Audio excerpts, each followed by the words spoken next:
Panas. Itulah, panas gila. Kau ada payung? Ada? Kau tak dengar ke Kak Gura selalu cakap? Sediakan hujan sebelum payung untuk M6. Hacik kau. Sediakan payung sebelum hujan. Oh, iya ke? Tapi apa kena mengena dengan M6? Apa kena dengan M6? Ha.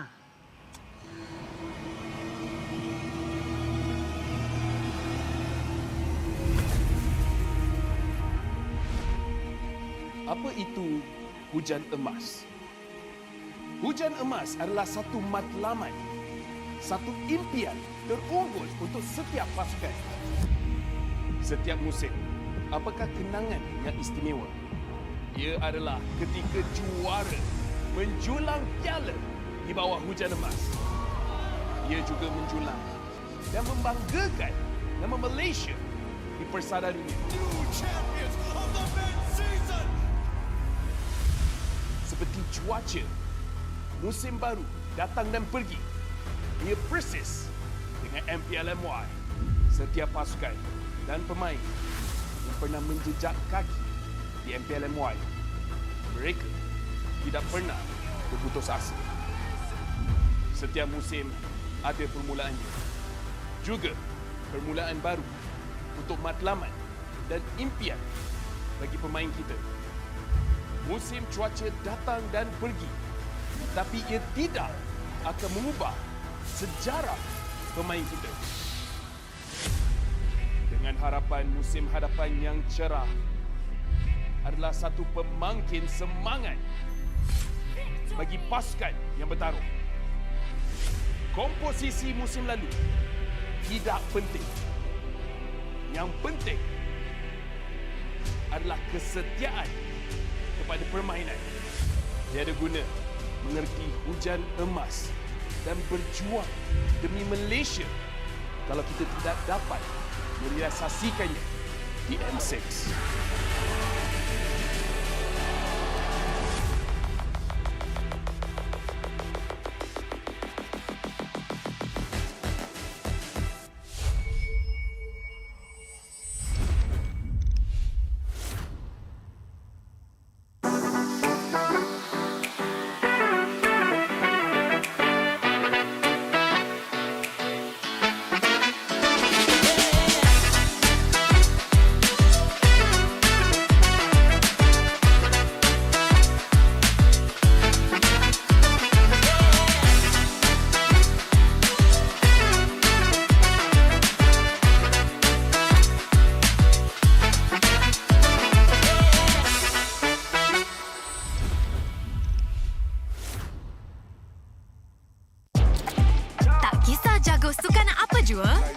Jagokan lagi dengan rangkaian 5G termantap dan tanpa lag.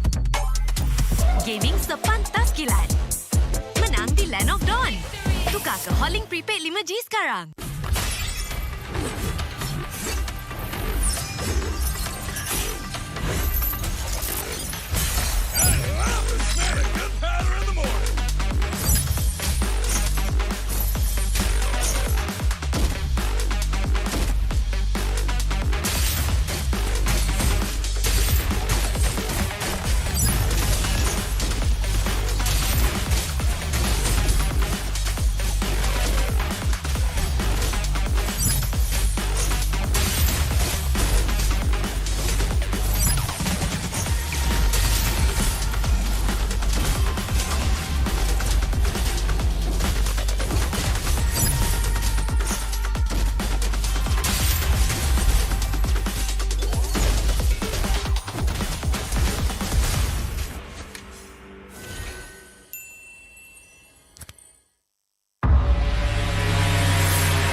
aku kenapa ni? Aduh, 5 lagi, gatal sangat. Gunalah Head and Shoulders.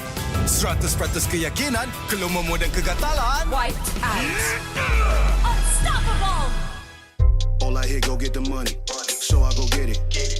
Hate means I do something right. So I'ma let him. Yeah, I'ma let him. Yeah, I'ma let him.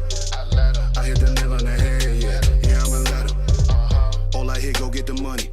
So I go get it. Hate means I do something right. So I'ma let him. Yeah, I'ma let him. Yeah, I'ma let him. I hit the nail on the head. Yeah, I'ma let him. Early bird, go get the worm. Worm in the dirt.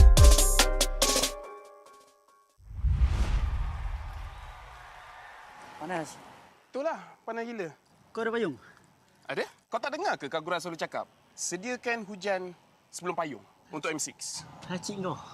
Sediakan payung sebelum hujan. Oh, iya ke? Tapi apa kena-mena dengan M6? Apa kena dengan M6? Ha.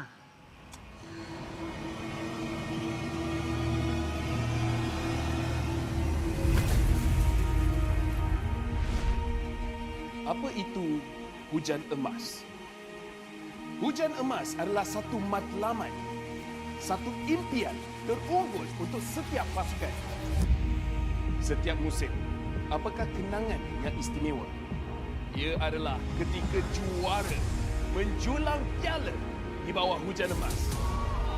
Ia juga menjulang dan membanggakan nama Malaysia di persada dunia. New champions of the mid-season. Seperti cuaca, musim baru datang dan pergi. Ia persis dengan MPL MY. Setiap pasukan dan pemain yang pernah menjejak kaki di MPL MY, mereka tidak pernah berputus asa. Setiap musim ada permulaannya. Juga permulaan baru untuk matlamat dan impian bagi pemain kita. Musim cuaca datang dan pergi, tapi ia tidak akan mengubah sejarah pemain kita. Dengan harapan musim hadapan yang cerah adalah satu pemangkin semangat bagi pasukan yang bertarung. Komposisi musim lalu tidak penting. Yang penting adalah kesetiaan kepada permainan. Tiada guna mengerti hujan emas dan berjuang demi Malaysia kalau kita tidak dapat merealisasikannya di M6.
I'm a rock star. Yeah, Rock star? Ay, ay, ay. I'm a rock star, baby. I'm a rock star. I'm a rock star. I'm a rock star. I'm a rock star. rockstar. Kita rockstar, kita buat saja gaya kita. Makin panas apinya sudah membara. Macam mana pun ku menempuh segala. Demi negara ku buat semua bangga. Step into my world, you know I'm always in my zone. You know I got my team, no I'm never alone. Bring out my best, buat yang terbaik. Jadi juara perlahan kita naik. Aku nak push, naik-naik jadi lebih bagus. Jadi hero, ku ada skill. Berapa banyak musuh aku dah kill. Ramai cuba mencapai, cause they envy me. Tiap game aku pasti jadi MVP. Easy. I'm a rockstar, baby, I'm a rockstar. I'm a rockstar, I'm a rockstar. I'm a rockstar, panggil aku rockstar. Ini kejohanan kita semua orang rockstar. I'm a rockstar, baby, I'm a rockstar. I'm a rockstar, I'm a rockstar. I'm a rockstar, panggil aku rockstar. Ini kejohanan kita semua orang rockstar. Tengok nanti siapa yang juara. Ni peluang kita bawa pulang piala. This is my game, this is my time. Menang semua, everything will be mine. Kalau jatuh kau pasti kembali. Bangun balik ku tegak berdiri. Kuatkanlah tenaga, ganjaran diperoleh. Ni kejohanan kita, Malaysia memang boleh. Rise up to the top, kita buat bersama. Semangat kita kuat di bawah satu bendera. Ay. I'ma go hard for the win. Win. On the battlefield till the end. I'm trying to beat the greatest anyone has ever seen. Stand by, I'm coming in for I'm the a win. rockstar. I'm a rockstar, baby, I'm a rockstar. I'm a rockstar, I'm a rockstar. I'm a rockstar, panggil aku rockstar. Ini kejohanan kita semua orang rockstar. I'm a rockstar, baby, I'm a rockstar. I'm a rockstar, I'm a rockstar. I'm a rockstar, panggil aku rockstar. Ini kejohanan kita semua orang rockstar.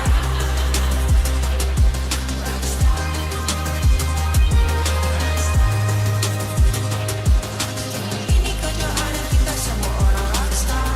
I'm a rockstar, baby, I'm a rockstar. I'm a rockstar, I'm a rockstar. I'm a rockstar, panggil aku rockstar. Ini kejohanan kita semua orang rockstar.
MPL MY Season 14 is powered by Moonton, KPRG, and MSNJ. Official 5G mobile internet hotlink. Best 5G for lightning fast MLBB gaming. Official gaming phone ROG Phone 8. King of performance for mobile gaming. Official lifestyle fashion partner. Up your game with JD Sports. And thank you to all our partners in esports and strategic partners. Selamat datang ke MPL Malaysia musim ke-14 bersiaran langsung dari Stadium MBSJ Serdang Jaya. Nama saya Rose, host anda sepanjang hari ini. Dan hari ini merupakan satu hari yang special untuk MPL Malaysia sebab kita akan sambut Hari Malaysia dekat sini. Tapi untuk semua orang dekat rumah, jangan risau. Kita ada Join the Fight code untuk mereka. So you guys boleh scan the QR code down below and get some in-game freebies. And of course, untuk semua orang yang dekat rumah lagi yang nak tengok match seterusnya ataupun match kedua dan ketiga, jangan lupa datang ke Stadium MBSJ pakai baju kebangsaan sebab kita ada diamonds dan juga giveaway untuk korang. Alright guys, selain daripada Hari Malaysia yang kita akan celebrate hari ini, kita juga nak bagi tahu that hari ini kita akan celebrate birthday Chibi. Alright guys, so apa kata kita panggil Chibi? Okay, kejap. Knock knock. Okay, hai, nak pinjam Chibi kejap? Okay, Cibi sini. Alright, so Chibi, kita ajak satu MBSJ nyanyi untuk awak, boleh? Kenapa ni? Kenapa? Birthday awak kan? Oh, birthday saya. Saya tak tahu pula saya ada birthday. You tak tahu you ada birthday. I tahu. Tak apa. Kita tahu. Tak ada rahsia dekat MPL. Okay guys. So apa kata kita semua nyanyi untuk Chibi? Boleh? Boleh Alright. In 1, 2, 3. Let's go. Happy birthday. Happy birthday to you. Happy birthday, Chibi.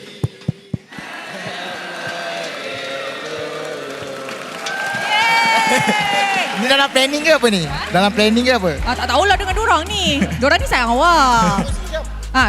Zon sekat sana. Macam mana dia nak potong kek kalau awak sebelah saya? Okay. Chibi. So saya kena buat apa ni? Potong kek Potong kek kan? Okay. Tiup dulu. Tiup. Yay! Happy birthday, Chibi! Apa?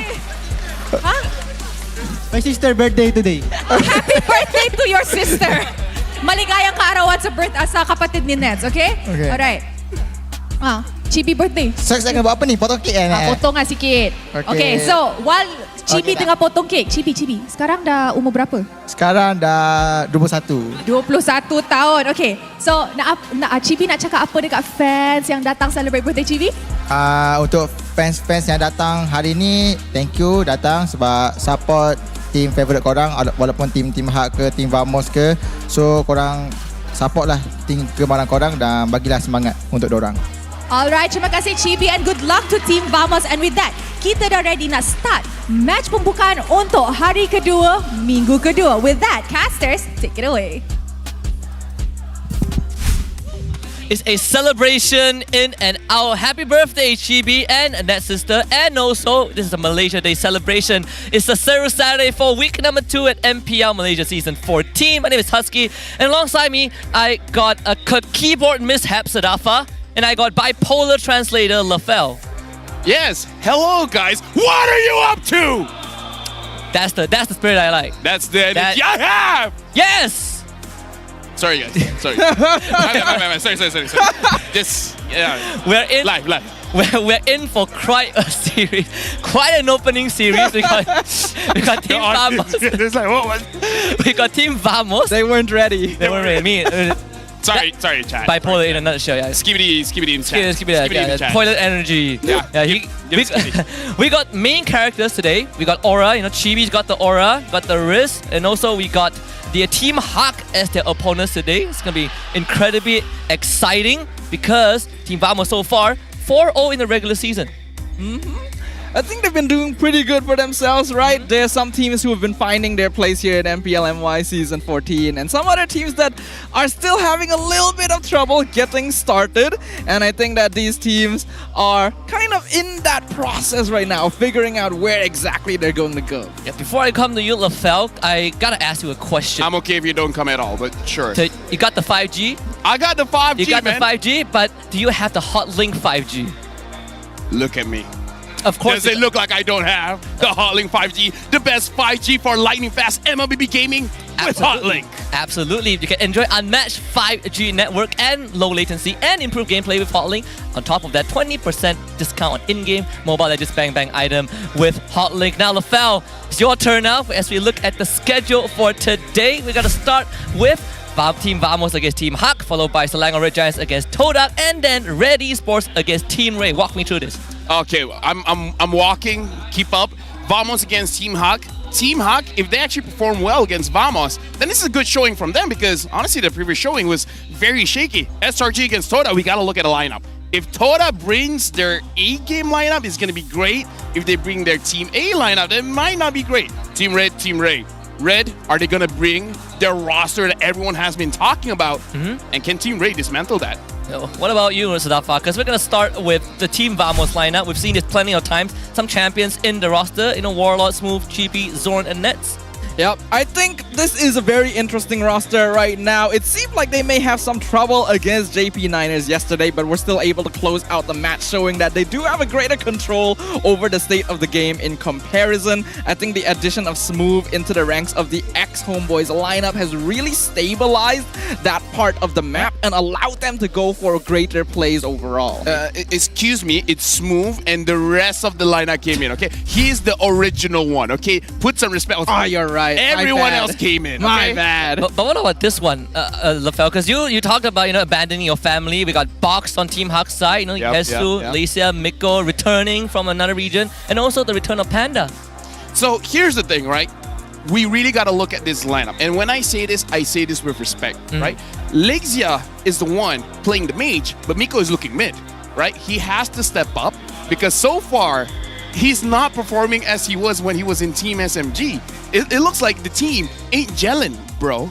I mean, we can draw some parallels between Team Huck against RSGMY, right? We talk about this eternal matchup, Miko against Stolen. We said that both of them like to make the first move, and it was Miko who kind of won the series for Team Huck by making more of the initiatives. But also, we gotta look at the junglers, the battle of MVP. Box against Chibi, regular season MVP for season 7. That's Box, and the season later it was Chibi, and the rest is just the accolades for both teams. But most of it for Chibi, at least, were with Homeboys. Yeah, here's the thing. They both debuted in the same season. Yeah. It was season 7, but Box came like much stronger, but Chibi is the one that's more consistent. Speaking of MVPs, shout out to Leo. Leo is watching the stream right now. Leo Cass from the Philippines. That's my MVP right there. That's our MVP. Yeah, nice to see you, Leo. And it's nice to see these players as well. Like Chibi, like you guys mentioned, more consistent player overall. Box has been kind of up and down throughout the season since he got that regular season MVP, but is looking pretty good now that the meta has switched back over to Assassins. Yeah.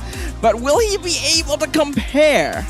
Now, I know there's one thing that a lot of people will not be able to make any comparison because it's just greater than ever. It is the 8th anniversary Mobile Legends Bang Bang Show. The music party happening on September 28th and 29th. You can enjoy a special performance by Dollar and win up to 4 million. Woo! 4 million Wow! Mobile Legends Bang Bang diamonds worth of free skins. And you can get your early bird ticket for 8 ringgits at tickettoyou.com.my. 4 million, Rafael. I'll be there. I can pay for your bipolar therapy. I can fix you. Husky. Only girls say that. Don't. Actually, You're no, right. Guys say that to girls too. You're right. I can't fix her. Yes, I know. You. I can fix you. You Yeah. agree? I think so. I mean, diamonds usually fix things. Am I fixable? Are you? Do you believe you're fixable? My mindset says yes. Then you are. I can fix myself. Yes. Call that's me the spirit. mechanic. That's the spirit. Which side of the file are we looking at today? Okay. Sounds good. Good talk, Lafel. Good talk. Yeah, there you go. I mean, this is quite an exciting series. I'm looking at the jungle as well. I know Box against Chibi. Quick words, expectations? Chibi, like we've already mentioned, is a little bit more consistent. I think he's become a bit more mature, but Box could be more explosive. Well, let's welcome the two teams onto the stage right now. We have Team Vamos and Team Huck.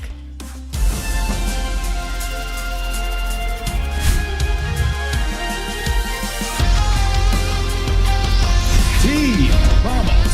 Still undefeated without losing a single game. This powerhouse is building unstoppable momentum. Are you ready to witness their dominance? Let's go, Team Vamos!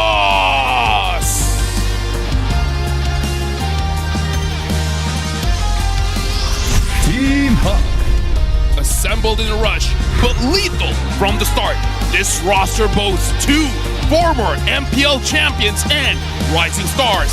Without further delay, rise and roar for Yibambe Team Huck!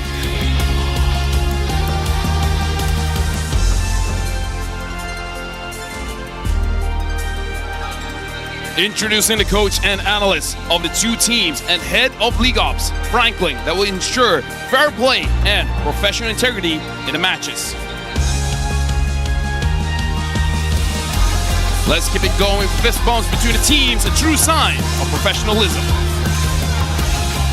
Good luck to both teams, as this is gonna be the battle of previous, current MVPs. Previous team has returned to MPL. So many storylines, Lafel and Sadafa. We gotta get this. We gotta get oiled up for this because I think the engines are already starting to heat up. We talk a lot about Team Vamos. They're on a win streak so far, looking for their 3rd potential perfect season. But let's start with Team Huck first, Sadafa. Well, we've already seen Team Hawk play one series so far against RSG, and I will unfortunately admit that both teams are still a little bit shaky looking for their footing overall. Team Hawk appears to be in a slightly better position, but considering that they had to drag out to the longest game we've had both this season and last, I'm really hoping that they can clean things up because they do have a lot of star potential. They just need to figure out how to make all of that mesh together. For me, like, again, I'm a technical kind of guy. I wanted to look at the draft because so far for Team Vamos, they've won every single game. And every single game, they were able to get the Zask.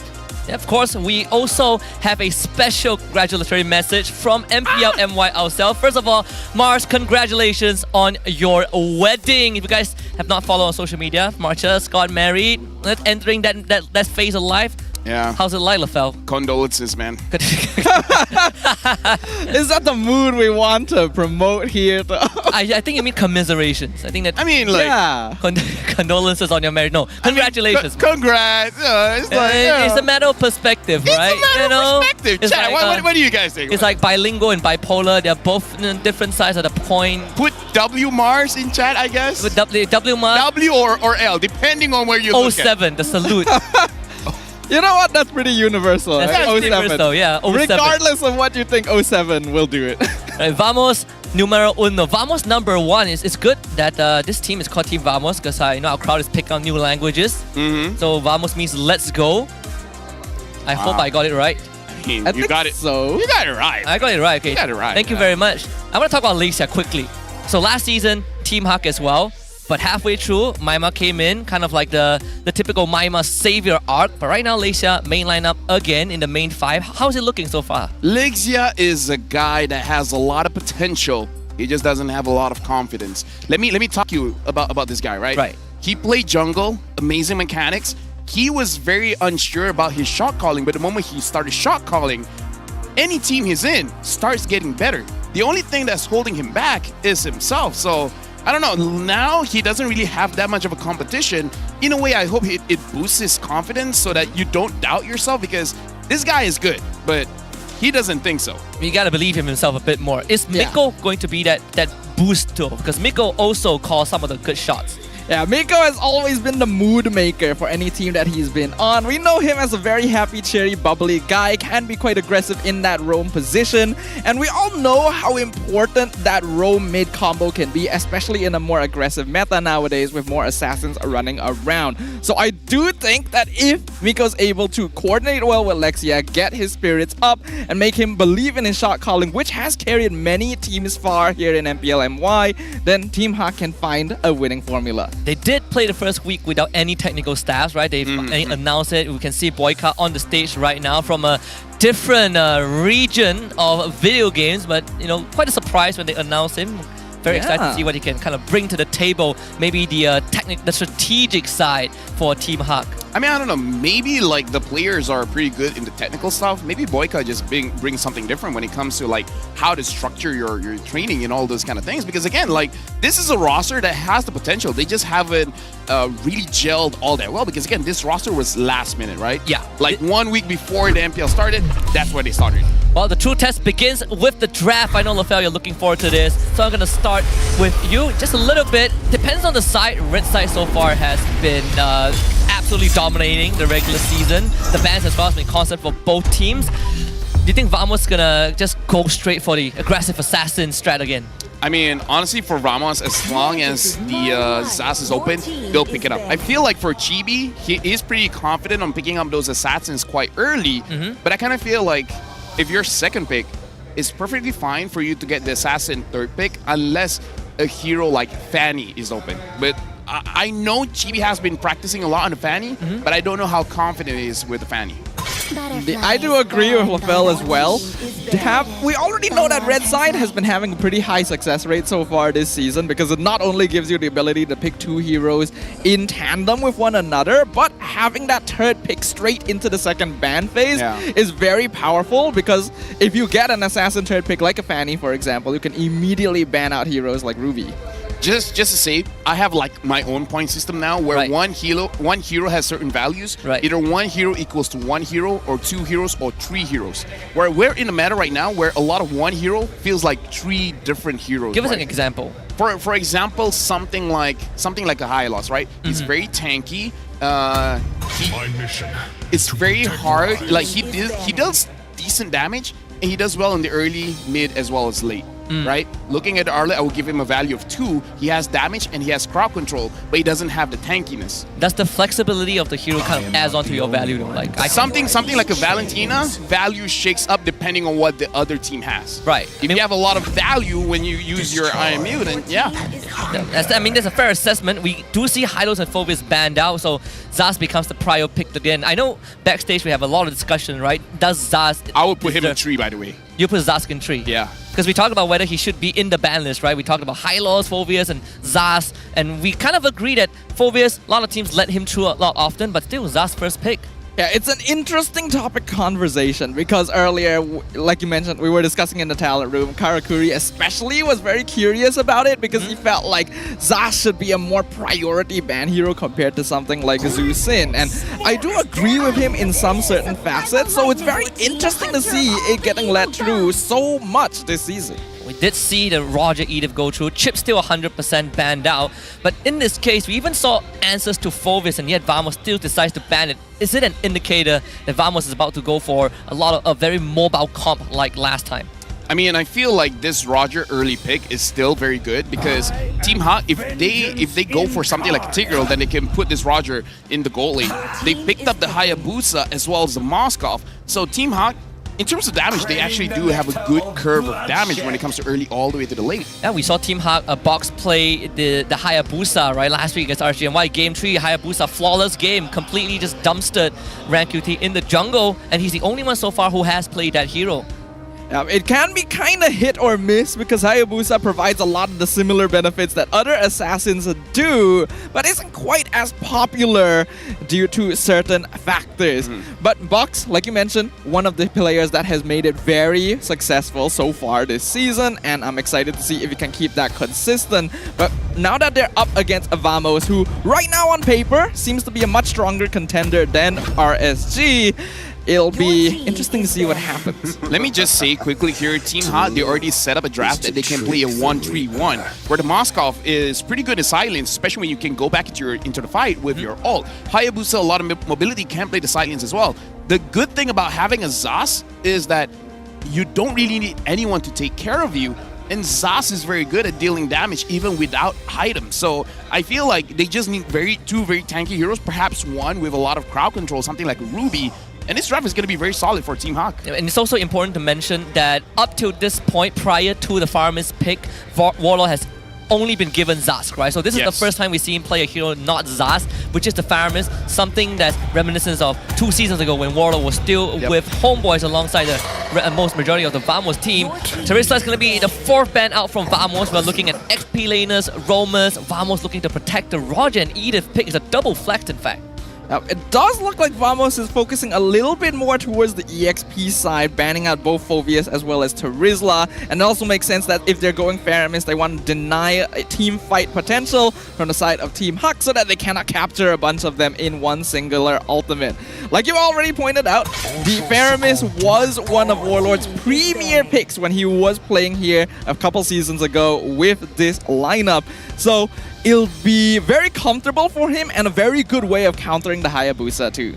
One pick that is really not popular, but is one thing that Hesu has used where I feel like can work in their current lineup is the Tamus. So yeah, I feel like if Vamos, they focus on the EXP bans, maybe trying to force an Arlet pick coming in from Team Hawk, maybe they're just like, we still have the Tamus, we can still use that. I mean, I was thinking of the Tamus, Arlet. We saw Xbox Jungle yesterday, right? Yes. Is it still a EXP lane choice if, let's say, we still go down the XP lane bans and Vamos takes out one more? I feel like, because for me, you need a balance of at least 2 tanky heroes. Now, usually it's the roamer as well as the jungler, but now since the jungler is using a damage dealer, the EXP has to be a tanky hero. If the jungler is something like a fighter that can be kind of tanky, then maybe we can see Xborg in the EXP, but if not, the EXP is really that a solid front line that a damaged jungler really needs. I mean, we're also digging into the roamer pool, right? Tigreal banned by Vamos. This Tigreal ban indicates that this Roger might go jungle. Yeah, I was thinking the same, right? Even for Team Hawk, they are trying to protect their draft, right? Banning out Zorn's premier Kufra, which he has been having plenty of success on. Could this be a Cho angle now that the Ruby is also banned out? I mean, for Vamos at least. I think Cho would work perfectly well here, especially against assassins like Hayabusa. You get one way of the dragon, you basically solidify their death certificate on the spot. And if they are going for the Roger jungle, which makes more sense considering it feels more like a Chibi hero than a Nets hero overall, then combining that with a hero like Cho will enable them to start roaming around a little bit quicker, especially if they're enabled by Warlord. And I'm thinking of Grok as well. Something with a little bit more pressure with the Venomous, but nope. Just like you guys have been talking about, the Cho is going to get picked up. And it looks like this is going to be an E to EXP. Yeah, does feel like it. And in this case, Team Hawk, they are looking for that XP roam combo. Arlet, like we mentioned, the Thamus as well. You suggested that, Lafel. They got to reveal their draft. And for Vamos, they've been doing this plenty of times. They leave Nets picked for last on red side. Natan has always been the surprise. I mean, Claude is still on the table if they wish to go for it. But when you have the Faramis on your side, it really doesn't matter as much as long as you got the Nether Realm. Usually we see picks like the Lapu to fight against Faramis, but again, this is not the meta for him. And they picked up the Matilda, so this EXP has to be very tanky because you don't have a lot of defense here on your side. So we're looking at Arlet? Yeah. Yeah. I mean, here's the thing. Arlet doesn't specialize in tankiness. He's more of a damage and CC kind of guy. Yeah, this is overall a lineup that will be quite lacking in bulk, will be very heavily reliant on the shields produced by Matilda, especially towards that early game, until their heroes get a little bit of scaling to be able to match up against Vamos. And even then, I think a direct 5v5 is still going to favor the red side just because of that Nether Realm, as long as they can navigate the Zaz correctly. So this last pick, we'll see what it ends up being. Does it feel like Team Hawk, they're not really looking for big team fights, but they are super mobile, right? With the draft that they have, want to kind of pull Vamos apart on the map. Let's see what Nets is gonna get just a little bit for this last pick. Again, I think Claude and Natan are the only two remaining choices. So it's gonna... No, actually, it's Nets Roger. So I mean, you set up the Fanny, right? Chibi has been practicing it for quite a long time, so we're gonna see the debut. I mean, here's the thing. Wow. He hasn't been performing the best, so that's why I was like, I don't know if he's confident with it yet, but... I guess we'll find out this time. We're going to find out whether the Chibi Fanny is going to get the first win of the series, but also second Matilda game. Yesterday, we saw Zyme Sandboy play it once. That one resulted in a loss against RSGMY. Let's see if Miko can kind of turn that franchise around. We're gonna head into the game in just a little bit. Final words from you guys. Team Hawk, we really got to see how they control the side lanes. They have a lot of side lane pressure and a lot of mobility. For Vamos, they have a very good curve here when it comes to the early to mid. Late, maybe a bit suspect, especially against a Moskov. I agree. Vamos wants to get going, living up to their name. Let's go! Ladies and gentlemen, we are jumping into the Land of Dawn for game number 1, week 2, day 2. It is gonna be Team Hack up against Team Vamos as we enter the Land of Dawn. If you woke up on a Saturday for this, you better strap in because there's no time to take your eyes off the screen. Both junglers starting on the purple buff, so complete opposite jungling inverse. Gonna see Chibi end up on the top side and Box on the bottom. Don't worry about that, Husky. I woke up stretching, man. Like my glutes, my hamstrings, everything. Glutes in your sleep? Oh yeah. And now it looks like Team Vamos, they have priority in mid. Lixa didn't trade a lot of HP here, which I feel like this is good because usually you see Zaz controlling the lane very well, so Warlord and Zorn dealing a little bit more damage is good, especially when you consider that Zorn has the thrill. It makes sense how the kill pressure from Vamos mid duo is a little bit higher. I mean, look at this proxy on Smooth. Wow. He is so deep in. Suppose also because it's a Matilda support for Team Hawk, right? So that wave play on mid does lack a bit. It's a smart play as well from Smooth because he knows that if the Arlet doesn't have a wave to heal off of, he becomes a lot weaker, especially at level 1. But here comes GB going for Box straight away. The cables come out. Zorn gonna get the knockup. Box then fall. First blood given over to GB. Zorn will be very happy trading his life there. And the last minute Jit Kundo didn't even have the flicker for that skirmish. That's gonna be a happy Chibi for sure. Oh, Warlord in trouble. Able to get the pull. Does some damage to Hesu, who has rotated to the mid lane, but no kills for Team Hawk.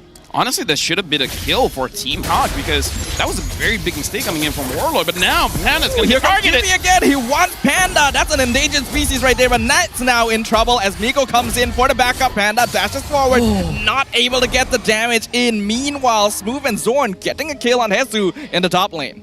Wow, that's I guess a two-prong attack from Team Vamos. That's actually false. Miko commits for the kill. Didn't let him recall the base. Looks like this is a match that we really have to look at the roamers because both Zorn and Miko, they're using roamers that actually deal quite a bit of damage, especially if Miko builds a little bit more magic items on himself. But Zorn is already level 4. Gets the Way of the Dragon. Forces out Purify on Miko quite early on. Spear of Destruction. It steals it! That was a purple buff stolen by Panda with the Moskov. That is wild. And Chibi did have his retribution. I feel like when Zorn kicked Miko, Miko saw the purple buff. Caught a glimpse of it before he ran away. But we see Nash, he just got the Sky Piercer. You know things are about to get dirty in this turtle fight. That was sick. That was sick though. Actually sick. That was skibbity. That was plus 10,000 aura. Yeah, that's main character energy. Main character energy. Okay. How you wanna, jump in? He ate and left no No, crumb. I think you guys all hold on. Way of the Dragon on Miko, not able to follow up thanks to the stun from Lexia. Smooth going to miss the engage as well as the Circling Eagle comes in. Box whip. The Yogi Shadow Kill finds Smooth. The Netherrealm is too late and here comes the final slash. Zorn just barely gets out, able to regen up a little bit more HP and Warlord able to escape as well. It looks like they won't get the turtle. Very unfortunate. Vamos didn't really have what it takes to fight for this turtle, not without Chibi's purple buff and Warlord blowing his ultimate to save Smooth, who was just straight up overextended. Team Hawk really taking advantage of that to get Box a hit. I mean, we did talk about Team Hawk. They have a lot of damage. Even the roam position has damage. So I feel like Team Hawk, they can really go for a catch kind of playstyle going up against Team Vamos. And it does look like Team Vamos is going to be more or less the same, having the Cho as well as the Fanny. Nicholas been doing a really good job of just manning Cho. Every time there's the Purify, he just doesn't feel like a good target. And how's Panda looking though? Pretty nice. Yeah, the states are looking pretty good here. I like that Team Hawk decided to go for the aggro play too after Panda had stolen the buff, knowing that Chibi would be disabled somewhat. And we normally expect Zorn on the show with the Fanny to be more aggressive, but Miko is doing a great job of just sandbagging this early game. I would say this is like man-to-man defense. Like Miko, you just make sure that they don't get anyone. You know, it's like you play basketball. Speaking of, that's a slam dunk. Zorn with the Way of the Dragon finds Miko, sets it up for Chibi. And Team Hawk not going to be able to do much about it. Panda actually has to be a bit careful here. Box looking for a potential revenge kill onto Zorn. Ogi Shadow Kill comes out. Not going to be able to disjoint it, so that is going to be a return roam for roam. That's good. Both junglers cash in on a kill each. Miko still retains the Purify. Spell Destruction actually is very ambitious, but it does force Nets away from the turret. And again, looking at the lineup here, Box is really showing up. Yeah? He's like, yo, I rested for one season to be with my family. Who cares about family? This time I'm gonna pump it up. And this is the ROI. I spent 1 year so my family would let me play. And now he's playing, man. Now he's playing. Now he's out of the box. He's boxing, all right. And you can really see that Team Vamos are on the receiving end of this right now. Box has always been a player that's very good at looking for opportunities to follow up. So if he has good setup, he's able to rack up kills very quickly. And right now, the other team doing a good job of that. But here comes Chibi. They find Hesu. Smooth just CCing him infinitely. Arlet no longer available for the turtle fight. Lexia in the area. Warlord gonna start zoning him out. Nightmaric Spawn gonna be pulled away from the turtle to make it easier to take. Zorn with the flicker does find a knockup on the Miko. But you're gonna reset the turtle. They've run out of resources. Man, the Dominant Descender repositioned to avoid the Earth Shatter. Almost kills Smooth in the process. Team Hawk now takes priority off the turtle. Honestly, right now, I'm a little bit worried looking at Chibi, the way that he uses his Fanny. He always gets his energy very, very low. He doesn't conserve it. Well, turtle dropping low now. We see Hesu. Whoa! Miko! Miko steals the turtle. Netherrealm comes out. Chibi could be the first one to fall. He escaped. And Zorn now going to be targeted by Panda. Miko is in the area. He can pull Panda forward. Oh my goodness. Forces him back. Cuts off the escape route. Team Hawk is taking no prisoners. Talk about insult to injury. First, Miko steals the turtle when Zorn kickbox away. They might lose more mid. Hesu final slash on 2-man. The knockup on 3 is good, but there's not enough HP to play with here. And that's gonna be 2 dead. Hesu gonna be traded. Box actually steals away the purple buff from GB at the same time. GB looking for some vengeance, but Miko has too much shield. Team Hacker outplaying Vamos. Essentially a team wipe, right? Team wipe plus turtle and purple buff. They just rinse Team Vamos in that fight. This game is hype. Now Team High has 3.6k goal lead. Box having that Sky Piercer, so he's gonna deal a little bit more damage whenever they're low. And excuse me, is this caster curse where we're like, oh, Miko's mid? Well, hold on that. Nets, Ogi Shadow Kill comes out. Box gets the killing spree and backs off the safety, taunting Zorn in the process. That's got a sting. Nets flickered. And then he rolled back into the shurikens as it got retrieved. The Sky Piercer procced at the last second. That's the first stack for Box as well. Let me just say, Box right now is putting an argument for him to be in the top 3 junglers. GB going on Panda. Smooth going to miss the onward, gets the Earth Shatter, but there's nothing left. No purple buff. GB cannot continue. Rough spot for Vamos to be in one sequence, and Team Hawk balloon a 500 goal lead to 4k. With Box kind of re-leading the Helm Hunter Strike, Sky Piercer. I think he's building towards a BOD. The real problem is, where did the goal go to, right? Because yes, Team High has a goal lead, but majority, Panda as well as Box, both have over 1,000 goal advantage against their counterpart. So it's not just they have a goal lead, it went to the right people. Yeah.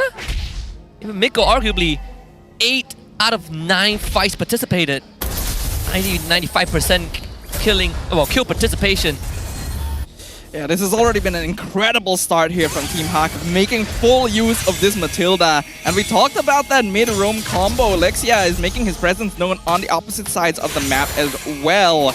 But we have to note, Team Vamos seems to be a little bit weaker on the early end. We saw that in their match against JP Niners. Team Hawk needs to keep this pressure up. Seen him in this spot before. Can he turn this around? Warlord is going to try and poke Panda out because Panda is aggroing the objective, Zorn.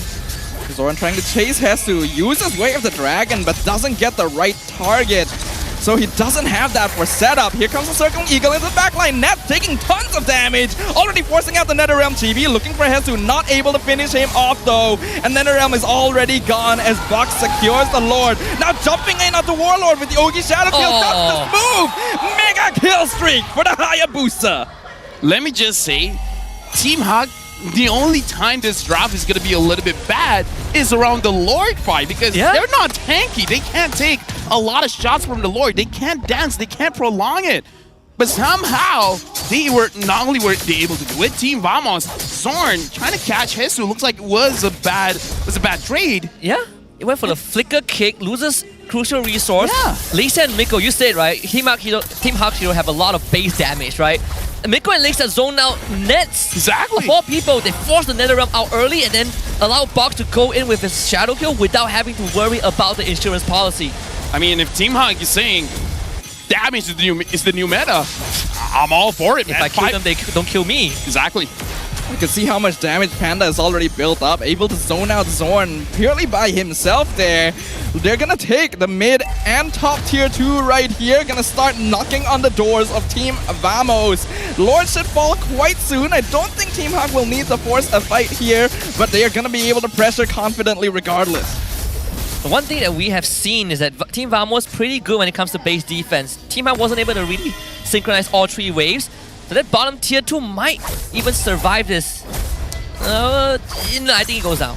Honestly, like, Vamos as well as other teams, they gotta look at Box on this Hayabusa. Like, this is just a small thing. But the fact that whenever he wants to use his quad shadows, he used the walls to his advantage to increase the range. Like, that's such a small thing, but that's micro mechanics that makes a difference whether you're there for the team fight or not. That's how we see every single time something's going on.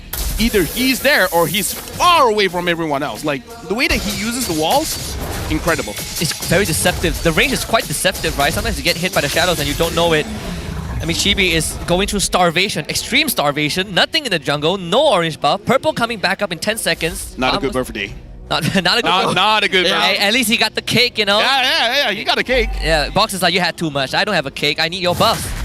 He must have told someone his birthday wish, you know. You always don't tell people or it doesn't come true. Or maybe he didn't even make one, he just blew the candle. That's possible, but Purple Buff being threatened once again. Smooth forced the Primal Wrath. Box threatening him, not even going for the full kill. Oh, Blood Slash just sweeps him away from the rest of the team and feeds it over Team Hack, firing on all cylinders. That boy has to, what a call. What happened to Team Hawk in 1 week? This is different from their debut. Yeah, we called him the last minute team, but doesn't feel like it now. Could be also the addition of the coaching staff, but overall, Gang Squad bottom. Oh, Box in some trouble, able to dash out. Oki Shadow Kill comes in, final slash, disrupting the fight. NetherRealm goes down. Lexia gonna be the first picked off, but Zorn also loses his life in exchange. Esu gets picked off by the Lord though. They don't have Panda here, so the damage is a bit lacking, but they still have the numbers, so they're gonna go on the Lord, circling Eagle to zone out the rest of Team Vamos as the Lord is blitzed down by Box and Panda. They get the retry, Smooth misses the onward, and the fight is over. Quite a price to pay, but the fact that they got the Lord makes it all worthwhile.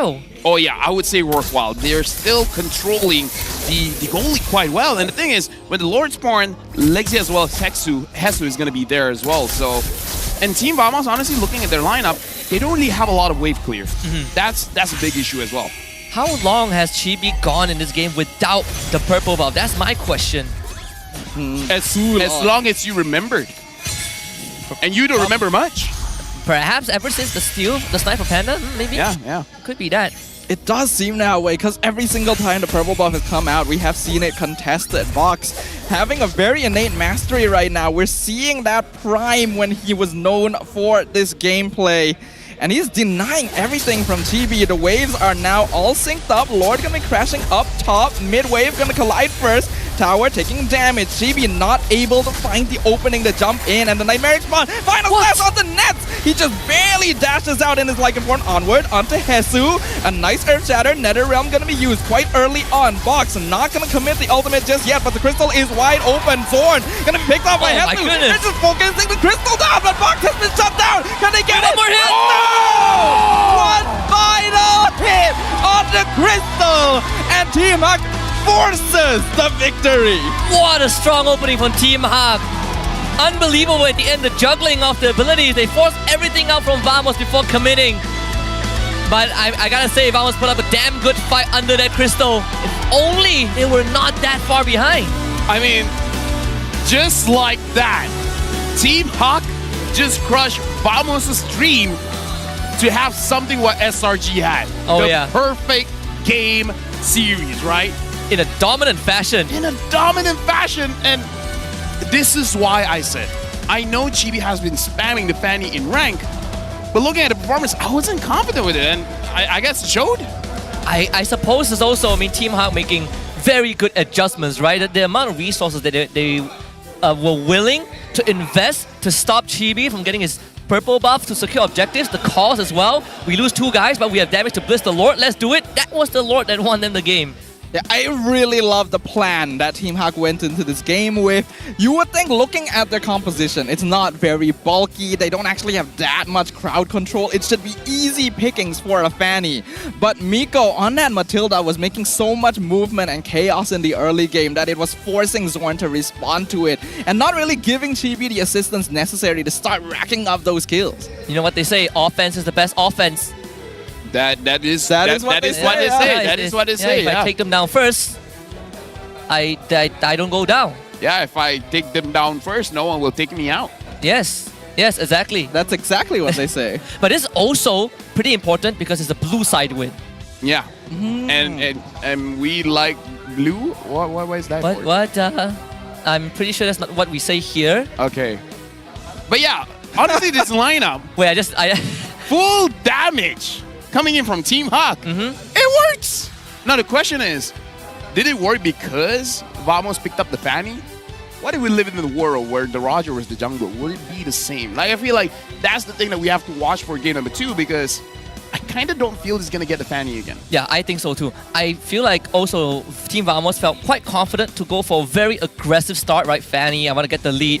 They even bought first item, Sky Piercer, 4 nets as well. That didn't really pay off that much, unfortunately. Even when you look at the highlights alongside our MVP performance this game, We've got Malaysia in that mid lane. We talked about him at the very start, but he's a crucial anchor for the team. Yeah, and again, honestly, both teams, they utilize their damage very well because the Chill with the Trill early game has the damage, so Team Vamos did what they were supposed to do. But again, we got to talk about the macro play here. Miko really slowing down Team Vamos, and I kind of feel like that's a different way to use the Matilda, where we usually see the Matilda making your own team fast. Miko used the Matilda to slow down the enemy. Yeah, that and also the formation of Team Hawk, right? It's not just Miko, but we also have Malaysia on this Zaz. Just the zone control with the Dominator's Descent is disgusting. Yeah, we talked about Zask during the draft, how powerful this hero can be and how often he's been led through the ban. I think Lexia's presence was what really made up for not really having a bulky hero, because the zone denial that the Dominator's Descent provides, especially around the Lord Pit, makes it difficult for Team Vamos to engage, even though they should have better frontline heroes. So this is the 3-point that you said. Yeah, this is the 3-point. This is the 3-point. Here's the thing. I did a live stream yesterday, and I did say, I'm going to say something very crazy here. Right. Very controversial. Right, go ahead. It could get me cancelled. Chat, don't cancel me for this. But just imagine, ban his ass. I agree. Let's get cancelled together. Let's get cancelled. Why don't people ban? Yeah, ban the Zask. If you don't watch other regions, they ban Zask. They do, actually. It's a really weird question, right? Like, I get that there's a lot of very strong heroes right now that need to be priority banned, but we are seeing this Zaz create so much space for so many different teams. Like, Vamos had been 4-0 before this with Zask in every game. Yeah, that's the biggest point. Yeah. Like, the game that Vamos lost was the game that they did not get the Zaz. So Zask was the win condition. Zaz was the win condition. So teams that lose don't have Zask. We'll see. I mean, I expect Team Hawk to not get red side because Vamos did lose that game 1. We'll see how it goes in that second game, but it's a pretty fast one, right? 13 minutes 41 seconds. You look at the total damage dealt, it was basically painted Team Hawk. Malaysia, 70,000 damage. Yeah, the difference of 61,000 total damage here, right? That is a lot.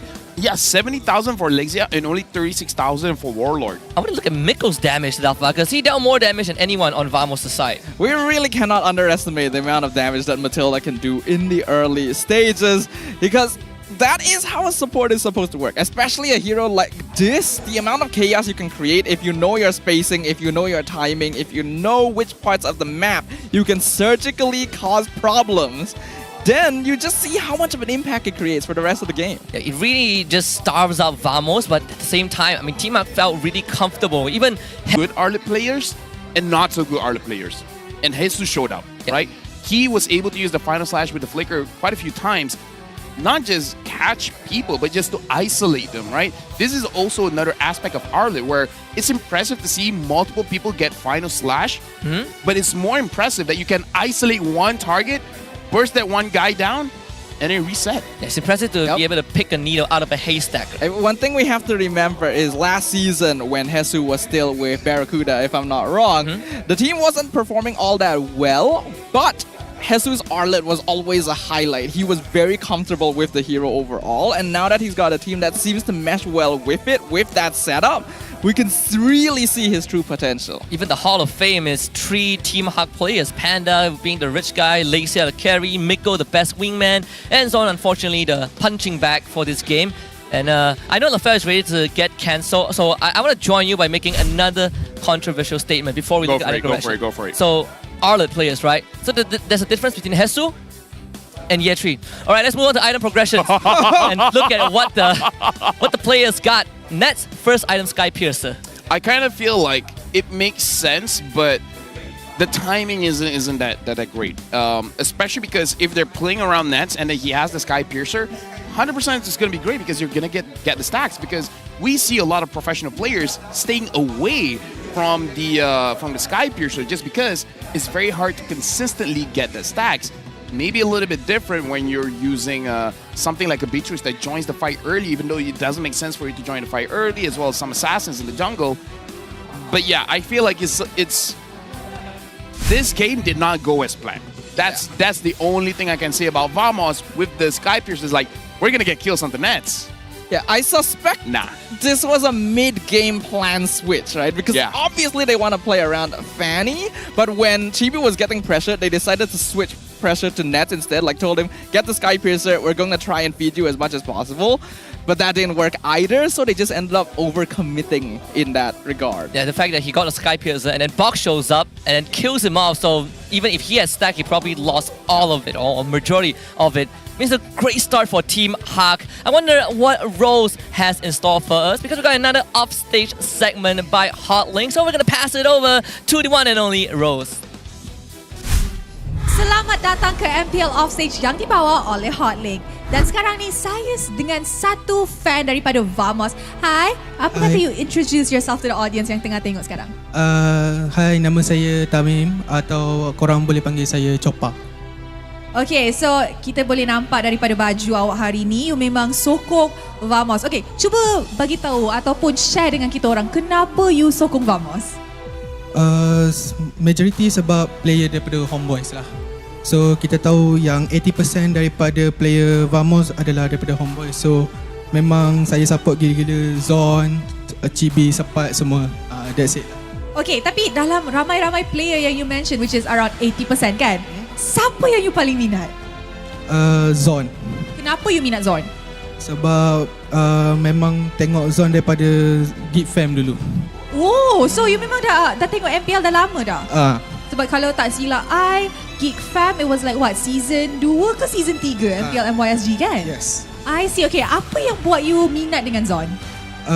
Gameplay dia is unexpected. Kadang-kadang dia pakai tank yang kita tak boleh nak expect dia bawa tank tu. Macam contoh, kadang-kadang Johead, Chow, dia freestyle, recall that's it lah. You rasa Zon boleh execute tak hero yang unorthodox, yang dia boleh execute dengan sebaik mungkin ke, ataupun you rasa kadang-kadang ada je room for improvements? Macam mana? Like macam you rasa gameplay Zon ni, you rasa dah memang perfect ke, ataupun ada lagi room for improvements, especially bila dia bawa hero yang tak biasanya orang bawa? Dia memang dah perfect lah. Wow, kita boleh nampak dia ni adalah satu fanboy Zon yang agak besar. Okay, so sekarang you rasa ini adalah habis dengan 2 berbalas kosong ke 2-1 dan Vamos akan reverse sweep balik? Vamos akan menang 2-1. Wow, we love the confidence. Alright, anything yang you nak sampaikan dekat Vamos sebelum we wrap up this interview? Kepada Vamos, good luck. Semoga comeback 2-1. Apa-apa pun, hala Vamos, numero 1 Vamos. Alright, terima kasih kepada Tamim. As we can see, Vamos punya fans here, they're all ready to witness the game 2 untuk perlawanan ini. Adakah Vamos akan reverse sweep untuk dapat kemenangan ini to continue their win streak, ataupun Team Hawk will end Vamos' win streak? Mari kita throw it back to the casters untuk mulakan game kedua dalam Best of 3 series ini. Casters, silakan. Thank you very much, Rose, since the support from Zorn and Team Vamos' fan. But if they want to stay numero 1, they gotta win this game. They gotta win the series. Hola, no hables español. Hola, ese. Yeah, I got nothing. Pepperoni mas mozzarella. No, that's No, that's very incorrect. that's cancelable, all right? That's cancelable. I want a pizza. That is fair though. That one is understandable. What isn't understandable is how much difficulty Team Vamos had going into that game, because their draft seemed like it should be able to rack up a lot of damage straight out the gate, right? You have Zorn on his signature show, you have Fanny, you have Roger, you have Edith. What went wrong here? Well, maybe it starts with this. Let's see. Okay, never mind. Nico broke eye contact. No, I feel like this season I'm not gonna go all in on this. Yeah, no. We saw Loleo did it 2 seasons ago. He even started tearing up, and he lost that game. He tore it up. No, he literally teared. Yeah, I know. Yeah. I'm not sure if it's correlated to Sapat's playing! Oh, so wow. We get to see Sapat debut. Now we get to see Team Hawk against Homeboy. I mean, Vamos with Sapat. So we are probably going to come to this conversation after the game, right? Regardless of the result, but now that Smooth is benched for game 2. What was the kind of the takeaway for game 1 when it comes to Smooth? He's just aight, and maybe they need more than just aight, you know? Because Smooth didn't set up a lot for the team. But Sapat is the kind of guy he would throw away all of his skills and still not hit his. Oh, but at least he will try. Is this meta for him? I think this is also very important because we see him play a lot of fighter heroes. I guess Terizla is one of the few tank that he does go into, the Arlet as well. But do you think that this meta is gonna feel a lot more foreign to him, or he's just right at home? I think that Sepa can definitely adjust, but his hero pool might run into some issues because he is known for being more on the aggressive end of EXP laners. Like you mentioned, he likes playing the Terizla, but he was always known for heroes like the Paquito, for example. And nowadays we do see heroes like Hylos in the lane, which he may be a little less familiar with. But I think if he's able to pick out like Phobius or Terizla, that should feel right at home. And if yes, how difficult can it be to play a Hylos? It is difficult if you press your second skill and you just do whatever you want. Well, let's see what Zorn says about people who criticize Team Vamos. And Zorn is like, shouldn't criticize us too harshly because the players will feel bad. They are human after all. I think at the end of the day, I agree. Constructive criticism is the best. I don't know. I grew up without constructive criticism, so I understand the importance of it. I grew up not understanding Malay, so wow, most of the criticism went over my head. Do you take constructive criticism? Fel, you need meds. Yes, I do. Yes, I do. I think he does. Okay, yeah, that's good. That's good. I'm lost. What happened? But yeah, talking about Sepa, he has been criticized. Like we have to let the people know, right? Yeah. He has been criticized, especially on the Terizla pick where he ults Natalia. And then Natalia is not really in the game, if you catch my drift. Oh, yeah. All right, no, you get it. He ults as if he's permanently affected by the Hellcurt ult. Exactly. But to be fair, objectively, when we look at it, M6 is going to happen in Malaysia, right? Which means we're giving out goodies, scan the QR code, or enter the redemption code in your game client. You could win a car. You could win a car, or a bike, or a skin. Maybe the skin.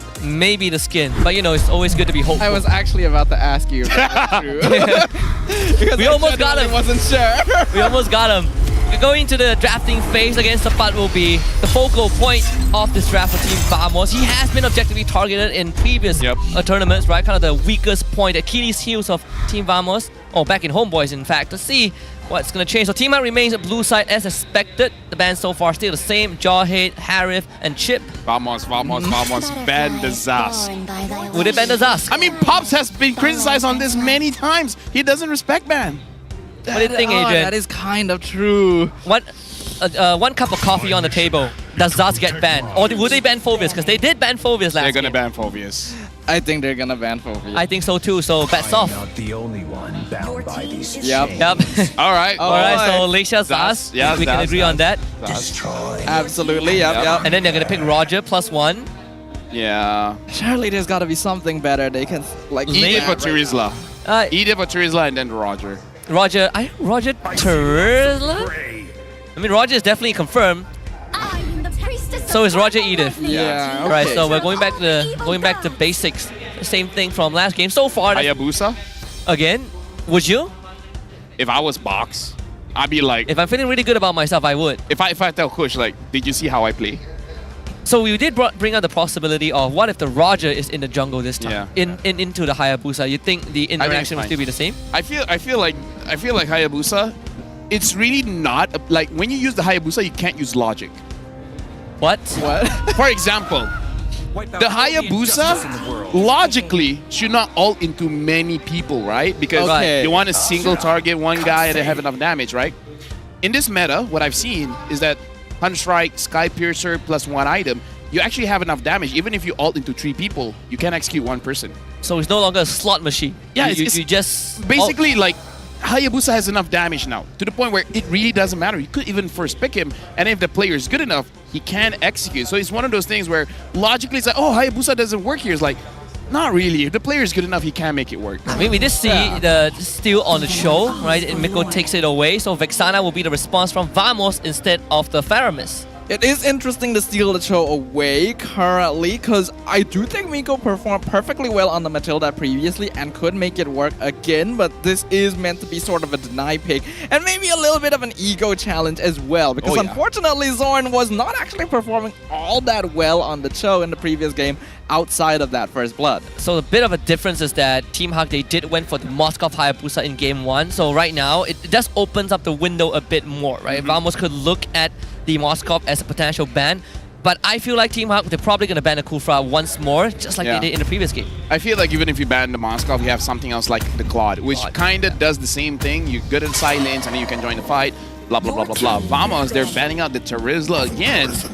So yeah, honestly, not a lot of adjustments from game 1 to game 2. So assuming that this is going to be a Sapat Edith, right? What is left for Zorn? Is the Grog still looking good for him? Or are we looking at something like an Arlet Ruby setup?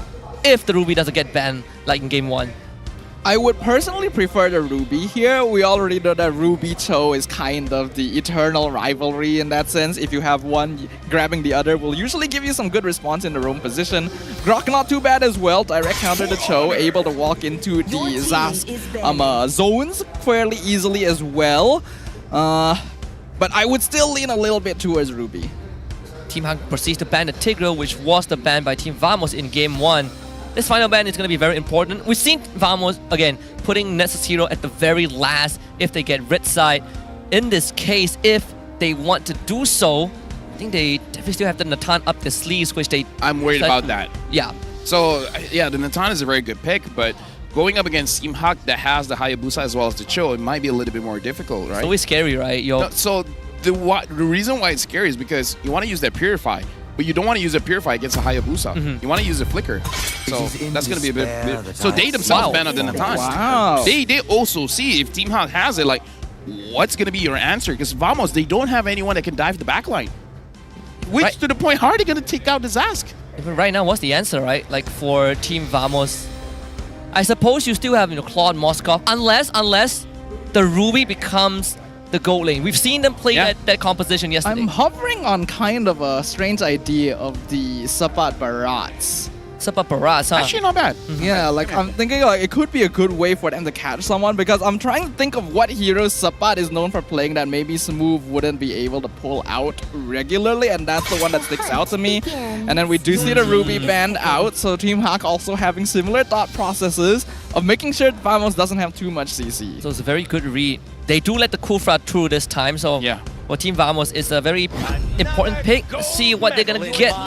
So they take the Moskov, this time saving the roam, the potential roam for last. So right now, Team Hawk, they picked up the Arlet as well as the Moskov. Moskov obviously taken away. Again, they can achieve more or less the same thing with the Claude. I feel like Claude going up against Moskov is a very decent matchup. But looking at Vamos, they don't have a lot of way to dive. If they want to go for a much later game kind of comp, they could go for something like a Melissa, go for something like a Beatrix. Still relatively fine. But yeah, the Claude is probably like the easiest pick at this point. I'm digging the Melissa a little bit. Let's see Arlet once more. And the Claude, like you said, Lafel. So really not much changes from Team Hawk aside from the marksman and the roam, but kind of the core, the pillars still remain the same, right? Zask, Arlet, Hayabusa. Should still provide good zone denial, good setup with Hesu on the Arlet. Now with Miko on the Cho as well, will continue to allow him creating pressure on the map, though maybe with a little less utility overall as compared to Matilda. And now we'll get to see whether this truly is going to be that Edith EXP, or if we'll see it flexed over. I'm trying to think what other choices are there. I do feel like the Barats could be an option, like you mentioned, Sadafa. But at the same time, I might play safe and give Sapat the Edith instead. See, the roam is going to show up. It's going to be the Kufra. Team Hawk let them have it, so Vamos will take it. Both teams finalize their draft for a potential bid to get to game 3, but Vamos got to win this. Final word starting from you, Sadafa. Well, I do think that this draft from Vamos looks a little bit more universal. They will have that late game scaling and a good amount of early aggression too with the Roger and the Kufra, as long as they can get those setups and play around Miko and Lexia. For me, I'm going to be the boring guy. I'm a Zas believer now. Zas has been around for the longest time when it comes to meta appearances, but when he's here, he's dominating descending.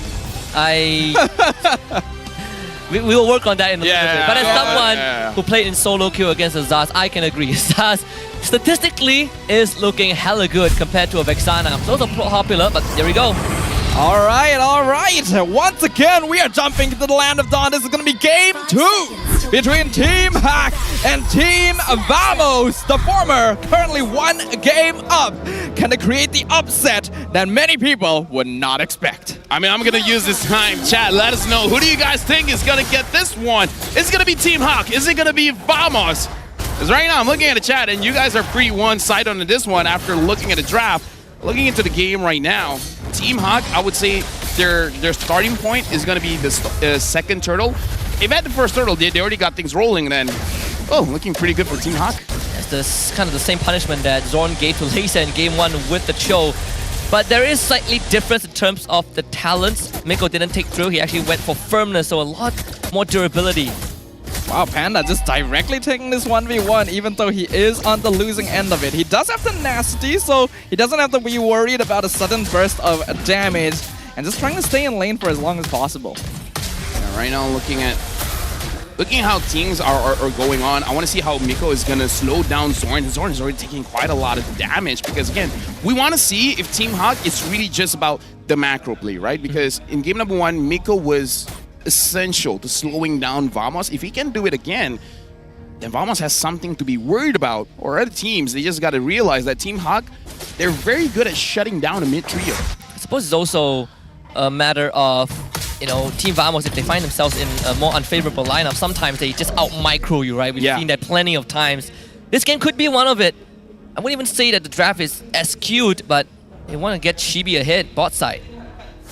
Looking at bot side, charged up from Zorn. They are trying to eye Hesu, but he's got good game senses, realizing a lot of people are missing on the map. So not going to overextend, though he may be forced too soon. Oh, here comes Zorn, gets Tire's revenge. Flicker from Hesu can be baited out. Miko in position just to provide a little bit of backup, and nothing will happen here. But thank God they got the flicker out, but Hesu was able to soak out majority of the XP, so he will still hit 4 for this upcoming turtle fight. And Chibi, he spent a lot of time, so he's under level compared to a box. Yeah, right now it's Miko going up against 4. Can he actually delay long enough for Box to join in the fight? Final slash finds Chibi. Warlord gonna secure the turtle for the side of Team Vamos, and now Hesu left on his lonesome. That's gonna be the first blood given over to Sabat. Miko forced to back it off. Yeah, that feels bad. Would have been nice if they got the turtle, but both junglers on the retro finger, both kind of got outplayed by Warlord at the end with that burst damage from the Vexana, and Zorn's gonna start taking over the jungle. Yep, Zorn once again dashing forward, finds Miko, finds the Hayabusa, and he gets terrified. Box not able to respond. Dominator's Descent not gonna do too much. Good poke damage, but it is not enough without their Hayabusa.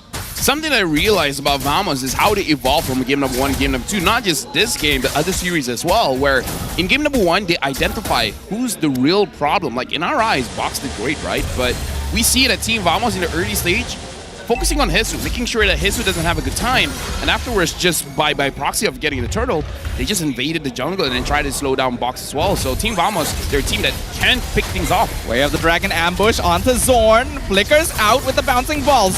Box gonna jump in, Ogi Shadow Kill gets the execute, but that's a lot of resources, and now Vamos are chasing. Blazing Duet comes out, Chibi chasing Panda, but not a lot of HP left, so he will back it off. A good assist from Panda to negate majority of the damage, but I also say that, you know, Miko just hit his level 4 and thankfully was able to get Zorn, at least get a kill into Box's pocket. He just went down early on, so Box able to recover in terms of that goal a little bit, but all this while Nets is just free farming topside. I just like how Team Hot, they use their offense as a defense, because we saw Lixia as well as Panda using their skills to make sure that Team Vamos can actually enter a team fight.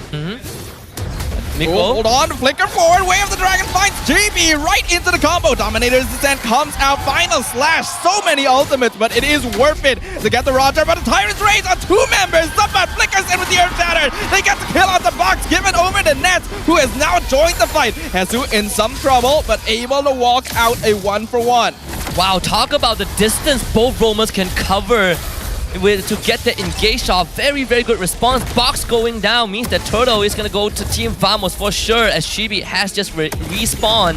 And Ness even cashing in on a kill on his own.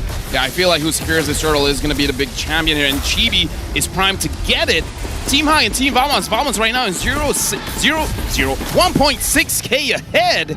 And we're looking good for them, especially for this game. I would say it's a little bit more equal when it comes to the scaling, just because both Panda as well as Nets are using heroes that scale quite well in the late game. Zorn gonna find Miko again, bouncing ball, wave the dragon to try and get out here, but there's too many members of Team Vamos. Like and Pounds misses actually. Miko fear the zone! Nets jumps in to get the kill! Meanwhile, in the bottom lane, this is gonna be a 2v1. Sabah doing a lot of damage with the Primal. Raph almost getting the kill, but now they also lose Nets in the mid lane. So trades happening all across the map.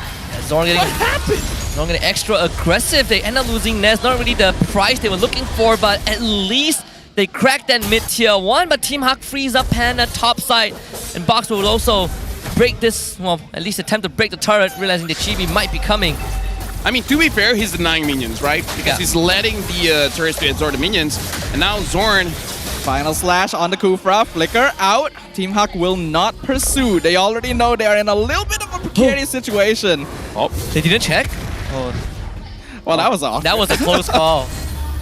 Well, right now, again, Team Hot, they're playing this strat, right? Because they're controlling the side lanes here, and I feel like they're doing quite well. They lost a bit when it comes to the river fights, but again, I kind of feel like it's still okay. Team Hot losing by 1.3 is not that big of a deal. The one that we really have to be scared of is Nats is 2-1-0.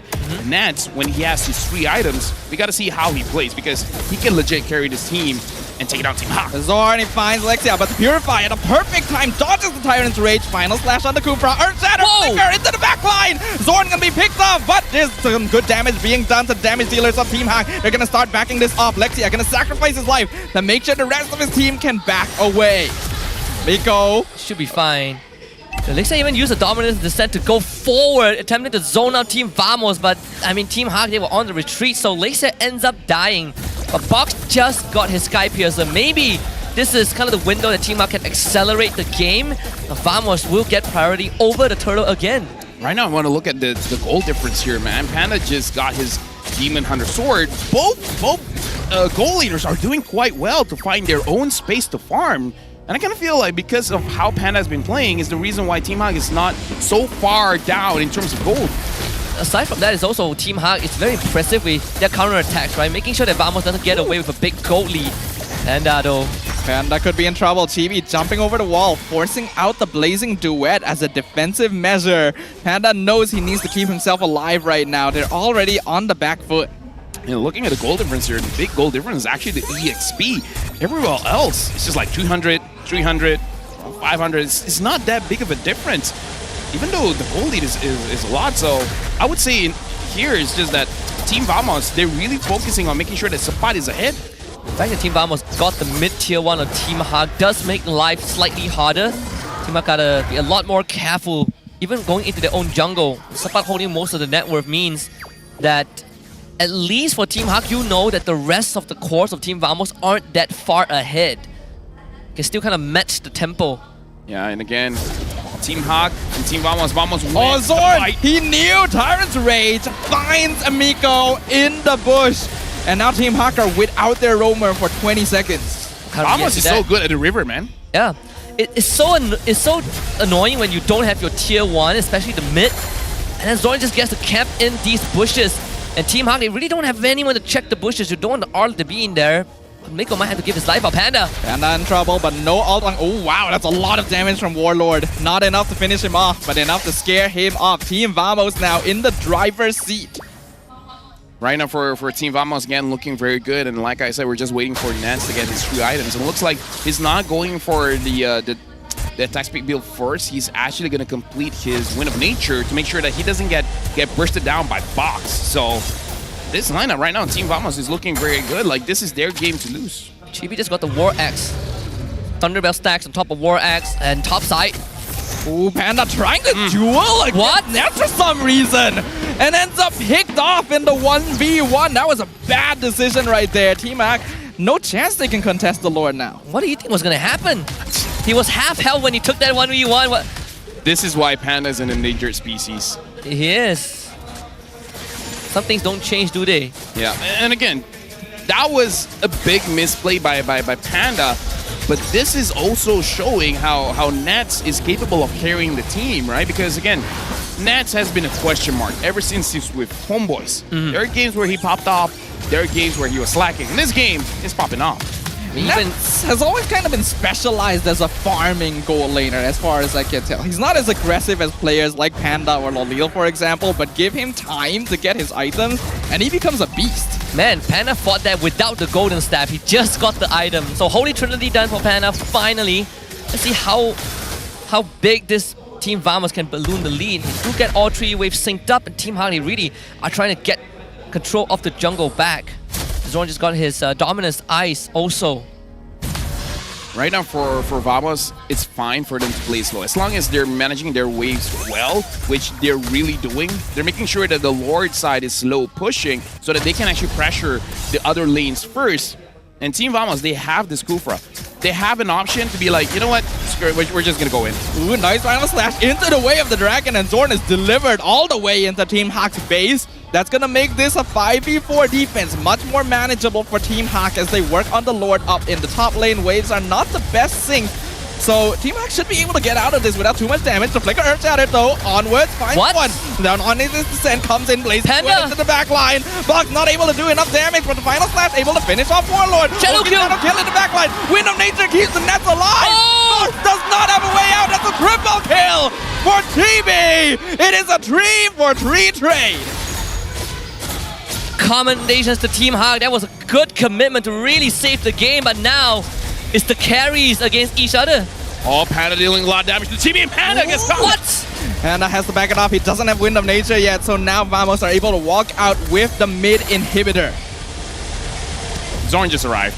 He just arrived. He's alone. He should be a little late. Yeah, I'm That was a crucial stun from Nets. He pinned Miko to the wall, the rubbles of the turret. If not, I feel like Miko would have been able to do a lot more. When you look at the instant replay brought to you by JD, disengage Panda and Miko reaches the back, but look at Nets. He really stopped Miko and Panda from full committing and allowing Chibi to get away. Yeah, honestly, like, I was looking at the engage. Oh, it looks like a fight is going on. Yeah, Miko has already been picked off once again here, not able to get that kill. And we can see that Vamo is specifically positioning to avoid Panda. So the Ogi Shadow kill. Oh, the flicker from Zorn gets him out in time. You gotta be kidding me, right? Oh, that was not a Sky Piercer proc? Yeah, that's not enough. I mean, like, to be fair, at this point, I feel like Box doesn't have stacks, right? Probably not. 3, and 3, yeah, he probably doesn't have stacks. So this is also another reason why we don't really see a lot of Sky Piercers, because it's hard for you to maintain those stacks. It's one of those things where you win big, you lose big. Yeah.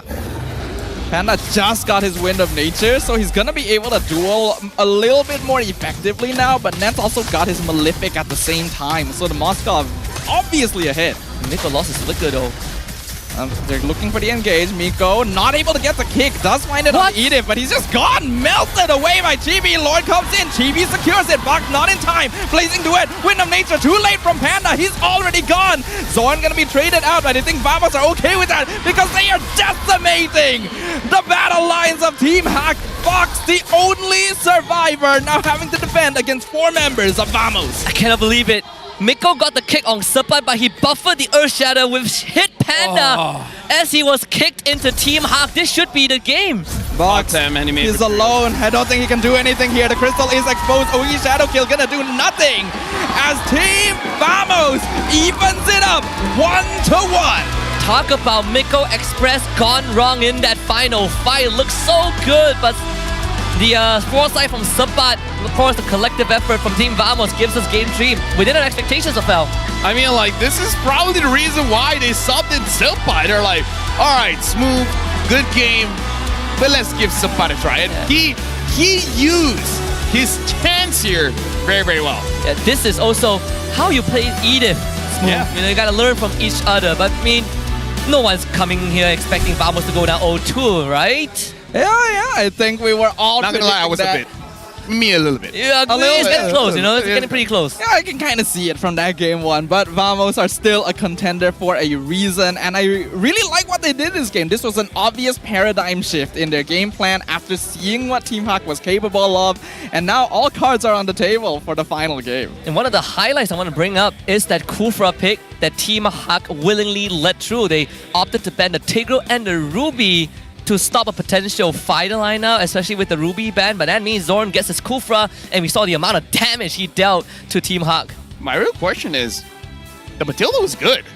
Yeah. Looked good. Why did they like, yo, the Matilda, great. Miko, you slowed them down. Let's pick a show. Let's show it. Let's show Zorn how it's done. But to make it fair, we give him the Kufra. I think this was very much kind of a let's show Zorn how it's done situation, and then Zorn showed them you can't do that to me. He did it 2 seasons ago, to be fair, but you know, 2 seasons is a long time. I mean, even the fans said Zorn is perfect. Yeah. Right? Remember the interview with Rose? Zorn is perfect. Yeah, they asked, well, some people in chat asked Zorn to play Fanny. That's how good he is. Legit, I feel like Zorn's Fanny is better than Chibi's Fanny. Ooh, controversial. Wow. Oh no, you've never seen Zorn on the Fanny? No, I've not. Dude.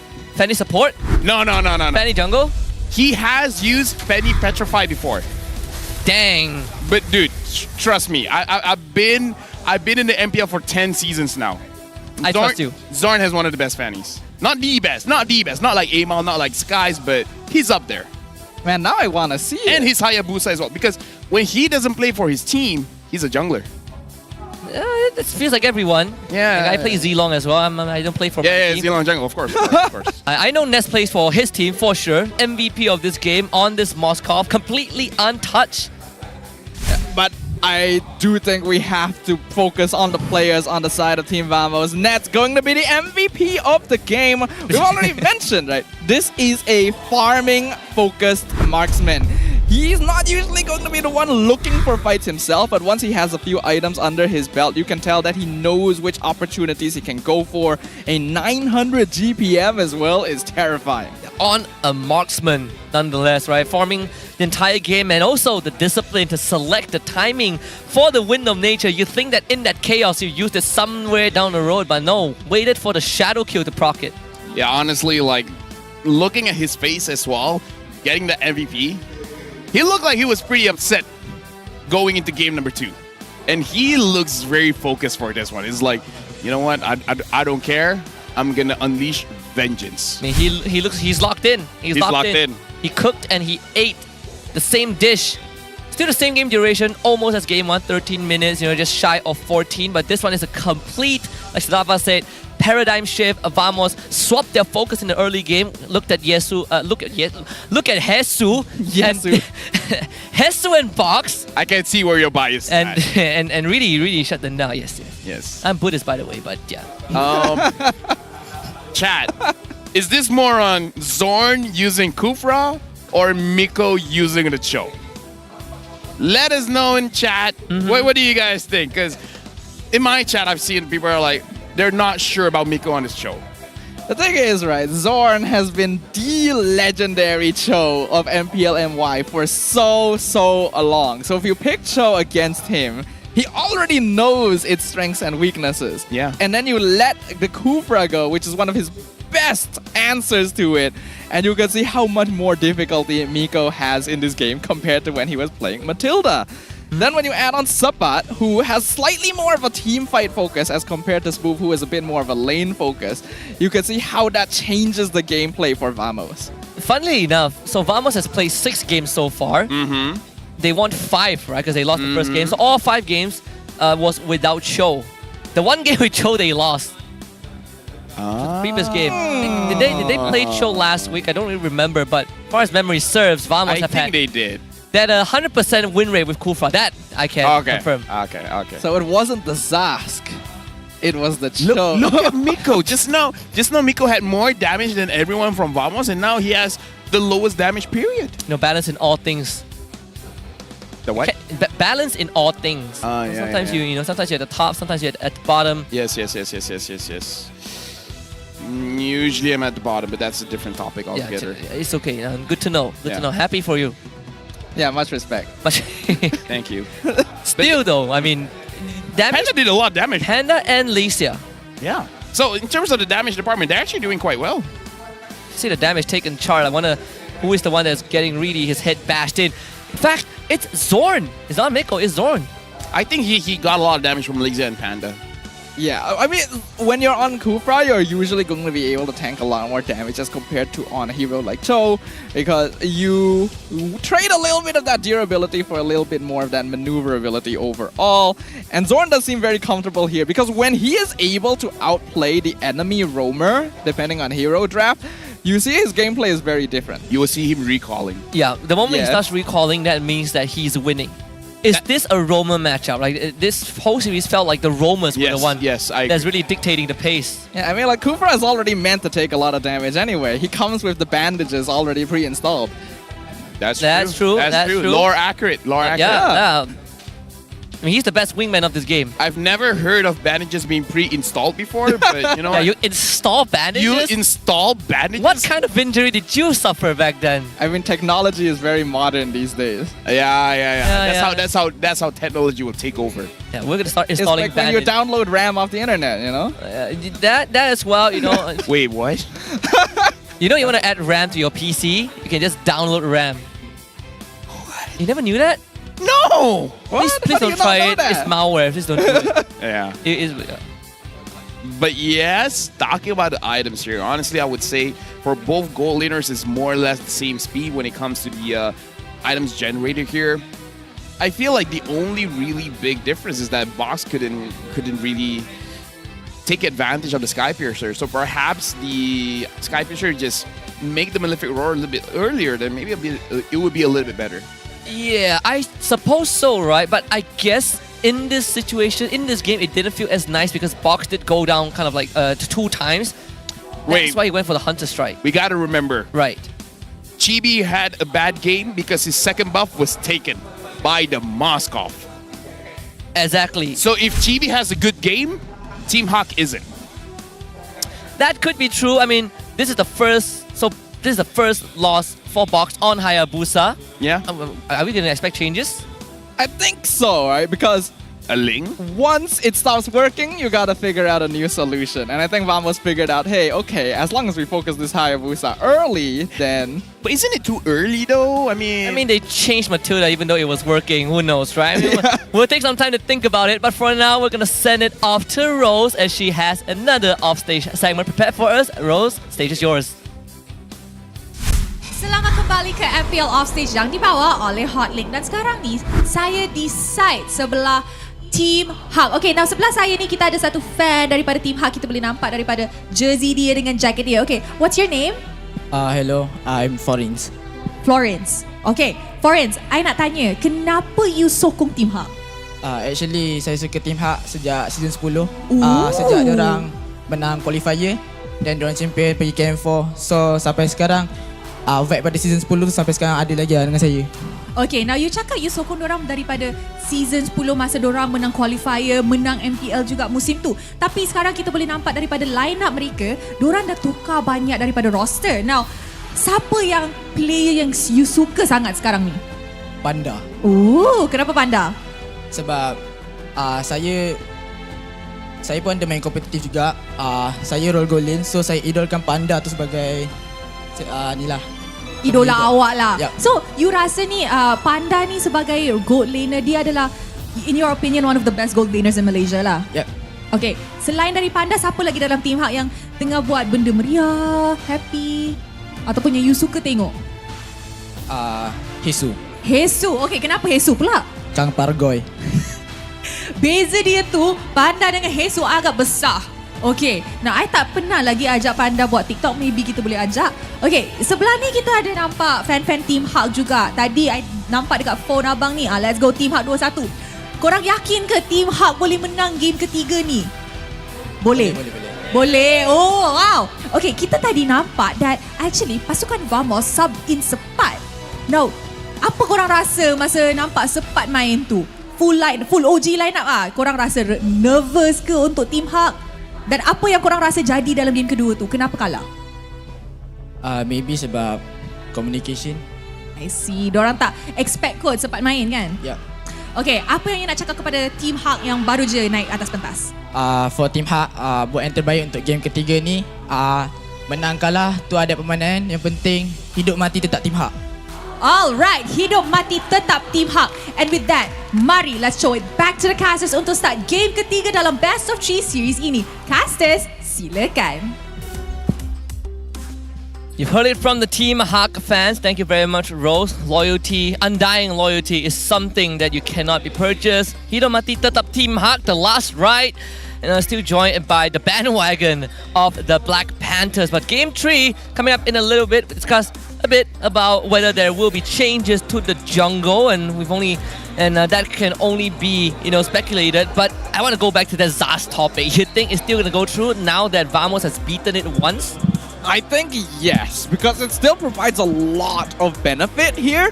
If they intend to stick with the Hayabusa, then rather than the Zask being the issue, I think they need to reconsider their roam hero, because this show kind of ended up playing into Vamos somewhat. It does feel a bit weird.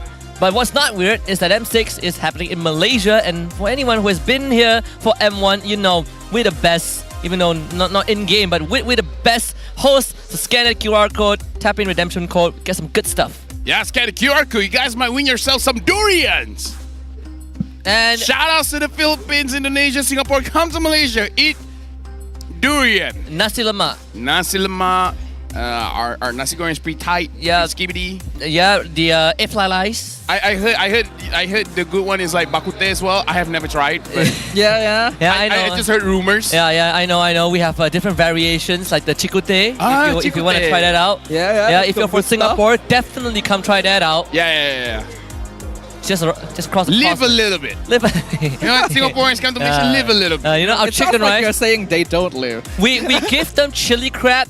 We take everything else, all right? Chicken rice, bakute, chikute, whatever it is. None of that peppery soup. Yes. We have Singaporean fans that actually flew here last week to watch. So I saw that. W. That's my Singaporean. They are living a little.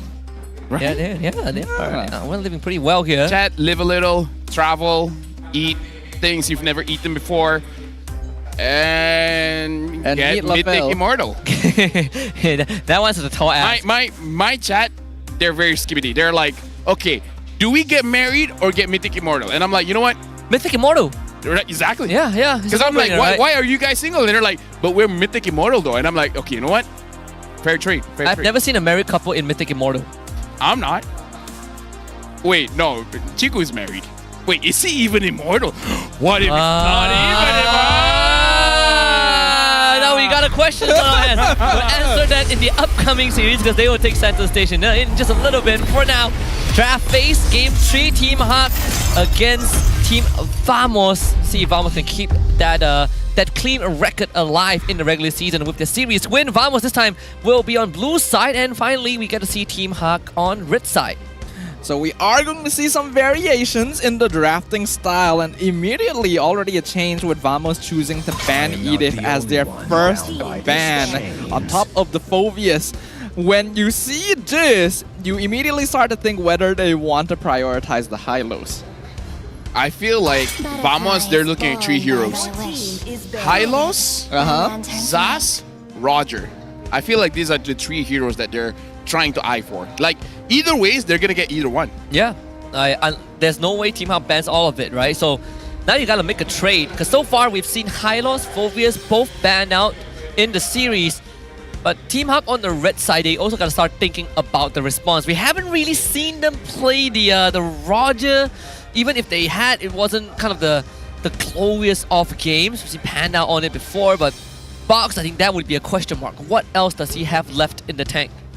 I want to see Box really expand that pool. Fanny. He should be pretty good on Assassins, but I want to actually see that happen. Fanny could be interesting, but we've already seen how easy it can be to deny this hero, so if they do go for it, have to be quite careful. That's a bit weird, no? Because they actually banned a Hylo, so they don't even care about it. So Zas or Roger, if I'm Team Hak, I would ban Zas or open both of them, right? So that Vamos gets 1, Team Hak gets 2.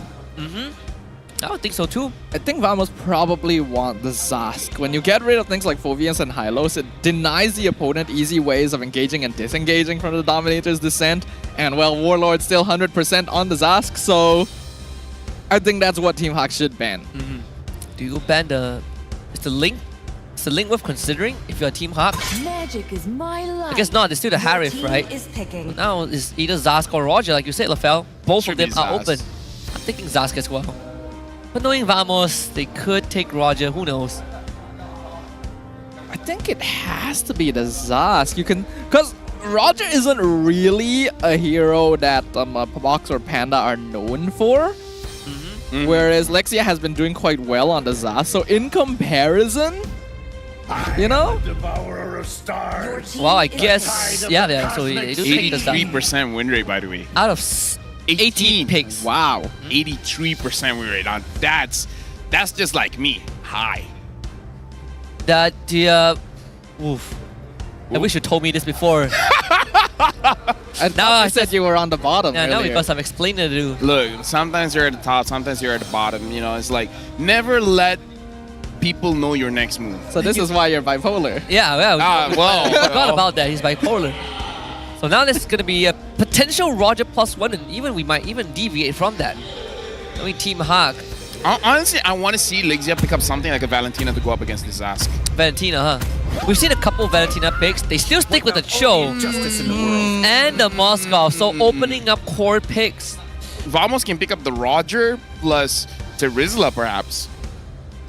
Or do you just want to go all in, pick up the Kufra in this first phase? Yeah. I think it could be totally fine to go Kufra here because it counters both Cho Whoa! and Moskov. Hold on, sir, hold on. Vamos wins, I will shave my head. You know you should make statements like this after looking at the draft, not before.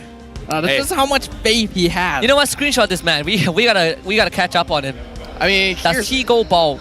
He has cojones, you know. Yeah. You know, the one thing that I'm a bit tired of is people making all these declarations, but we never get follow up. Yeah. Like if Team A wins, then I would confess to my crush, but we never know if he was accepted or rejected. Kufra Ruby on the table. Ooh, this is a strong combo right off the bat. Does take away the sort of surprise flex pick of Ruby. But when you have Kufra and Ruby against Cho and Moskov, Team Hawk is already going to be fighting an uphill battle. You say surprise flex pick, but Vamos has played it on nets and also in the XP lane. That is actually true. This Cho is too early, in my opinion. I mean, maybe they could still win, but still, I feel like Cho is way too early. Right? I agree. I think now the problem for Team Hawk is that there's so many things they gotta take out. I mean, they take out the Roger, sure, so we know for a fact it's a Roger jungle, which still doesn't really solve the problem. But Vamos having a way to pivot into a potential death ball lineup, there's still the Ling on the cards, which I assume Team Hawk will start considering banning out in the second phase. Not gonna lie, I was actually thinking of X-Borg here for Team Hawk. X-Borg jungle? Either or jungle. Yeah, jungle, yeah. Because I feel like the X-Borg jungle might do well against Kufra, Ruby, and Zas. Right? If the Kufra jumps on you and you still have your Firaga armor, you're still safe. That is true. It's a good observation, and I agree with it as well now that you've brought it up. Would be pretty good against what Vamos has, but well, that timing has already passed. They do indeed ban the Ling to make sure that TV doesn't have access to that. I wonder if they will ban the Fanny too. It's gonna be a tough situation, and even let's say this Ruby goes into the XP lane, what matchup are you gonna get, right? What matchup does Team Hawk have into the XP Ruby? Because Vamos, they're taking out big set of Terizla is already gone. We don't really have much left. I guess there's the Arlet, but we've seen this particular matchup. It doesn't really feel too good for the Arlet either. Yeah, again, I'm not an Arlet lover, you know, like in Malaysia it hasn't been performing all that well. Between Arlet and Tamus, I would really rather just Hesu to pick up the Tamus. But I think Arlet is probably one of the safer options. I also do like that they're banning out the Natan here. Nets is most well known for playing heroes like Harif, Natan, and Moskov, and all of those have been taken off the table, basically forcing him into the Claude. And then Vamos ban out the glue, so they are looking at XP laners, yeah. Wait, Barat should be okay here. Barat's right? Yeah. I'm thinking of a Barat, yeah. I mean, you would get... Okay, I was thinking of either Barats or CC, but I'm feeling Barats. I feel like for either team, Barats would be pretty good because again, all those tanky heroes are out. They pick up the Vexana here, so Vamos has the chance to pick it up themselves, but like what other jungler that skills super well? Do they want to pick up a Hayabusa here? Or excuse me, the strongest scaling hero, Aulus? Oh wow. Okay, that's or Lancelot? Lan- Nolan? It has been. Oh, Nolan's not bad actually. Oh yeah, Nolan. Oh, Nolan's still up on the table, yeah. Yeah, you know what they say? When you pick Nolan, you gaze into the unknown. Gaze into the beast. Beast or unknown? Let us know in the chat. I feel like it's an unknown. I think it's gaze into the abyss. I don't even remember whose Is line it this is. gaze into the unknown? I don't. Yeah, it's the last word that I'm not sure. So it's the Hayabusa for Team Vamos, and the show box house is done. And the carry! Okay, it's one of the few gold laners left. It would either be Carry or Claude in this situation. I actually feel like Claude may have been a little better, but looks like Nets has made his choice. I kind of do feel like Lexia could have gone for Valentina actually this game, because Zask, Ruby, Kufra has some great ults to steal, but they go for the Vexana instead to have a little bit more early game fighting potential. And that last pick going to be the Joey! What? Whoa! Whoa! How is that gonna work against Ruby EXP? We've seen, I mean, the concept for Cho XP, we've seen Sanford do it. Yeah, just full tank, concussive blast, utility. But man, into this lineup, this is gonna be, I feel like it's quite a nightmare. I'm looking at Vamos' trap and I'm feeling really good about it. You know, I said earlier Cho and Ruby is the eternal rivalry, but I never would have expected them to be facing each other in lane here. In the XP lane, yeah, right? That's super interesting. Guys, what do you guys think about this show pick? What do you think about this show pick? What does the chat think about this show pick on the EXP? Let me just say, if Hesu makes it work, if they take down Vamos, they better be MVP. He better be MVP. Dude. I can't wait to get this started.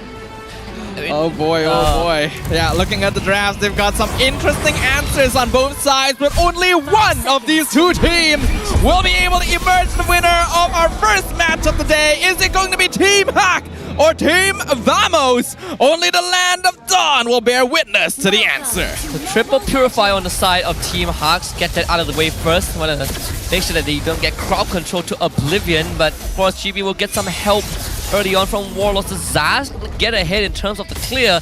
Parallel jungling on both sides. They will end up on gold lane. Okay, we gotta see how, if Miko is able to slow down Vamos here, especially slow down Chibi, then it's gonna be very good for Team Hawk, especially now Panda has that Moskov again. I don't know, I feel like Team Hawk, we criticized this kind of draft before, where they're pretty squishy, but they executed well in game number 1. Now we gotta see if game number 1 was just a fluke. I suppose Miko's guiding wind, the shield is going to be very crucial to make sure that no execution comes through from the Hayabusa. Zorn going in. Already, Lexia taking a lot of damage from that Nightmaric spawn, so returning the favor. But Chibi has been found in the jungle! Whoa! And Box secures first blood! Yep. You literally just called it out, right? Miko's the supervision with this Matilda. It's been quite a while since any team faced a Matilda. Didn't expect the movement to be that fast. In fact, the Miko got info that Hayabusa started red side, so the orange buff. So he knows that he's going to end up top side and just brings Box to a first blood. I mean, it's already starting to look like game number 1, where instead of getting the buff, you just straight up kill the guy. And it works well, doesn't it? And they knew Zorn wasn't there as well, because he was already seen in mid doing that damage to Lexia, so it was a free kill for them and a great start. Especially when Hesu with the show clears the way for the concussive blast, starts rotating, essentially 2 support instead of 1 for Team Hawk. But they gotta keep the gas going, gotta step on the pedal and not relent. Yeah, exactly. Have your foot on their necks. Don't let go. Team Hawk is still controlling the turtle, but Zorn, who's he gonna go for? A turtle dropping low, Box gonna secure it. Zorn now out of position, wave the dragon onto the Kufra, has to flicker out of the turtle pit. No. The Circling Eagle catches up to him, and now Subbat, the next one on the chopping block, just barely able to dash over the wall. Team Hack making use of their EXP advantage, not quite able to stop Chibi, but the damage is done. Man, if Subbat wasn't a Ruby, Zorn would have straight up killed him by bringing Miko over with the Circling Eagle. But still, Hesu doing a fantastic job on this show. A full level ahead of Subbat. You think that Vamos has a lot of setup, but Team Hawk also has a lot. I guess the answer about Joe going up against Ruby is just like, don't go against Ruby! Hesu with a flicker! Way of the Dragon onto Zorn. Tyrant Rage on 3 members! Zorn trades his life for a kill onto Hesu. Miku just barely able to get out with the guiding wins. And that's going to be a 1-for-1. Wow, crucial Tyrant's Rage. They didn't have the damage to kill him off in time. And Vamos finds a trade onto Hesu, who got up to a great start. And that's gonna pump on the brakes on Team Hawk a little bit. But again, we see the potential here that Team Hawk has with Hesu just moving around the map. It's essentially Team Hawk using 2 roamers here. But yeah, Zorn is still a little bit too tanky. Maybe Team Hawk just overestimated their damage. A little bit here. Looking at the mid lane, a lot of pressure coming in from Team Vamos, and I like that Team Hawk is playing a bit safer. You saw Lexia, he suspected Zorn on the right side, and so he played to the opposite side of the lane instead. Box is hanging around this area also. If Vamos can take out Lexia a second time, or at least that's the first time, in fact, make life hard, but they're forced to come top side though. A lot of pressure put on my Panda on the turret, almost taking away all the gold. Yeah, it's quite weird that Vamos, they saw Team Hawk putting pressure on gold lane, but they really want to make sure that they catch Lexia here. So it looks like their game plan for game number 3, take down Lexia. Way of the Dragon onto Zorn. Probably not the direction Hesu wanted, so not going to make much of an impact here. And that means no Cho ult for the next turtle fight. Nico, the seed is going, and another attempt at steal this time. Panda would not get it. Good try though, good try. Yeah, very good try. If he steals that, that could be the game. Oh yeah, it could. For sure. And now Team Hawk, looks like they're waiting on Team Vamos to start this turtle. And Hesu is just waiting in the wings. Wants GB. He's looking for it. Will jump in. Miko maybe a little early. Almost dies, but is able to dash out. Turtle dropping. What? Fox! Gets the Lycan Pounce. Gets the Retry. Way of the Dragon onto Zorn once again. Right into the Dominator's Descent. Warlord gonna pop out. Get that safety. And there's gonna be no casualties here, actually. Man, the fact that Hesu got out of that despite a weird the dragon angle, he got his flicker back up in time. That's how he survived. But Box surviving, securing 2 turtles already back to back in such a messy situation really shows that man still got it. I still remember back in Season 7 when Box was the regular season MVP, he was known for being a turtle slayer. His retribution timing was always on point, and we're definitely seeing a return of that. Oh yeah, like right now, GB has to be a little bit worried because he used to, like every single season, he's the one that gets the most lords as well as turtle. Now he's definitely being challenged. Oh, Zorn, nice dash. Finds Miko. Ogi's shadow kill. Doesn't get the kill. Yes, it does. That's going to be a free execute right there. Team Hawk not able to respond, but they do find the kick onto Warlord. Doesn't follow up on it. And Zorn wastes his Tyrant Rage in response. Now they worry about Zorn, the counter-engage potential in that choke point. That could have been the death of Box and Panda. At least Miko was a good price to pay, but Zorn is hanging around. They want more. Oh, Hesu showing face. They're going for Hesu. Finds Hesu. Trying to go for the siege, but not able to find the catch needed. A nice knock-up onto 2 members, but they're diving the tower. I'm offended onto 2 in the back line. And Hesu gonna be the first one picked off. Sabat continuing the fight. Ruby gonna be able to lifesteal a lot, and he's just diving Team Hawk. Not able to get the last hit on Miko, though. So they'll settle with the kill on Hesu. Does allow Box to take the bottom tier 1, so Panda is not farming, but Box is. I guess Team Hawk more than 1 win condition. As long as one of them is having a good time, they're not too worried. They will lose top tier 1, but at least so far, almost 7 minutes into the game, there's still no team that has a big, kind of an obvious lead. Yeah, honestly, GB, even though he died in the early game, but he got 3 kills after that, so he's looking pretty good. And he's gonna get the turtle, and we see the Cho get pulled in. Does get the kick on the GB, but Ogi's shadow kill gets into safety. Mega kill on a Hayabusa. Oh, the flicker Tyrant Rage on the Box against the back of the turtle pit. Team Vamos flaunts their superiority. Execution error, Panda. He did it. He threw his stun a second too late. Chibi went into the shadow kill right as the arrow connected, so didn't get stunned out, and Panda even attacked the Nightmare Respawn of all things before that. Just a fraction of a second made all that difference, and Vamos starting to really crack this game open. In my head, I'm still reliving how Zorn was able to catch Box. Like, he knew Box was gonna get out somehow, and he was more than ready for it. Like, that's a big turnaround. This is showing how Team Vamos, they're very used to fighting along this turtle line. And now Sapai pulls in Miko. Looks like Miko is still gonna be pretty fine here. We can see Zorn not even using his resources. Knows Miko is going to be able to get out of there, so not much point expending that extra time. Team Hawk going to be playing for macro now instead, focusing on letting Box split push the other side of the map now that they're behind. But look at the pincer attempt. All of Team Vamos collapsing on Box and Hesu. Hesu trying to buy some space, but they're not able to do it. They find Box. Hesu going to get sacrificed for an unstoppable in the hands of Chibi. But his sacrifice allows Box to get out safely. They don't know where Zorn is still. Uh-oh, Box! Oh no, the sacrifice is wasted! Zorn was waiting for him in the backline this whole time. Man, Hesu, first of all, he almost brought Vamos to Box. Box gets out, Hesu willing to throw his life, but no one knew where Zorn was. The confidence, and Zorn, he still wants more Lexia. Next. Nice Tyrant's Revenge, purify from Lexia. You can't purify death though. Godlike for Chibi. Man, what a headache. They just would not leave Team Hawk alone. No, I mean, like, Vamos does it once, shame on you. Does it twice, shame on me. They did it 3 times. Who do we put shame on? Right? I mean, like, how did Team Hawk fall for the same trick 3 times in a row? Isn't that a little bit too much? Like, there's no way the Kupra's not camping here again. Maybe that's what they were thinking, right? There was no way. He does it 2 times, and they were like, there's no way he comes back over a 3rd time, right? Like, we already gave them 2 kills. What else they want? And Lexia dies. I think they were just under the impression that the entirety of Team Vamos collapsed on them, so they thought they already saw Zorn at some point. And saw a mirror image of Zorn for sure. Yeah. And again, this game, Vamos is really playing around Sapat. Again, Sapat has a very clear advantage here when it comes to the gold. So maybe this is just a different playstyle whenever they do have Sapat. Or Sapat is just that good at his laning phase that he's getting all of this advantage for himself. Well, they're gonna look for more advantage now. Lord crashing on bot side, circling Eagle. What? Shadow kill, just legendary for Chibi as the Matilda melts into nothing. And Hesu almost dies too. A nice pin from Panda though. The skewer picks up Warlord.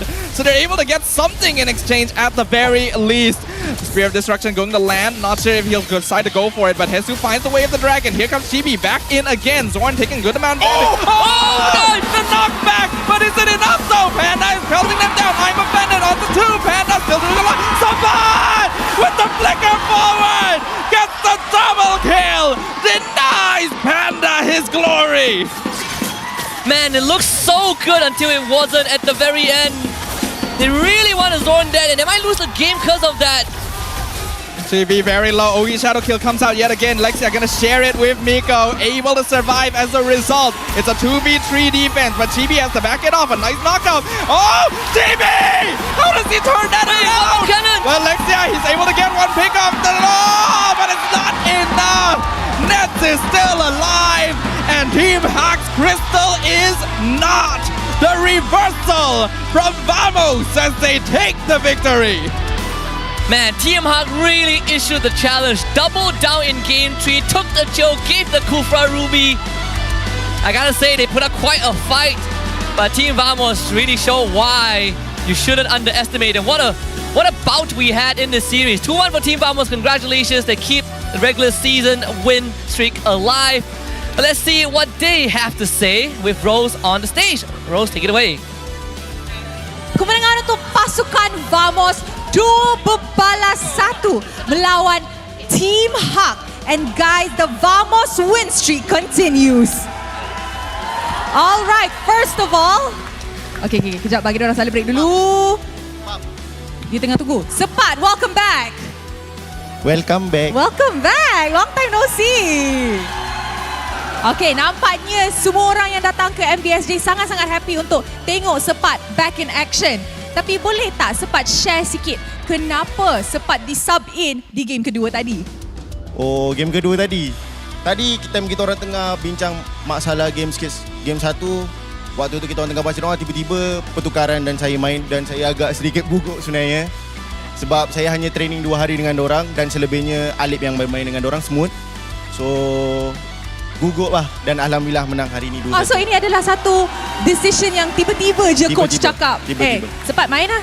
Macam tu je? Betul. Oh, okay. Kita boleh nampak dia punya 2 days of training paid off. Oi, nervous Nervous.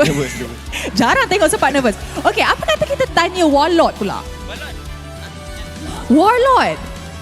Pemilihan Zaz di MPL MY adalah satu hero yang comes with a very high win rate. Biasanya orang ataupun tim yang dapat Zaz menang.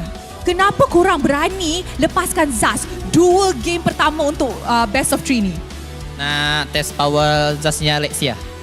Oh, dan macam mana? Apa hasilnya? Oh, Pap suruh behave. Tapi apa hasilnya, Warlord? Bisa main. Bisa main. Ni lepas Pap suruh behave. Okay guys, now kita dah tengok daripada gameplay tadi yang sangat sengit, tapi satu player mesti stand out untuk match ni.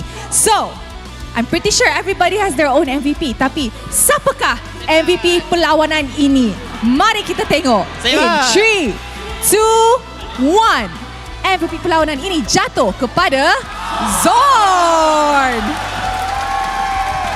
Alright Zorn, first of all, very nice game. Tapi win rate 100% korang dah pecahkan. Adakah ini kacau mental mereka ataupun korang macam tak kisahlah win rate je pun?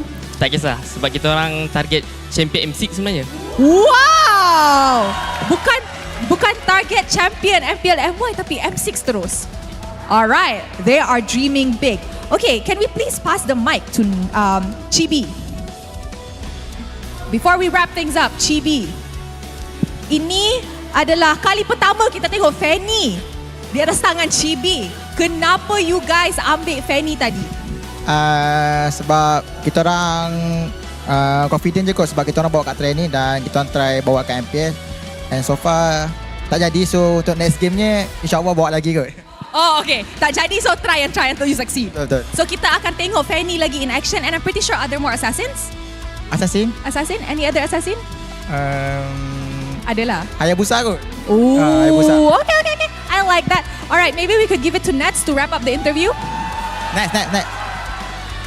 Okay, Nets. Was your sister's cake nice? Nice. Nice. Satu lagi. Okay, satu lagi. Happy birthday to my sister and I love you so much. Alah, comelnya. Chibi's cake nice? Happy birthday Chibi. Alright. Lambat lagi lah Nets. Sabar, belum. Not yet. Lambat lagi lah birthday aku. Nets. Apa Nets nak cakap dekat fans Vamos yang datang? Terima kasih fans Vamos. Forza Vamos. Thank you datang sini and bos Solos, bos Sanan, bos Wan, bos. Terima kasih so much. Terima kasih banyak. Alright, terima kasih kepada Vamos. Congratulations on your win. You guys may now go celebrate your win. Thank you very much. Nampaknya kita dah boleh interview dah kita punya King Semut dalam bahasa Melayu. Makin lama makin fasih. And with that, apa kata kita dengan mic check daripada pasukan Vamos? Is the comms all in Malay? And what does Net say in game?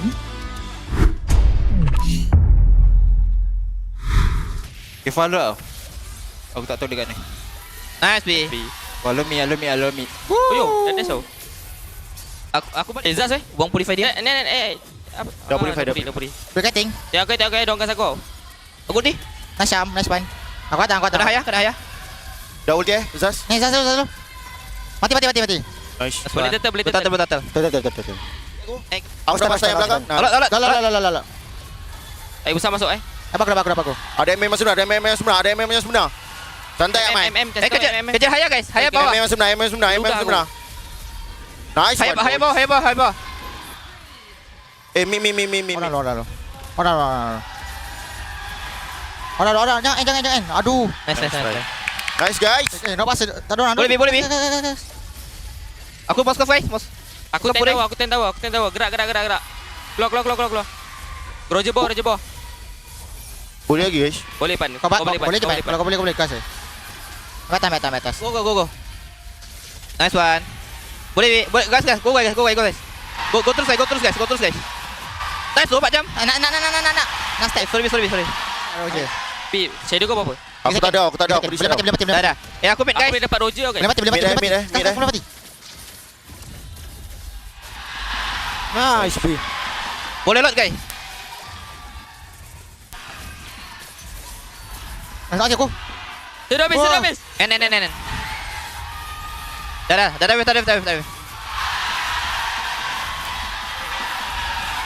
Nice one. Nice. Well, Zorn is our MVP of the match, of the series, and also retaining the 100% win rate on that Kufra.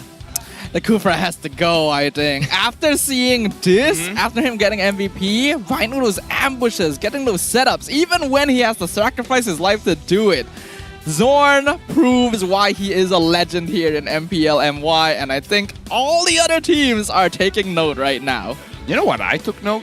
Especially during the interview.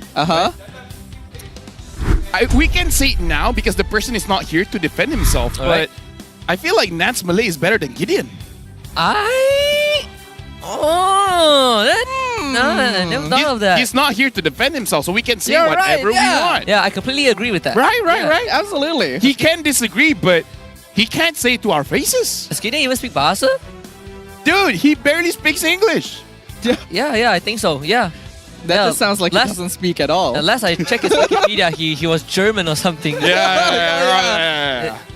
But man, special shout outs to Sepat also on this game. In this game, the Ruby. I mean, even the last play, right? Of course, there's Zon. I don't know how he keeps doing this. I think he has like 6,000 games on the Kufra or something, man. Like, it's something different, man. It's actually different. The patience, target selection. Sure, he died 6 times across 2 games, but you know, he won both games for his team. I mean, like, you're a tank. Dying 6 times, it's kind of low. Right? If you really put it into consideration. With 19 assists, that's a conversion rate of 3 point something. 3 point. Yeah, that's not bad at all. Especially when you consider that in game 3, he was basically content with 2 roamers, right? Having a Matilda and a Cho on the opposite side that he kind of had to maneuver around, and was still able to be the one providing vision, controlling the map, setting up ambushes. And I feel like we also have to kind of mention their mic check, right? This is a very, very focused and disciplined Team Vamos. Yeah, you'd think that they would be a bit more loud. You know?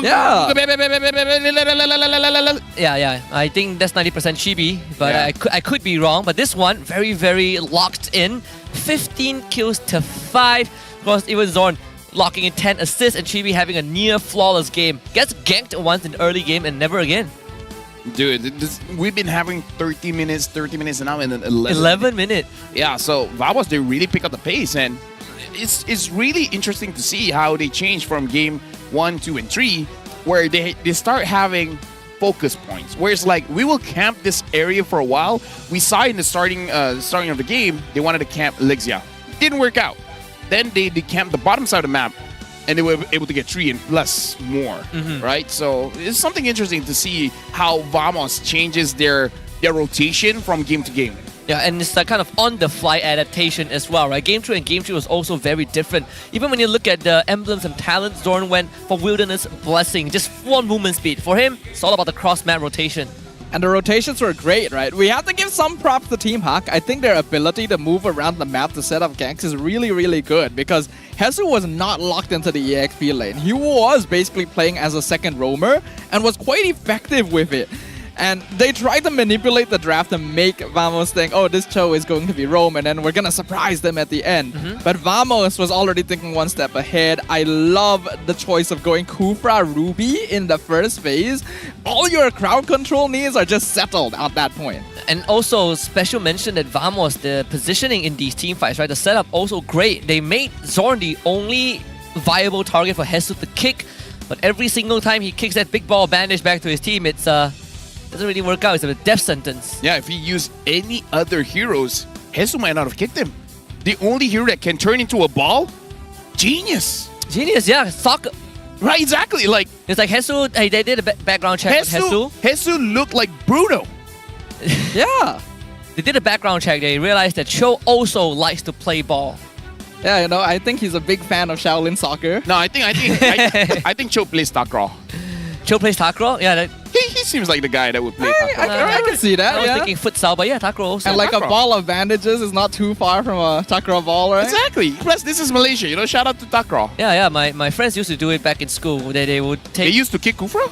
No, they will crumple paper and make it into a soccer ball. How we break window panes in class. Not we, them. Them, of course. I'm a spectator. I cast for a living, so you know. Yeah, I give them the commentary. Do these crumpled balls of paper also grow arms and push all your friends against the wall? Oh, thank God, no. That would have been absolutely scary. That would be traumatizing as a kid. It would be. What's the item progression? We take a look at box first. Starting with the Windtalker, despite having that first blood lead, I would think that he would go a bit greedier, but decided to stay with the farming route. But even with the item progression spread out, you can see that Team Hawk, they are very, very staggered on the timing. Honestly, like looking at Box build here, he's going for a prolonged team fight with the Thunderbelt as well as the War Axe. But honestly, when I look at their lineup, I'm not really thinking about prolonged team fight, no? Thinking about quick in and out, right? Exactly. Go with the Thunderbelt, endless battle, get it done with. Go in, get your fries, get out. Yeah. Sky Piercer sounds good. Yeah, Sky Piercer, endless battle, that kind of build sounds good. Yeah, I agree. Especially since you already have Panda on the Moskov, right? He should be your late game scaling instead. But well, because of this, we do see some shift in the standings. Team Vamos now taking that first place. I love this, by the way, Husky, because this, like, we just started our season and no team is going undefeated when it comes to the games. Yeah, that is a very good start. Undefeated in terms of games, right? There's no more 18-0 season like what we saw from SRG last season. But Team Vamos with that 2-1 victory remains numero uno, still number 1. And unfortunately for Team Hawk, they are going to be up in still top 3 because they pushed Todak down. Essentially, they're tied with Todak. But for the rest, it's still the same. Monster Vicious, followed by JP9ers, RSGMY, Homeboys, Team Ray, and Red Esports. But the standings will definitely not remain in this spot because coming up is another big showdown. Selangor Red Giants against Todak. Man. That standing is about to shift again. And SRG's best bet is to try and tie up with Team Vamos by the end of it if they get a 2-0. No, honestly, Selangor Red Giants, they're shaking in their boots. Yeah, I would be too. Did you see what Chiku did yesterday? No. Hanabi without the Lolita? Yes. Dude. I would be shaking too. Selangor Red Giants would be like, oh no, how are we going to get number 1? Yeah. With that exact tone, by the way. Oh no. Unironically though, the competition does seem to be heating up a little bit. I think every single team realizes M6 just across the horizon, many more tournaments that they can take part in, so they gotta up their game. Yeah, especially when you have the Snapdragon Pro Series coming up. The Challenge Finals for Season 6 is now open for registration. Q1 has already elapsed, but you still can sign up for Q2, which closes on September 15. Win your share of $150,000 cash prize and get a chance to qualify for the first ever Mobile Masters for MLBB. And if you wonder, what the heck is a Mobile Masters? You know when FCAP won Challenge Finals? After that is Mobile Masters. So first ever big stage, international, baby. Excited? Oh yes! Hey, thank you, LaFell. Sorry, I'm bipolar. Yeah. Like either I'm down or I'm up. You can never really tell. Yeah, it keeps it exciting, right? But next one's gonna be exciting as well. Make sure you guys catch that one. Yes. Selangor Giants gets Todak. Thank you very much, LaFell. But for now, we gotta make sure that he takes his meds as we go for a short break. When we come back, another showdown between Selangor Giants and Todak will kick off. We'll be back in a bit.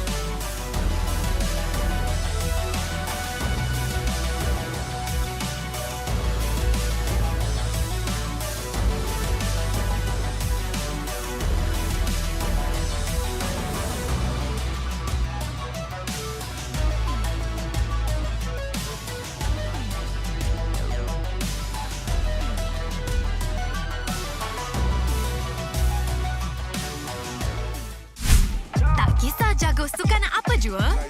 Jagokan lagi dengan rangkaian 5G termantap dan tak pelik. Gaming sepantas kilat. Menang di Land of Dawn. Tukar ke Holling Prepaid 5G sekarang.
Aku kenapa ni? Aduh, lima lagi gatal sangat. Gunalah Head and Shoulders. 100% keyakinan, kelumamu dan kegatalan. Wiped out. Unstoppable. All I hear, go get the money. So I go get it. Hate means I do something right. So I'ma let 'em. Yeah, I'ma let 'em. Yeah, I'ma let 'em. I hit the nail on the head. Yeah, I'ma let 'em. All I hear, go get the money. So I go get it. Hate means I do something right. So I'ma let 'em. Yeah, I'ma let 'em. Yeah, I'ma let 'em. I hit the nail on the head. Yeah, I'ma let 'em. Early bird, go get the worm. Worm in the dirt.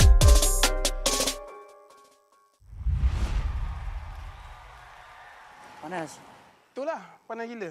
Kau ada payung? Ada? Kau tak dengar ke Kagura selalu cakap? Sediakan hujan sebelum payung untuk M6. Hacik kau. Sediakan payung sebelum hujan. Oh, iya ke? Tapi apa kena mengena dengan M6? Apa kena dengan M6? Ha.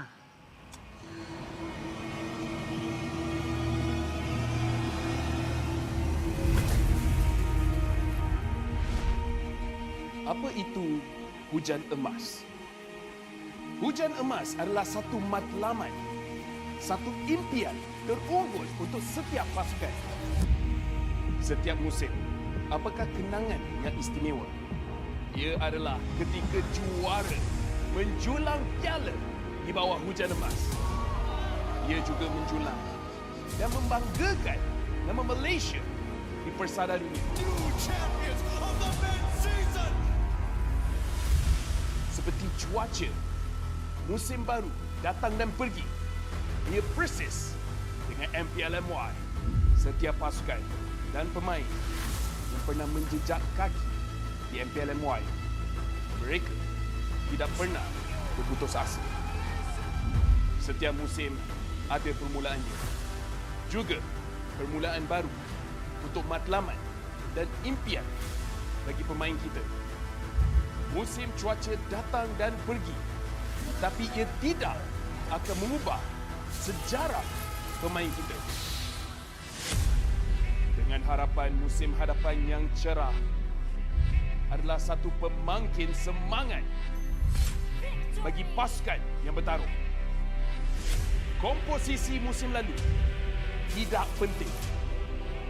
Yang penting adalah kesetiaan kepada permainan.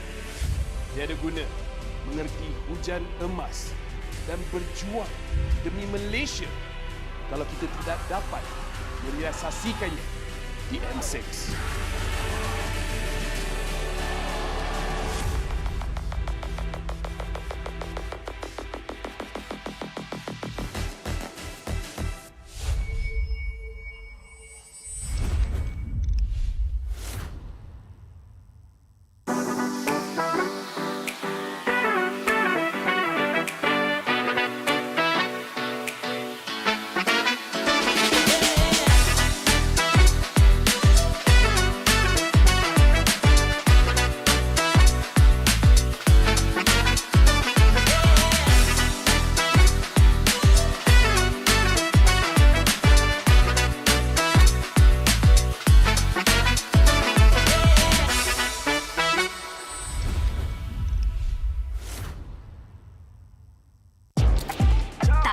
Jago sukan apa jua?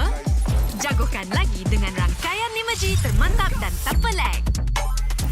Gaming sepantas kilat. Menang di Land of Dawn. Tukar ke Holling Prepaid 5G sekarang.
Tangan aku kenapa ni? Aduh, lima lagi gatal sangat. Gunalah Head and Shoulders. 100% keyakinan, kelumamu dan kegatalan. Wiped out. Unstoppable. All I hear, go get the money. So I go get it. Hate means I do something right. So I'ma let him. Yeah, I'ma let him. Yeah, yeah. Yeah, I'ma let him. I hit the nail on the head. Yeah, yeah, I'ma let him. All I hear, go get the money. So I go get it. Hate means I do something right. So I'ma let him. Yeah, I'ma let him. Yeah, yeah. Yeah, I'ma let him. I hit the nail on the head. Yeah, yeah, I'ma let him. Early bird, go get the worm. Worm in the dirt.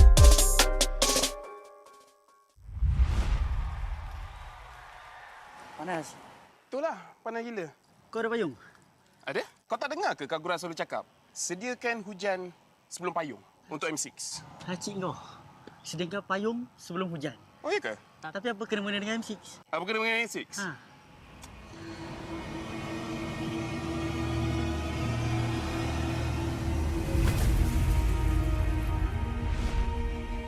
Apa itu hujan emas? Hujan emas adalah satu matlamat, satu impian terunggul untuk setiap pasukan. Setiap musim, apakah kenangan yang istimewa? Ia adalah ketika juara menjulang piala di bawah hujan emas. Ia juga menjulang dan membanggakan nama Malaysia di persada dunia. Seperti cuaca, musim baru datang dan pergi. Ia persis dengan MPL MY. Setiap pasukan dan pemain yang pernah menjejak kaki di MPL MY, mereka tidak pernah berputus asa. Setiap musim ada permulaannya. Juga permulaan baru untuk matlamat dan impian bagi pemain kita. Musim cuaca datang dan pergi, tapi ia tidak akan mengubah sejarah pemain kita. Dengan harapan musim hadapan yang cerah adalah satu pemangkin semangat bagi pasukan yang bertarung. Komposisi musim lalu tidak penting. Yang penting adalah kesetiaan kepada permainan. Tiada guna mengerti hujan emas dan berjuang demi Malaysia kalau kita tidak dapat merealisasikannya di M6.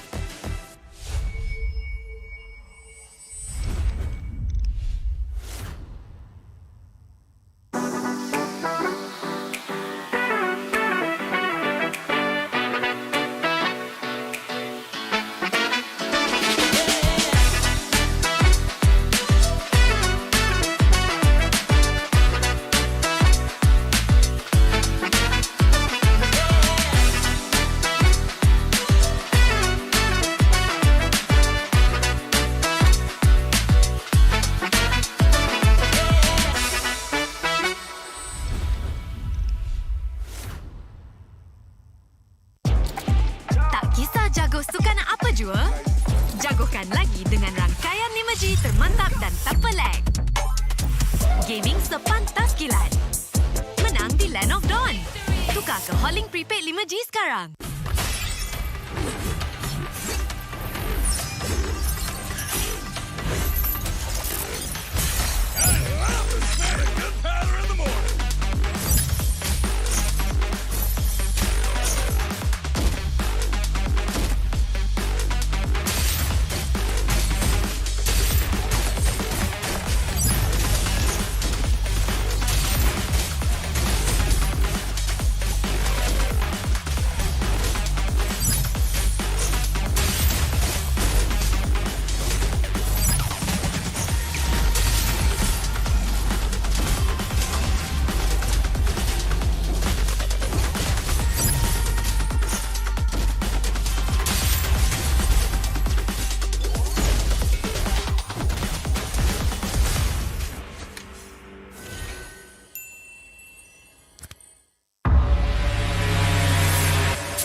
kenapa ni? Aduh, lima lagi kata sangat. Gunalah Head and Shoulders.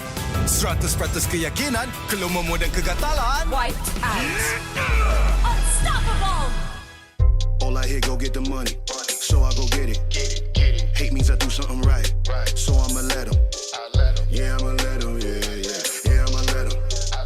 I hit the nail on the head. Yeah, I'ma let 'em. All I hear, go get the money.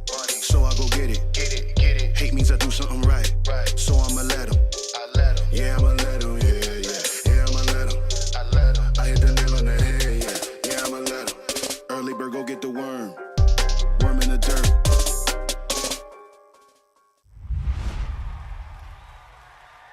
Panas. Itulah, panas gila. Kau ada payung?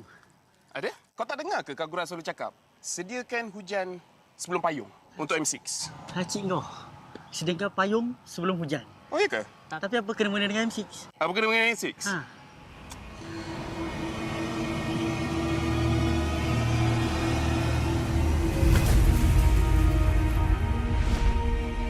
Apa itu hujan emas?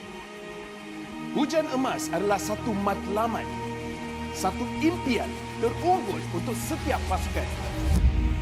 Setiap musim, apakah kenangan yang istimewa? Ia adalah ketika juara menjulang piala di bawah hujan emas. Ia juga menjulang dan membanggakan nama Malaysia di persada dunia. Seperti cuaca, musim baru datang dan pergi. Ia persis dengan MPL MY. Setiap pasukan dan pemain yang pernah menjejak kaki di MPL MY, mereka tidak pernah berputus asa.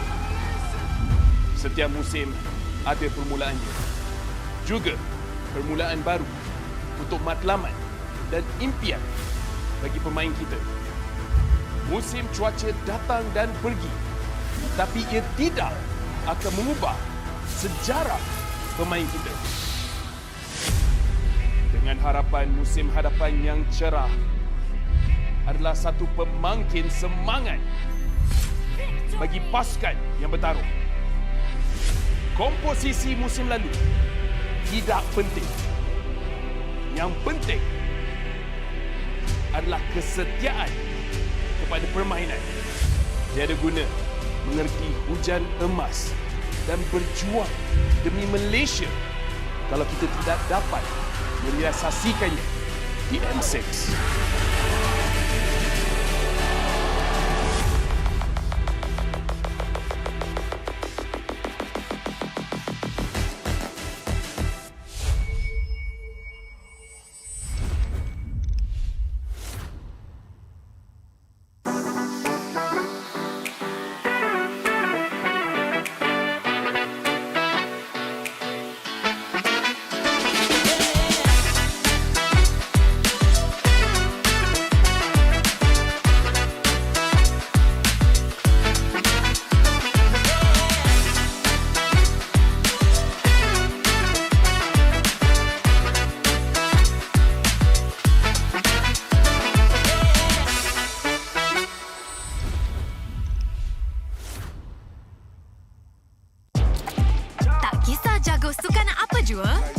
Jagokan lagi dengan rangkaian 5G termantap dan tak pelik. Gaming sepantas kilat. Menang di Land of Dawn. Tukar ke Holling Prepaid 5G sekarang.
Tangan aku kenapa ni? Aduh, 5 lagi gatal sangat. Gunalah Head and Shoulders. 100% keyakinan, kelumamu dan kegatalan. Wiped out. Unstoppable. All I hear, go get the money. So I go get it. Hate means I do something right. So I'ma let 'em. Yeah, I'ma let 'em. Yeah, yeah. Yeah, I'ma let 'em. I hit the nail on the head. Yeah, yeah, I'ma let 'em. All I hear, go get the money. So I go get it. Hate means I do something right. So I'ma let 'em. Yeah, I'ma let 'em. Yeah, yeah. Yeah, I'ma let 'em. I hit the nail on the head. Yeah, yeah, I'ma let 'em. Early bird, go get the worm. Worm in the dirt.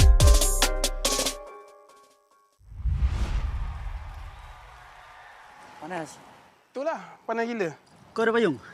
Ada? Kau tak dengar ke Kagura selalu cakap?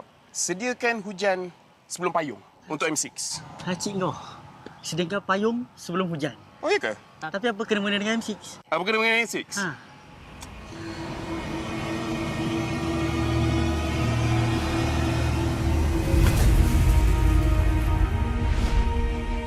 Apa itu hujan emas? Hujan emas adalah satu matlamat, satu impian terunggul untuk setiap pasukan. Setiap musim, apakah kenangan yang istimewa? Ia adalah ketika juara menjulang piala di bawah hujan emas. Ia juga menjulang dan membanggakan nama Malaysia di persada dunia. Seperti cuaca, musim baru datang dan pergi. Ia persis dengan MPL MY. Setiap pasukan dan pemain yang pernah menjejak kaki di MPL MY, mereka tidak pernah berputus asa. Setiap musim ada permulaannya. Juga permulaan baru untuk matlamat dan impian bagi pemain kita. Musim cuaca datang dan pergi, tapi ia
I'm a rock star. Yeah, rock star. Ay, ay, ay. I'm a rock star, baby. I'm a rock star. I'm a rock star. I'm a rock star. I'm a rock star. Panggil aku rock star. Ini kejohanan kita semua orang rock star. Kita rock star, kita buat saja gaya kita. Makin panas apinya sudah membara. Macam mana pun ku menempuh segala. Demi negara ku buat semua bangga. Step into my world, you know I'm always in my zone. You know I got my team, no I'm never alone. Bring out my best, buat yang terbaik. Jadi juara perlahan kita naik. Aku nak push, naik-naik jadi lebih bagus. Jadi hero, ku ada skill. Berapa banyak musuh aku dah kill. Ramai cuba mencapai, cause they envy me. Tiap game aku pasti jadi MVP. I'm a rock star, baby, I'm a rock star. I'm a rock star, I'm a rock star. I'm a rock star, panggil aku rock star. Ini kejohanan kita semua orang rock star. I'm a rock star, baby.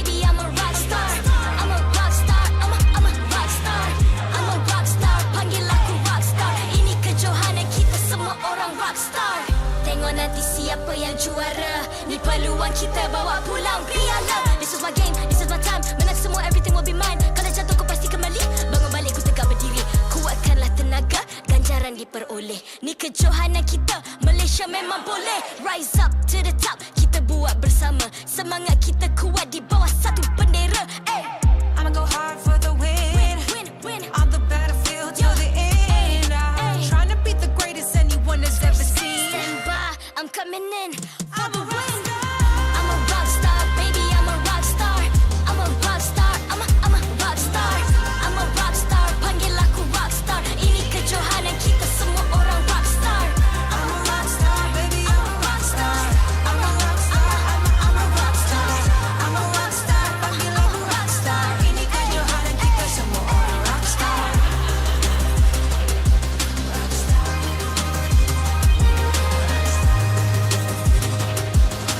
Ini kejohanan kita semua orang rock star. I'm a rock star, baby, I'm a rock star. I'm a rock star, I'm a rock star. I'm a rock star, panggil aku rock star. Ini kejohanan kita semua orang rock star.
MPL MY Season 14 is powered by Moonton, KPRG, and MSNJ.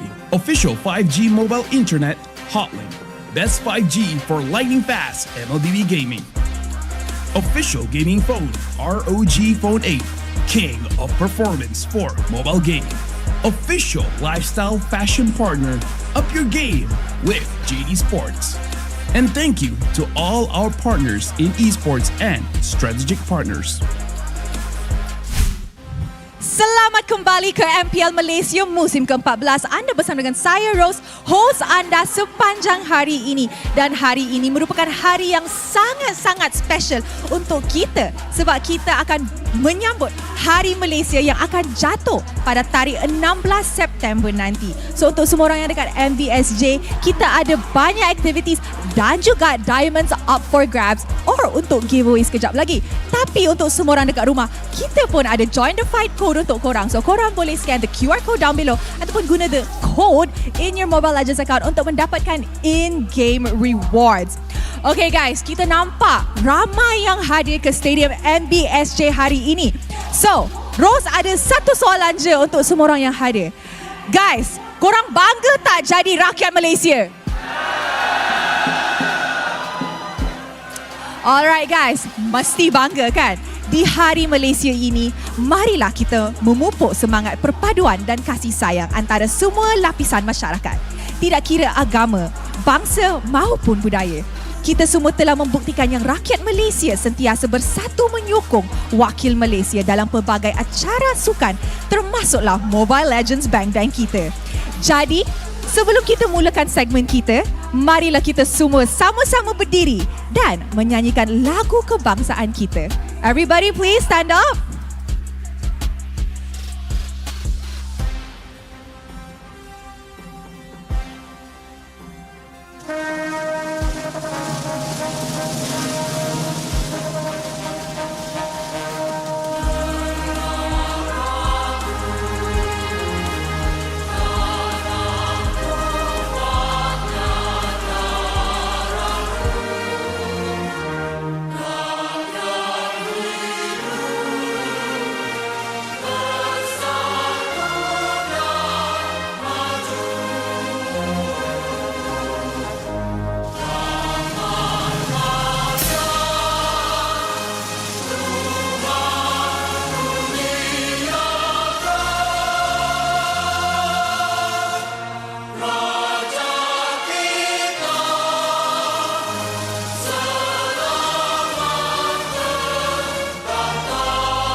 Malaysia Day kali ini, aku personally rasa a bit special disebabkan sekarang kita dah bawa pulang satu kejuaraan dunia dekat Malaysia dan M6 juga ada dekat Malaysia.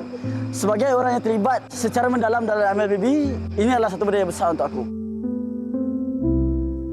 Kita orang start support MPL waktu season 7 yang RSG menang tentu.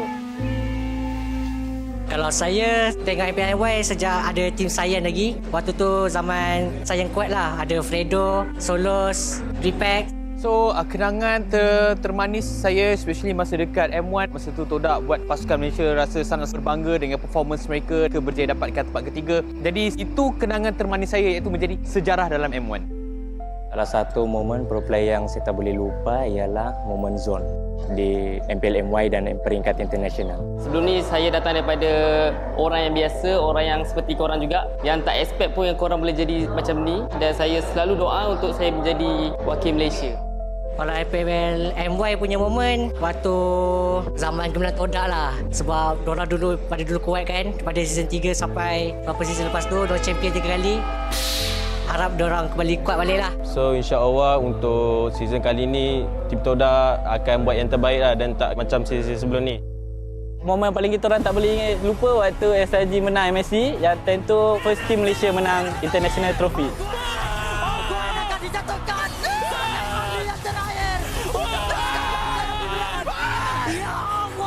Sejujurnya saya tak pernah expect yang saya dapat pergi sejauh ini, sebab sebelum ni saya dikenali just a player dari tier 2 je, and now I'm here, I'm the champion, I'm the final MVP. Untuk F6 ni, kami akan melangkaui era baru. Kami dah buktikan apa yang kami mampu buat dan kami akan make Malaysia proud again. So dengan harapan yang menggudung, rakyat Malaysia saya seru kepada anda berikan sokongan penuh kepada pasukan siapa pun yang pergi masuk dalam M6. Kita orang perlukan sangat korang punya sokongan, sebab tanpa korang kita orang tak boleh buat apa-apa. And kepada seluruh rakyat Malaysia saya nak ucapkan selamat Hari Malaysia. Selamat Hari Malaysia. Happy Malaysia Day. Happy Malaysia Day. Happy Malaysia Day. Selamat Hari Malaysia. Selamat Hari Malaysia. Selamat Hari Malaysia.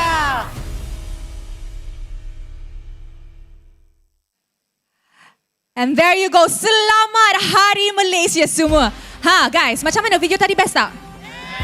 Best. So, korang rasa terharu tak dan excited nak tengok M6 jadi dekat Malaysia? Mesti excited kan?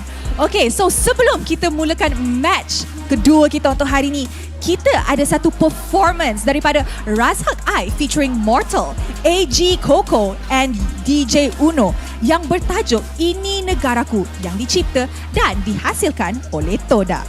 Jadi, ayo kita lihat dan nyanyi bersama-sama dengan penuh bersemangat. Dipersilakan.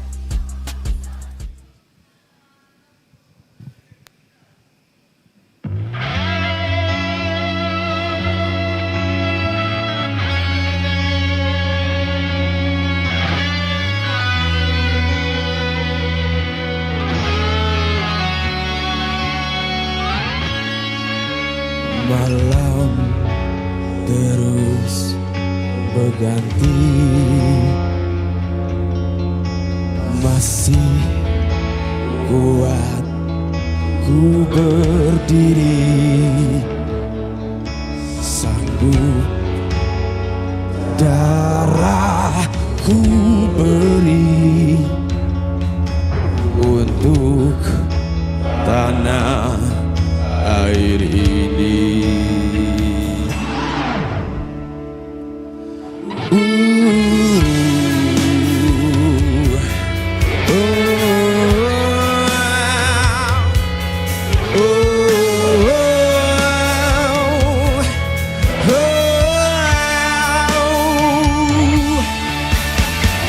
Belalak dadaku, takkan ku berundur. Ini negaraku, ini negaraku. Mari bersamaku, sorakkan suaramu. Ini negaraku, ini negaraku.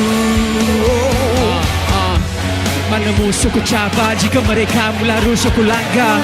Sampai mati maruah ku takkan calar, biarpun aku rebah ke tanah. Dalam hati penuh cahaya, ku percaya pada yang esa. Selagi bernafas ku takkan mengalah, ku takkan bergajah. Harimau yang tidur jangan cuba sergah. Kalau mula berang dah boleh berserah. Lain kain benang, hati tetap satu. Air muka tenang, hati siapa tahu. Beza warna kulit, masih tetap maju. Hati keras batu. Untuk jalur yang berkibar, pisang gaut berdarah di tanah aku pijak.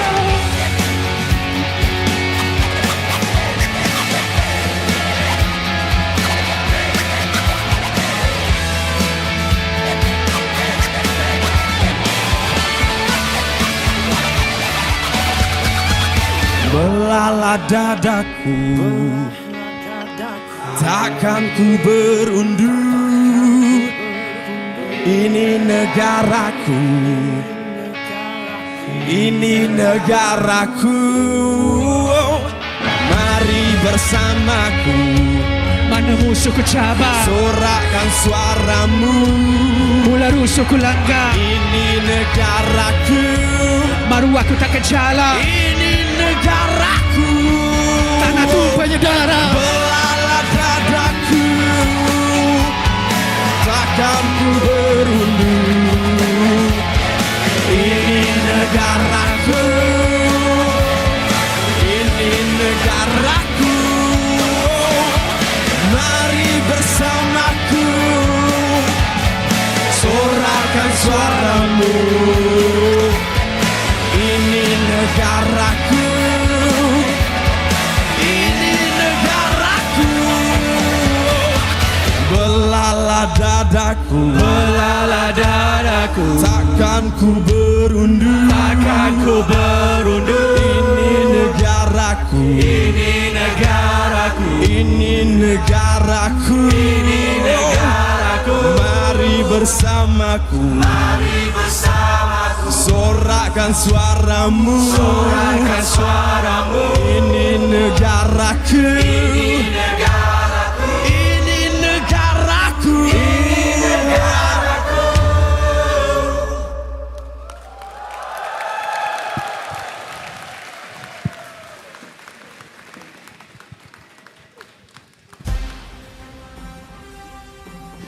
All right, an amazing performance, guys. Once again, a round of applause. Okay, now sebelum tu kita actually ada a few questions untuk performers kita. Tapi sekejap. Hold on, guys. Anyways, korang rasa best tak hari ni? Best. Korang semua enjoy ke? Match belum mula tapi the vibes in MPSJ is through the roof. I can say ini adalah satu perlawanan ataupun satu hari yang full house, and thank you very much for all of your support.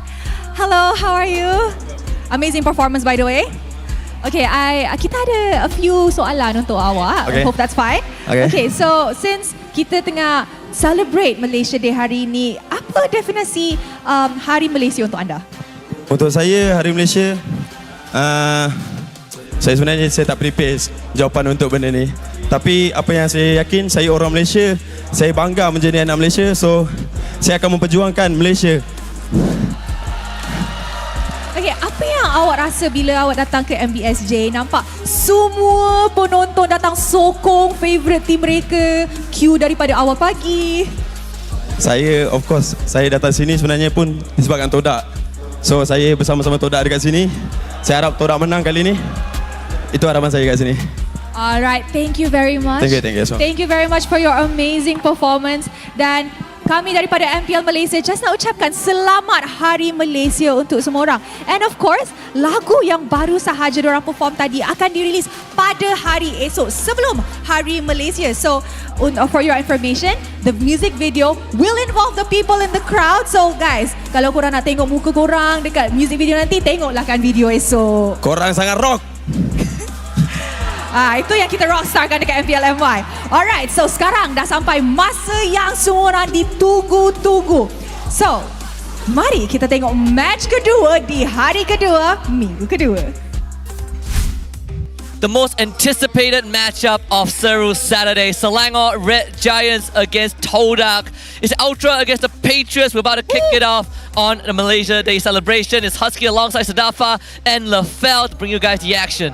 Can we talk about how Todak can flex? Like, they even bring their own singers here to sing for the crowd? Yeah, they are multifaceted. It's not just good in game, good in performance. They got race cars. They got race cars. And we've seen everything. They got everything. We even seen they got plenty of iterations of their rosters. But of course, you can't perform at your best without the best equipment. But we have the best right here at MPL MY. It's the ROG Phone 8, the official gaming phone of MPL Malaysia Season 14 that helped the pros to constantly be at the top of their game. And it also retains the crown as the king of performance and now comes with a sleek new design and improved cameras as the ROG Phone 8 goes beyond gaming. You gotta have the best tools for the best gameplay, and so if any one of you are looking to upgrade your device so that you can make your grind to mythical, immortal all the way and even easier, ROG Phone 8's got your back just like it has all of our backs and all of the players' backs on stage. So tools are important. Yeah. Oh yeah. No wonder people keep calling me that. No, yeah. You are important. Yes, thank you very much. I don't know, like I was confused, like, oh, why are you calling me a tool? But it's a good thing, I guess. It's a good thing, you know, what you call it, the tools of the trade. You gotta write that. Yeah, you need to bring a gun to a gunfight. You need a knife to cut vegetable. You need a car to travel. And you need Lafel for MPLM. Yeah. Give 1,000 auras in the chat. 100%. 1,000 aura in the W chat. for Lafel. W for Lafel. Talent of the year, by the way. First ever Talent of the Year winner. Still haven't forgotten that one. But of course, we also got world champions in the building, right? If you come to MBSJ Serang Jaya, the first thing you will see when you come through the entrance is the banner that says that this MPL MY is the home of the world champions, SRG. This is the third time against Todak since Season 12, and they have not lost a single series at all. Of course, led by Sakai's Cram, Stormy, Yums, and Innocent. Thoughts on this, Rafa? Well, SRG has become the nation's heroes in terms of MLBB as the first team to bring home an international title after their recent championship at the MSC. They're gonna be eager to prove themselves once again, taking another season and moving on to M6. But the competition has really heated up, and we've seen that even their previous unmarred, undefeated streak has already been dropping a game to Homeboys on week 1. So, just because they're the champs doesn't mean they won't have challenges ahead of them. This is Lafel's most anticipated part. And we get the first iteration. Gary, Momo, Moon, Zain, Sempoint, and D. Don't look. You okay, Lafel? You okay? Don't look. You feeling good? First of all, shout out to the chat. The chat is interacting right now. So, yeah, I dab for you guys. But, yeah, this is Todak's lineup. It's going to be Moon, Momo, Gary, Zain, Sempoint, and D. Breathe, Lafel, breathe. Guys, we got our best people in chat. Let us know. You know, how do you guys feel about this? I'm actually gonna take some time and look at chat so you guys can have more screen time talking about the teams here. But it's gonna be quite a statement if Todak wins with this lineup. Yeah, there's something that me and Gideon we kind of talked about yesterday after Zayed showed up huge with Lancelot and X-Borg in their series. There is going to be some comparison between Zayed and Gary. I think that conversation is only going to get more heated up, especially when this affects the standings. SRG, if they get a 2-0, they will be tied with Team Vamos. But for Todak, it is their chance to break into top 3 again after Team Hak now is tied with them. Indeed. Man, the fact that the competition has heated up so much is great news to see, considering M6 is going to be on home soil this year. So I'm sure every single team wants to claim some of those spots for themselves. So there's going to be a big target on SRG. I imagine everyone has done their research on them. But will Todak be able to do so after what we saw between their different lineups yesterday? Honestly, like, this lineup is going to be very interesting, but I'm just going to let you guys know the vibe of the chat. Right. It's like they're just saying this lineup is not lit AF. Not lit enough. Not lit enough. It's not lit. It got no riz, right? Yeah, well, we got to look at the headline though, because right now we're looking at constant rotation versus consistent roster, right? This roster is the only roster that has made 0 changes since last season, ever since winning MPL MY Season 13, coming in fresh, whereas for Todak, they expanded by a lot. They got a football team now. Yeah. You can go for a lot of subs. How is this going to affect the dynamic? I mean, we saw a glimpse of that yesterday. Here's the thing. I feel like this is good for debate, right? Because I kind of feel like this is a conversation you will have about in hours. That is it good to have two separate teams? Like in your own team, you have a separate team. Isn't that like what you call disconnect? Right? Because in one team, you have Team A and Team B where they're both fighting, which could be good, but at the same time, how confusing it is as a coach. Like, oh, I got Team So A, it's like Team B. both your teams have the same enemy, but you're also competing amongst yourselves. Yes. And it's not just that Todak has a football team of players, they have nearly an MLBB team of coaches as well. So we very much have a too many cooks spoil the broth potential situation here. And personally, I really don't like this style. You know, I feel like there's a lot of issues with it, but there are times when it works, so we'll see what happens. I mean, it's very important for Todak because last time M Series was here was M1 and they finished top 3, right? And so this, I think, means a lot to Todak. If they can get a win and even draw blood from SRG, they might kind of reset the expectations. So without further ado, I think it's time to bring on the Giants and the Swordfishers to the stage. Ladies and gentlemen, may I present you Selangor Red Giants and Todak.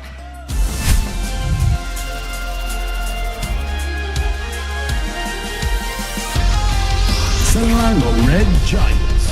Recording two maniacs in their opening week, the Red and Yellow Giants have once again asserted their dominance over the competition. Introducing the unstoppable force, the Selangor Red Giants! Todak. They've proven their relevance and strengths with constant lineup changes. Now returning to the battlefield with Gary, D, and Sign Senpai in the room. Brace yourself for the unpredictable Todak!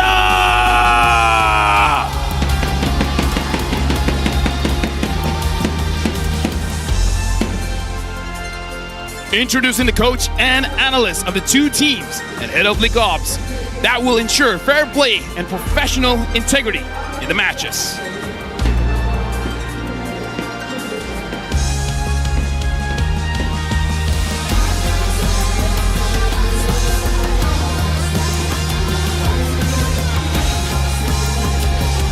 We go in with the fist bumps because it's about to get heated.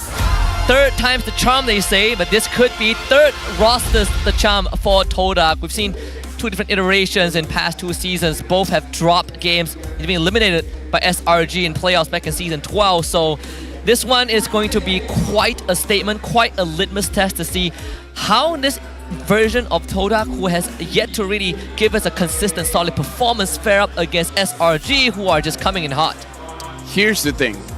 Maybe they're going for a different mindset. How can SRG know what they're gonna do? What if SRG prep if they don't know what they're gonna do? That is true. I talked to Simon, and Simon said Todak is giving our head coach, our coaches a headache because they're like, we have no idea who we're fighting against. I see. Well, you always have to listen to Simon Says, right? Yep. So it is a fair point. It can be quite confusing to deal with Todak. And it's kind of interesting, right? Because back then, when Todak was in their prime, they were also known to be very unpredictable and difficult to prepare against. But that was because their main roster had such a large hero pool and different strategies to approach from. Oh, hold on. We have a bit of a video here, it looks like. As a Roma, sebab before I pernah main Roma juga season 9, and then this is the best decision for the team. I rasa time I main season 9 Rom tu hero lebih kurang je. Tapi sekarang mungkin orang dah lagi step up dan hero pun flexible, hero jungler, hero mid laner lagi banyak lah. Bagi I tak jauh beza pun sebab Roma dia depends on the jungler. So boleh main support or tanky punya hero lah, sustain. Good to see that Zyme is settling into the Rome role, at least for this season. I think there has been a lot of questions after Zyme really pulled the weight in 2 seasons in a row to really kind of drag Todak across the finishing line in many situations.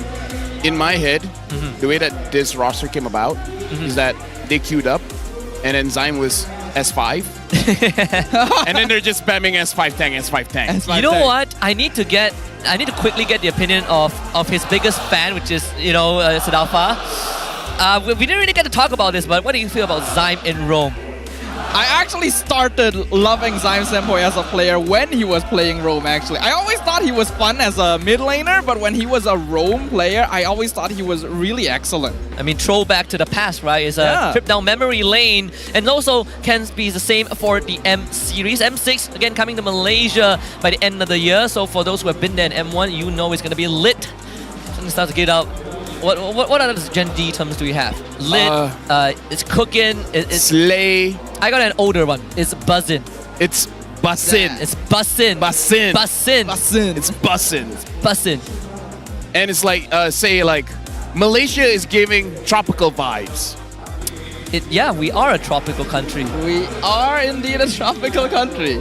I don't. Is that slang? That just seems like a statement. No. So basically, like the way you say is like, it's giving me something. Yeah, it's giving me something vibes. You know, like tropical vibes. Okay, you're right. Like saying, it's giving grand final vibes. Yeah, it's giving skibbity. It's giving the it's giving the skibbity vibe. Not very Sigma of you. Do you? Wow. That one. If Innocent drops another maniac, he's gonna be the Sigma for sure. Hey. Moon and Momo are the true Sigmas. No matter the lineup, they'll be playing. No, that is true as well. So let's head into the drafting phase because as SRG has conquered the best in the world, can they conquer an assortment of flavors from Todak in terms of draft and roster lineups? We're about to find out. Game number 1, draft is going to kick off right now. SRG blue side, Todak red. Okay, SRG batting out the Minsitar. This spells out Phovea's first pick, right? 100%. It's not just Phovea's first pick, but anything with mobility. Harif, Nolan. And I mean, SRG took a big page out of RSG MY's book yesterday. Minsitar won both games against a Phovea's. We did witness Minsitar being a huge deterring factor against one of the top EXP lane picks in the meta, Phovea's, as you mentioned. So the fact that SRG had banned it out this early on is very interesting and very respectful because Momo is one of the more consistent Minsitar players we have here. Exactly. Very respectful, very mindful, very demure. Exactly. We've been keeping up with the trend. We're young. We're like okay, Chibi was 21 years old. Our age isn't like our age is there. Look at Zyme. He looks like he looks older than me, but he's young. Yeah. No, to be fair, you look younger than most people. Do I? Right, Staffa? Yeah, I think so. Thank you. I mean, I How don't. old are you again? Me? Yeah. It's subjective. We're the same age. It's subjective. We're 1997. Oh wait, Husky. Yes. With the right mindset, you can be whatever age you want to be. Exactly. So with the right Can mindset, I be old if I want? I mean, you can. No one's stopping you. Dude, this world is nuts. Do whatever you want. Yeah. Last I checked, there's nothing wrong of declaring the wrong age. You know, we just see the Edith getting taken out by SRG. One of the more of a prime ban, I think. Again, we talk about this backstage. Depending on the teams, and SRG want to eliminate a single target crowd control. But Todak now has a big question to answer. Who do you ban out last? Jushin, Zaz, Go Shrew. I mean, Stormy is kind of good with anything. Yeah. So give him one of the most broken hero in this current meta. So it's 5 points for Stormy. I heard a hero, Phovea's. Oh yeah, we forgot about the Phovea's, right? We talked about it, right? We were talking about it. Right, let's so like, look at SRG. They banned 3 EXP laners. Yeah. And some of these are meant to counter Phovea's too. So it's like Todak didn't ban it. I mean, one is a direct counter. One is a sandbag. One is just a bit more utility, right? Yeah. So you kind of cover all the bases. I mean, Todak they do get access to the Roger, Zaz, some big picks. The Zaz comes through for Moon. Still, Roger as well. I'm surprised Roger actually has a sub 50% win rate. Right now, the OP heroes, Ling and Harif are still open. Yeah, and they have been ignored. I mean, Harif has been banned in the last series, but Ling has been completely ignored. Banned in one game, but that's all. Does SRG get it? I mean, maybe he wants the flavor of the day by picking up the Hayabusa. That's options are plenty here for SRG. So we don't see either of that. So we see Nolan and Vexana, which is something we established, right? The Nolan can be an option. SRG taking it out means the guy is very comfortable on this hero. With Minsitar gone, Nolan going to have a much smoother time. Quite interesting to see the Vexana being picked up here because the mid lane pool is still pretty open overall.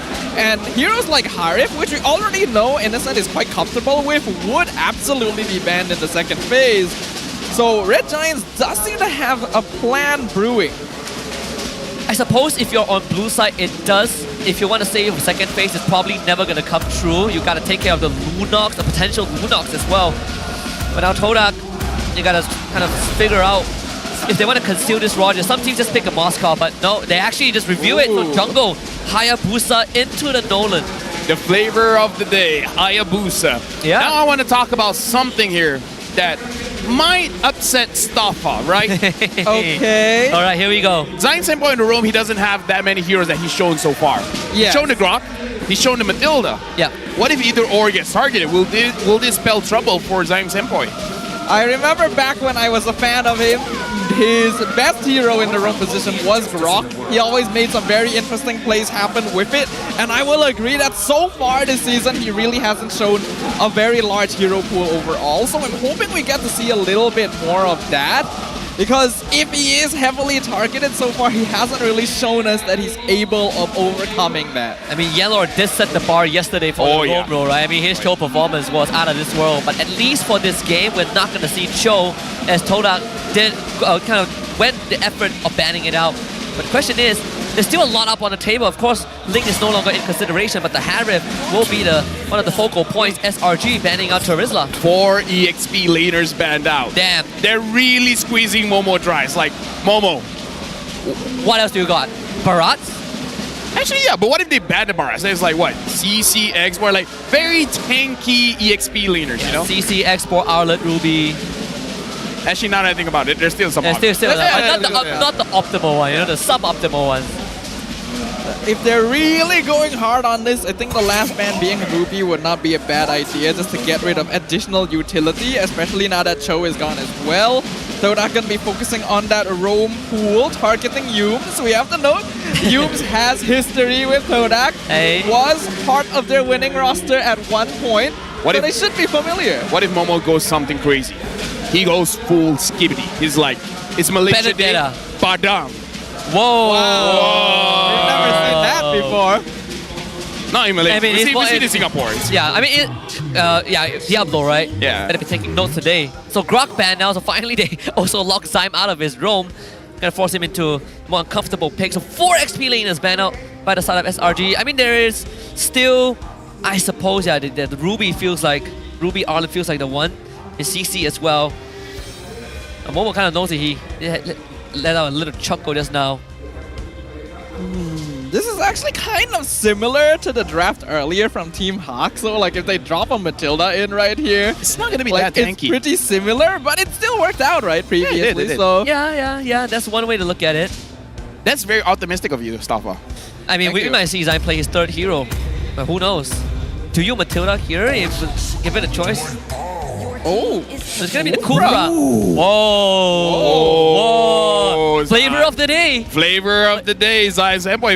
If you can, you know, pull it out. He saw Zorn won that 2 games. He's like, all right, I guess if Zorn can do it, I can do it. I mean, it would be pretty good against Nolan. It is a direct counter. Not too bad against Phobius and Vexana either. So if Zion Senpai can pull this off, can definitely set up for some pretty solid plays overall. And now we'll see what SRG will do in response. Let's talk about the stakes here. And I'm not talking about food. All right. If Toda loses this one, they might have to change lineups, right?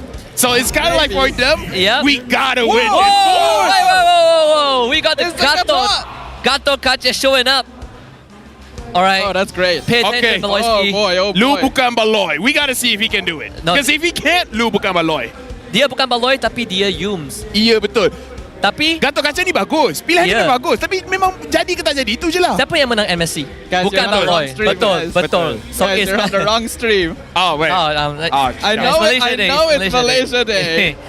But we gotta appeal to the English fans as well, you know? So the translation is that Yums is lit, Gatot is great. Oh yeah, like 10,000 aura, he's gonna slay. Yeah, he's over 9,000 in power level. Barat's come out, we talked about it. So how is this Gato Kacha gonna function? It's not the easiest to catch people and tends to walk into it. If we're gonna talk about analyzing, in terms of the early game, especially if he has tenacity, he's gonna be one of the tankiest boys around because the lower his HP goes, the more armor that he has. And because of that, and because of the revenge strike, like the more damage he takes, he can dish it out. The early game for Gato Kacha is actually pretty strong. So he can force some fights early before you get items. And high-level pubs even, there are peeps who compare Gatot's gameplay to Hylos in the sense that he's very difficult to remove. I'm a high-level pub. I'm a high pop. You're a high pop? I'm high. All right. Well, hopefully you guys aren't gonna be high watching this one, because we're here for some serious gameplay. It is going to be the old legends versus the new giants as we jump into the land of Dawn for game number 1. Well, plenty of flavors of today and some new elements as well. Gato Kacha. Let's see if he spoils the dish or makes it even more classy. Both junglers starting on the orange buff, so that's the start. Parallel jungling, moving towards the bottom side of the map. That's where they're going to end up. Actually, inverse jungling.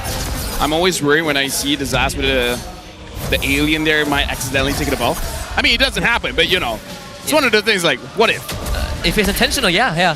I can see it happening.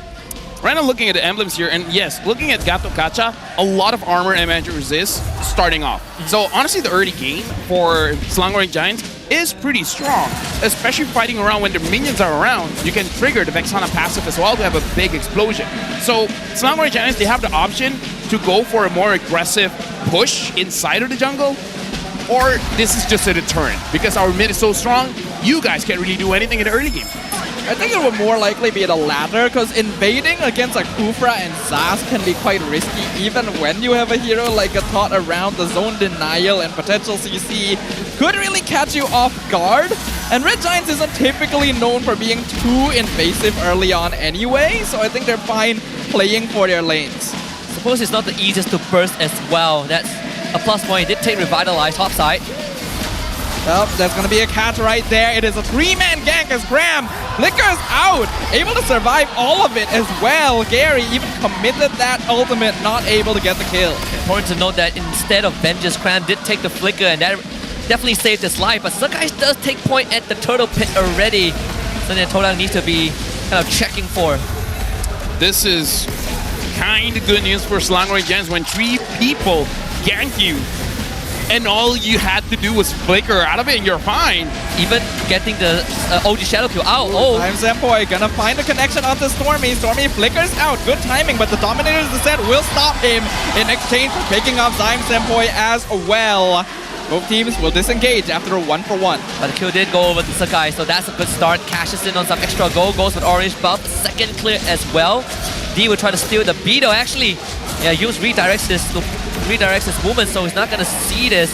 He's trying to push Moon away from the lane to allow Stormy to get back in. Right now, one of the big question marks is, Yoon's in trouble here. Pops the Revitalize, but it's not gonna do too much. There's 3 people on him. So Yoon's gonna get picked off here by Todak.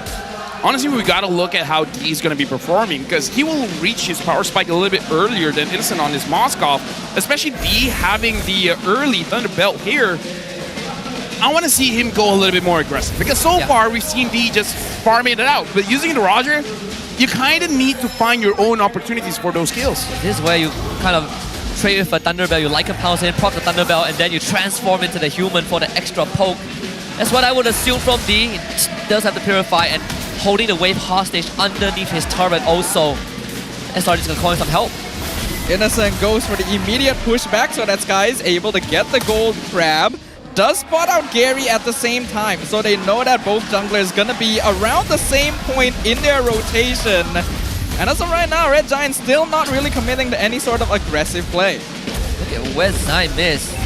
It might be prepping for another attempt onto Cramp's life. Gary will clear the orange buff first, and they do have the setup to make it happen.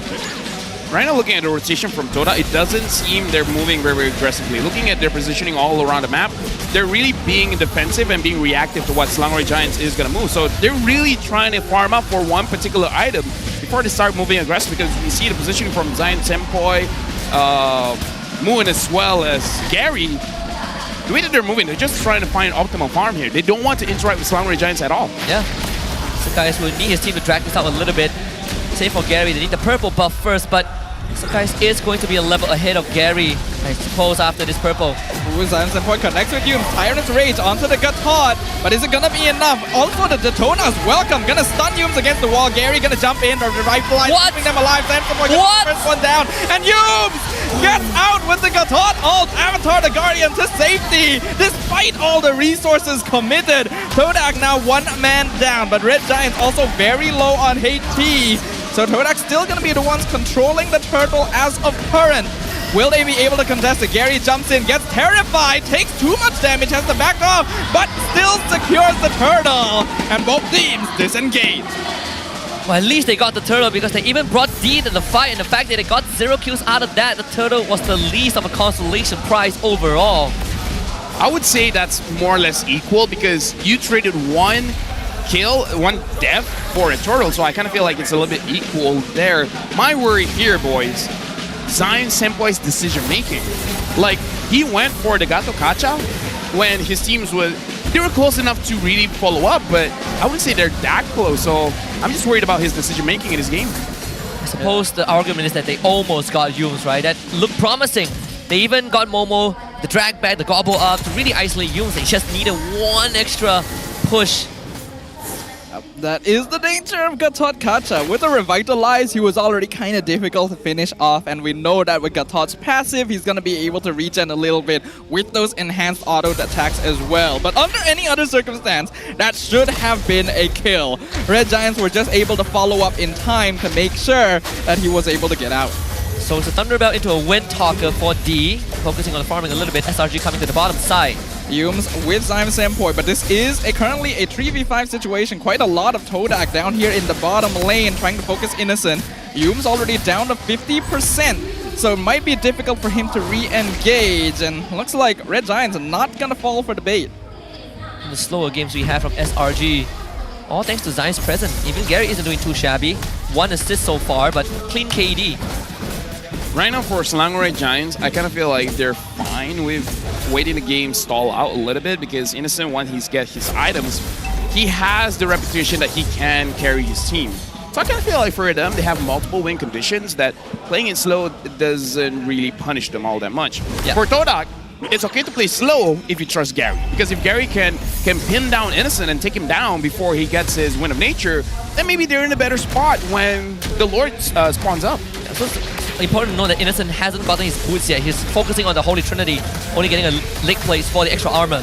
This is a 4v5 though. Red Giant's gonna initiate. Really nice damage coming in from Cram. Sky is not able to finish off Momo. Ogi Shadow Kill also not doing a lot of poke damage. Innocent already taking tower up top. Spear of Destruction. He can come in here if he wants to, but chooses not to go for it. Zion Senpoi looking for the ambush, but Yumes will be able to scout him out. Gatot gets knocked up. Revitalize gonna be popped down to keep Yumes alive. Daytona's welcome onto the Gatot once again. Sky secures the turtle. Yumes in the backline along with the Ram jumping down. Momo turning the dinosaur extinct once again as Red Giants wins the fight. Yo, both Gatot has been used to run. I mean, but Yumes has done his work. Zion catches one. Oh, but the beautiful Purify from Innocent gets him out. Almost finishes off Zion Senpoi at the same time. Red Giants starting to hit their peak. This is when this team is the most terrifying. I mean, something to note, right? Because he doesn't use his ult. Yumes doesn't use his ult to initiate. Yeah. He just uses it to get himself out of there. And then re-engage, right? People have the superhero landing, he has the superhero retreat. I mean, it does work out. He's a poser. Maybe not how I would describe it.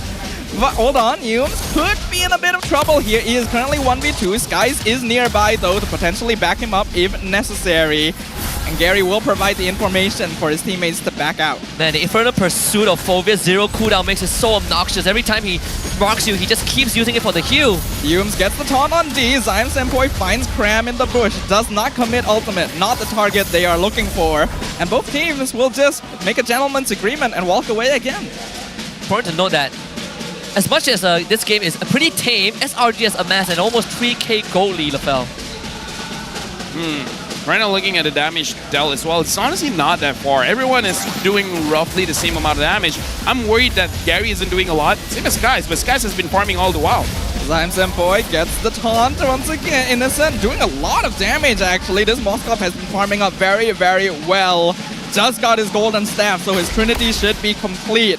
Red Giant's gonna feel very good about bringing him into team fights. Okay, at this point, who needs to initiate first, right? I kind of feel like for Todak, they want Selangor Red Giants to initiate first, just so that Gary can buy some time and then go in a little bit after that. Yums gets the taunt onto Gary, forces the quad shadow. Daytona's welcome gonna be used once again on the Gatot. What? And Momo just melts away.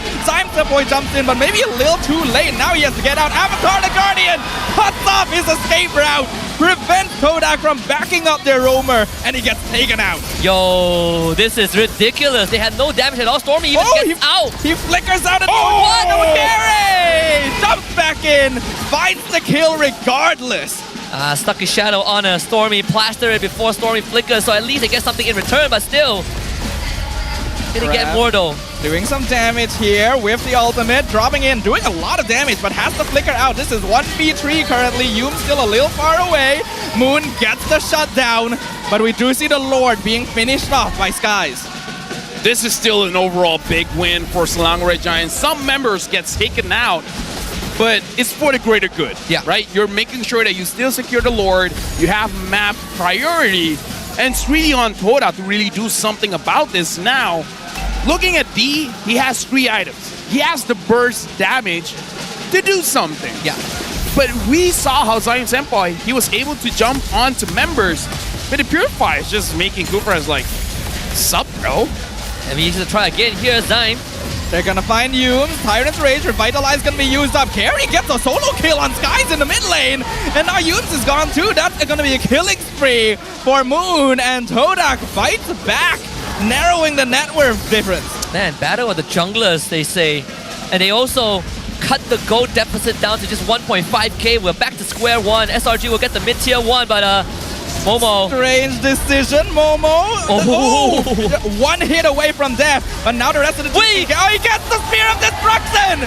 Here's this Momo from afar. Dominator's Descent though, dropping Innocent real low. Not sure if he'll burn to death, but Kram picks off Zion Senpai. Now D looking for the revenge kill, but he has to be careful. Kram does a lot of damage. Gonna be able to keep jumping. Has a Winter Crown. Keeps himself alive, but will eventually be picked off. While Gary finishes off Stormy in the back line. Todak are fighting back. Fighting back indeed. I mean, like, again, Todak, they're moving around. Moon getting Innocent down low enough that he's not involved with the team fight makes it so that Todak looks like they have a lot of damage. And I kind of feel like if they're able to do something like that again, right? Try to chunk down Innocent so low that he's a non-factor in the fight. They got something cooking here. Would have been the last 3 days if they killed off Innocent, right? Gary and Moon both tried, but Innocent just out-micro them. But Todak just fight back, starting to really show its impact. SRG, they should be able to keep this mid-tier 1 alive, but the split push is happening and D gets the free bottom lane. I mean, again, if D is able to jump in, deal damage, kill 1 or 2 guys, this is going to be looking good because Gary is a very good finisher. Actually, the same can be said about Roger, right? Hayabusa and Roger are very good finishers here. As long as they're able to really play around Stormy's ult, making it a non-factor to make sure that they don't knock them out in the middle of a fight, then it's going to be good. So I kind of feel like if they're able to bait that out and then find Innocent in an off angle, Todak has a chance here. Yeah, Gary's having a very good time on this Hayabusa, even taking the lethal initiation for the extra finisher. Oh, Innocent might be too far ahead. Purify already used very early on, but Zion Senpai flickers forward with the Tyrant's Revenge, and it's gonna be a mega kill. They pick up Innocent. Momo trades his life, but that is very, very worth it. They even get the bottom tier 2. Todak now gonna be backing it off. Kram looking for the pincer, but the rest of his team not really ready to follow up. The knockup from Zion Senpai. Kram now gonna be popping the ultimate, using the Winter Crown as well. They're gonna target down D, but he's just running away. They do finish him off in the end. Kram still continues to be a nuisance. And Gary, he doesn't have Quad Shadow. He's so low, but he's able to get away once again. But can he escape? He's trying to recall. He backs it up once again. Oh! But Red Giants are camping every escape route. All the shadows being occupied by one SRG member, spread out like the quad formations. That is also the timing where the lore spawns as well. Oh no, Stormy in trouble. Tyrant's Rage, he is just dead. There's nothing he can do. Moon has so much damage. 4-0 on the Zask. Well, but right now, Slammer Giants, they still have priority around the Lord. Gary's still down. Can Todak do anything about this? Can they somehow steal this away? They gotta take down someone. Dominators the set. We can see when they're crowned. Yu's gonna be finished off unstoppable. Who gets the Lord? Momo gets picked up. Cram secures the Lord. And now he's down. Innocent jumping in. It's a 1v1 win the meter. We're Innocent. Gary. He cannot follow up. Gary. He's gonna pick up Innocent. He does a little win of nature. What? Innocent! The perfect dash timing! He doesn't need Flicker! He can be joined with Shadow Walk! First of all, he used the Lord as a launching pad. He pierced the Lord to kill 2 members of Todak. He walks towards the Beetle to disperse the Ogi Shadow kill. Look at the instant replay by JD. Innocent using the Lord to literally tear through Todak. Cran gets the Lord, and then when the fight starts breaking down, Innocent lands a Spear of Destruction, takes out Zyme, fights D with the Winds of Nature, and the moment D leaves vision, he retreats and uses the Beetle to get away from Gary. Dude, how does Innocent keep his composure? Holy cow, this He guy already is good. used his Wind of Nature and Haya sticking onto him. And he's like, he doesn't have full shurikens on me. I can leash this towards the jungle. The camp the is the Beetle. Winds of Nature. Oh my goodness. That's the play of the day. That's the play of the day. My goodness. World champions for a reason. That's hype. We're almost 16 minutes in. There's barely any net worth difference, so props to Todak for keeping up all this time. Moon and Gary are still scary. They have a lot of damage. Their KDA is insane right now. But Red Giants still showing the micro mechanics that made them MSC champs. One thing to note, the goal difference isn't really there anymore. Yeah. 800, 700, it's a gold advantage, but not by that much, right? And we can see, Todak, they're starting to inch away at Innocent. Innocent has been getting these very, very close calls, but it's like, you go at it 10 times, one of those times you're going to get him. Eventually, right? Eventually you're going to get him. He's not making it easy for sure. Innocent's always been a very slippery guy, one of the best micro mechanics in a marksman we have seen. And he's not even on his signature. Hold on, we get the stun onto Momo right into the taunt. Momo forced to flicker away. Detonas too as an escape mechanism. But he is able to keep himself alive. That's the important part. You can see that Zyme was thinking of a flicker onto Innocent, but wasn't confident that Todak could follow up. Not with Momo in that state. So at least they both get out. Again, at the cost of a flicker though. I gotta say, I didn't expect this game to be this close. He finds Yumes. Doesn't get the stun though. Innocent is there. We're gonna see Avatar the Guardian pull Zyme's endpoint back. Immortality pops. Todak being zoned out. D trying to save him, but there's nothing they can do. Red Giants gets a picker. Right before the Lord spawns, 10 seconds on the bottom side. SRG, they're gonna get the purple buff for Surgeist and start grouping up for the objective. Good news is that Gary is here. A steal is very, very possible. And Moon isn't too shabby, right? He's 7-1 and 3 on the Zaz. His damage is not negligible. Yeah, all Todak really needs is a very good setup. Yeah. But again, comes down to time. Easier said than done. Yeah, Yumes has been zoning out the whole time. Skies will get the Lord here. That means Todak gonna be in defense mode. Stormy getting the Winter Crown as well. His Vexana has been getting picked off often, so this is gonna be an important piece of equipment. Right now, Slangway Giants almost 3K ahead. Innocent now having the Rose Gold meter, making it so that he's a bit more tanky now. I don't know, but if they get Innocent, they can win. But again, easier said than done. This is not an easy lineup for you to actually jump into. I mean, if you tell me that, if you cover the team tag of Todak and tell me that this was Todak against SRG, oh boy, I would. With this lineup, I would ask you to rethink your sentence. Rethought it, and yeah, sounds crazy still. Didn't know there was a sound effect for rethinking, but we'll take it. Lord crashing in, mid inhibitor will fall. Todak 5-man strong still, wants to avoid too much structural damage. Yume's actually taking a lot from the summon here from Zaz. Innocent whittling down the tower. Lord on the crystal, but Red Giants will not push their lead here. Not gonna take that risk. Gotta say, man, Yumes and Cram making it so difficult for Todak to find a good engage. It's just a nightmare as well, and the guys, he's willing to take on Gary. As I find that engage though, so Doesn't look tough. like it. Red Giants continuing the siege. They're aiming for the bottom inhib right now. Gary looking for Skies but not able to find it. Wow, that's a risky play, but Gary's just going for some poke. Red Giants will finally back it off. And it doesn't make it any easier to defend the base when you have Innocent literally just piercing through the minion wave. Whoever walks up is going to get his health bar chipped away. We saw to play for the Lord again. The third one is going to be up in 70 seconds for SRG. Right now for SRG, looks like they're just going to go for the safer route, wait for the Lord, get good coverage on it, get the Lord, and maybe pick 1 or 2 people off, because so far, whenever Momo or Zion Senpai overextends, that's their target. Looks like Todak is trying to flank. Cram very deep, gonna get eaten by Detonas once again. Avatar the Guardian comes out, catches out Stormy. Momo. Look at D from the backline. Oh no! Innocent finds Gary. Stormy gonna be picked off by D in the backline though. Zion Senpai left exposed. Winter Crown on Skies. Manages to escape from D. Zion Senpai gonna be picked off. Moon the next target, but is able to flicker out the safety. Now D is the one left in the lurch. Skies gonna chase the Wolfman down. Can he escape? Skies uses his immortality, but isn't able to find him. D keeps himself alive, and that is important. This is a 3v4 defense. Cram even tanking unnecessary damage here. He needs his HP bar. D doing his best right now. He knows that his team is on his back. All the damage is on him. It's Lord time. Stormy buying time with the Winter Crown actually caused Gary to go down as Innocent just pounds on him. And Zion couldn't get the Tyrant's Revenge onto the Moskov. He's gonna try and rush this down.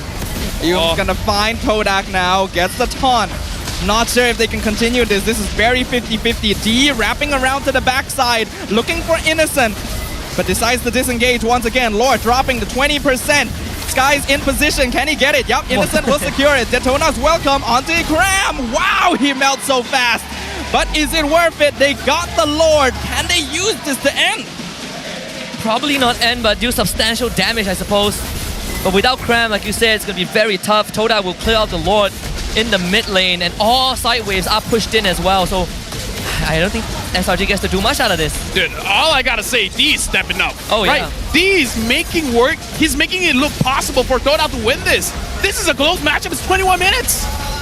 Oh, Zion Senpai finds the knockout, but probably too far forward. He's gonna get picked off. Immortality burnt down and Innocent. Oh, Stormy actually lands the last hit. Todak forced into a retreat. Avatar the Guardian not gonna find Moon, but the red tree being used on the Zaz. Dominated descent to escape. D focused by Innocent on the backline. Purify used. Immortality not burnt. Still able to survive despite all the pressure.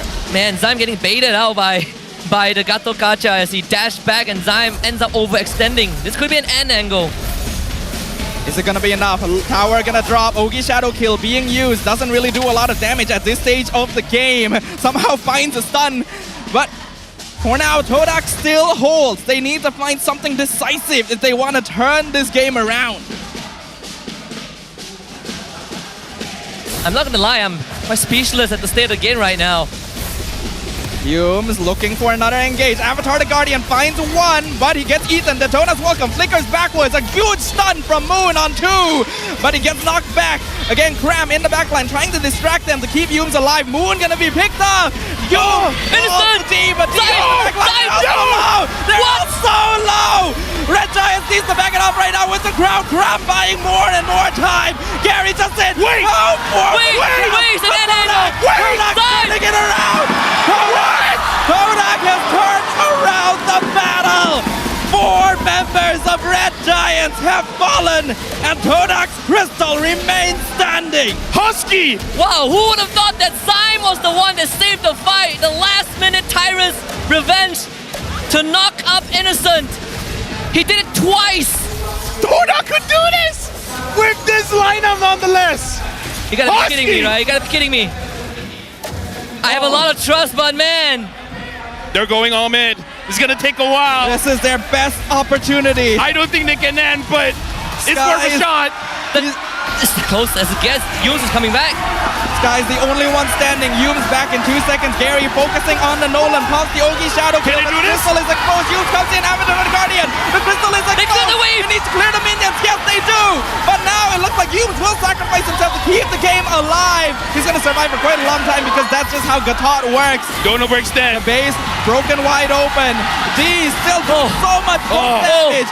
What a game of back and forth between two legendary teams here in MPL Malaysia. My heart, man. Imagine if Todak just overextends there and gets wiped out. That's GG. But they can get the Lord, right? They have more than enough people. They find Cram. Cram in trouble now, left by his lonesome. We're gonna see the Infernal Pursuit to keep himself alive. He's taking so much damage, will buy so much time actually. Immortality finally gets expended. Cram should fall very, very soon. Winter Crown, swapping items, just a delay as long as possible. But now, Red Giants are down to 3 members again. Moon is not there. Moon has to stay in base to clear the minions. This is a very risky play from Todak. Wait, look at where the guys is going. It's a wraparound.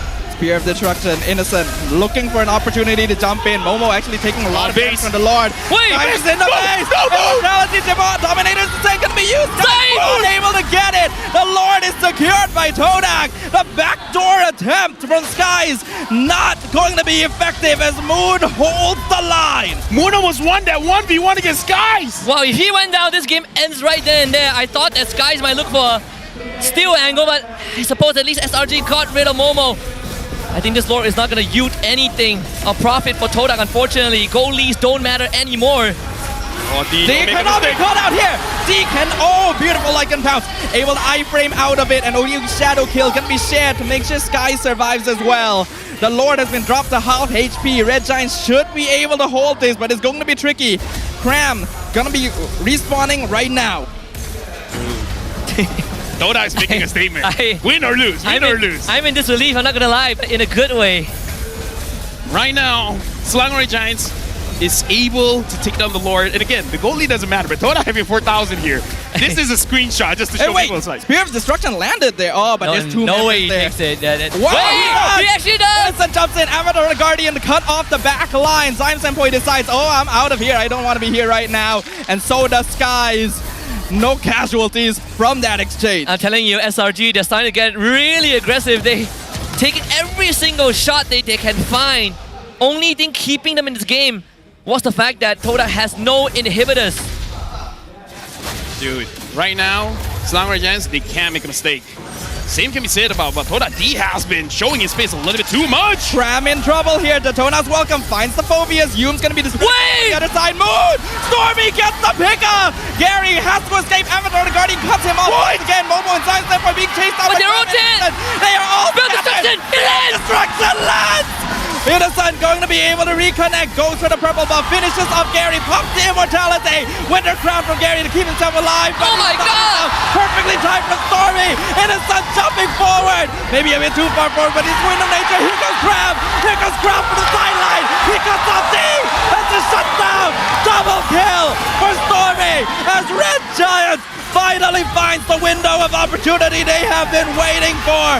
It is a 2v5, and there's nothing that Momo and Zyme Senpoi can do. A beautiful Tyrant's Rage will not stop this game from going into the hands of the Selangor Red Giants. Hands up for Innocent! Unbelievable individual display of skills and composure in such a game against Todak. I cannot believe it. Dude, wow. Let me just say, I did not expect the game to go like this. Not with this lineup, no. Dude, no. I love the fact that Selangor Giants are not untouchable at this point. Oh, they definitely are not. It's not just homeboys. Even Todak right now, they're like, dude, this is without Chiku. I'm just. It shows either this lineup of Todak is legit strong, or that, Selangor Giants, you guys got to be careful against all the other teams in MPL MY. Yeah, and we thought that we might see a game like this if we go to the second version of Todak lineup, but we haven't even gotten to that step yet. Honestly, at this point, you can't even discuss, do you even need to change the lineup? Like maybe the momentum is there for the current lineup. Just let them play again. Lose, sure, why lose, but they're looking good right now. I mean, they're exposing certain weaknesses of SRG, right? Every single game that even though if you don't beat them, if you get close to it, it tells you something about the team. Yeah, I'm seriously sweating buckets right now. That was not the game I was anticipating. And huge props to both teams for bringing it that far. There's definitely things that could have been fixed on both sides, but it's only week 2 of the season, man. This is not what we were prepared for. Man, this rematch definitely delivered on its opening game. Yeah. I would say it really came down to the most minute of details, right? Respawn timers, lack of structures, cooldowns, and the microplays. Like I said, my Innocence microplay. You take out one of those events that he clutched, this game would have been over. Oh yeah. Oh yeah. He's not untouchable, but dang man, he makes it hard. Zaim Simple was good, but imagine if Yanlo was in that game. Hey, it's a bit hard to say in this one. I think this is one of those games where you can't like hypothesize these things. I actually agree with him. I feel like at least off of game 1, sure, we can't deny that there's certain moments where Zaim kind of finds himself in a rough spot, kind of overextends, hesitant. But he also saved Todak from being ended in the kind of the ultimate base push by SRG, right? He was the one that caught Innocent 2 times in a row to give them a fighting chance. Dude, you're sweating stuff off. They're sweating. My question, how's your throat? Oh man. You cracked at the end of that. I was cracking the whole time, sir. My makeup is falling off, and this is I gotta get Carol to touch it up. But yes, in MVP, Innocent, no arguments about that. Nah. He always surprises us. I mean, it's really crazy to see the limits that you can push with a single hero. Dude, I mean, like, looking at this matchup, it feels like this is one of those games that makes me happy about my job, you know? Oh, yeah. It's like I'm getting paid to talk about this game.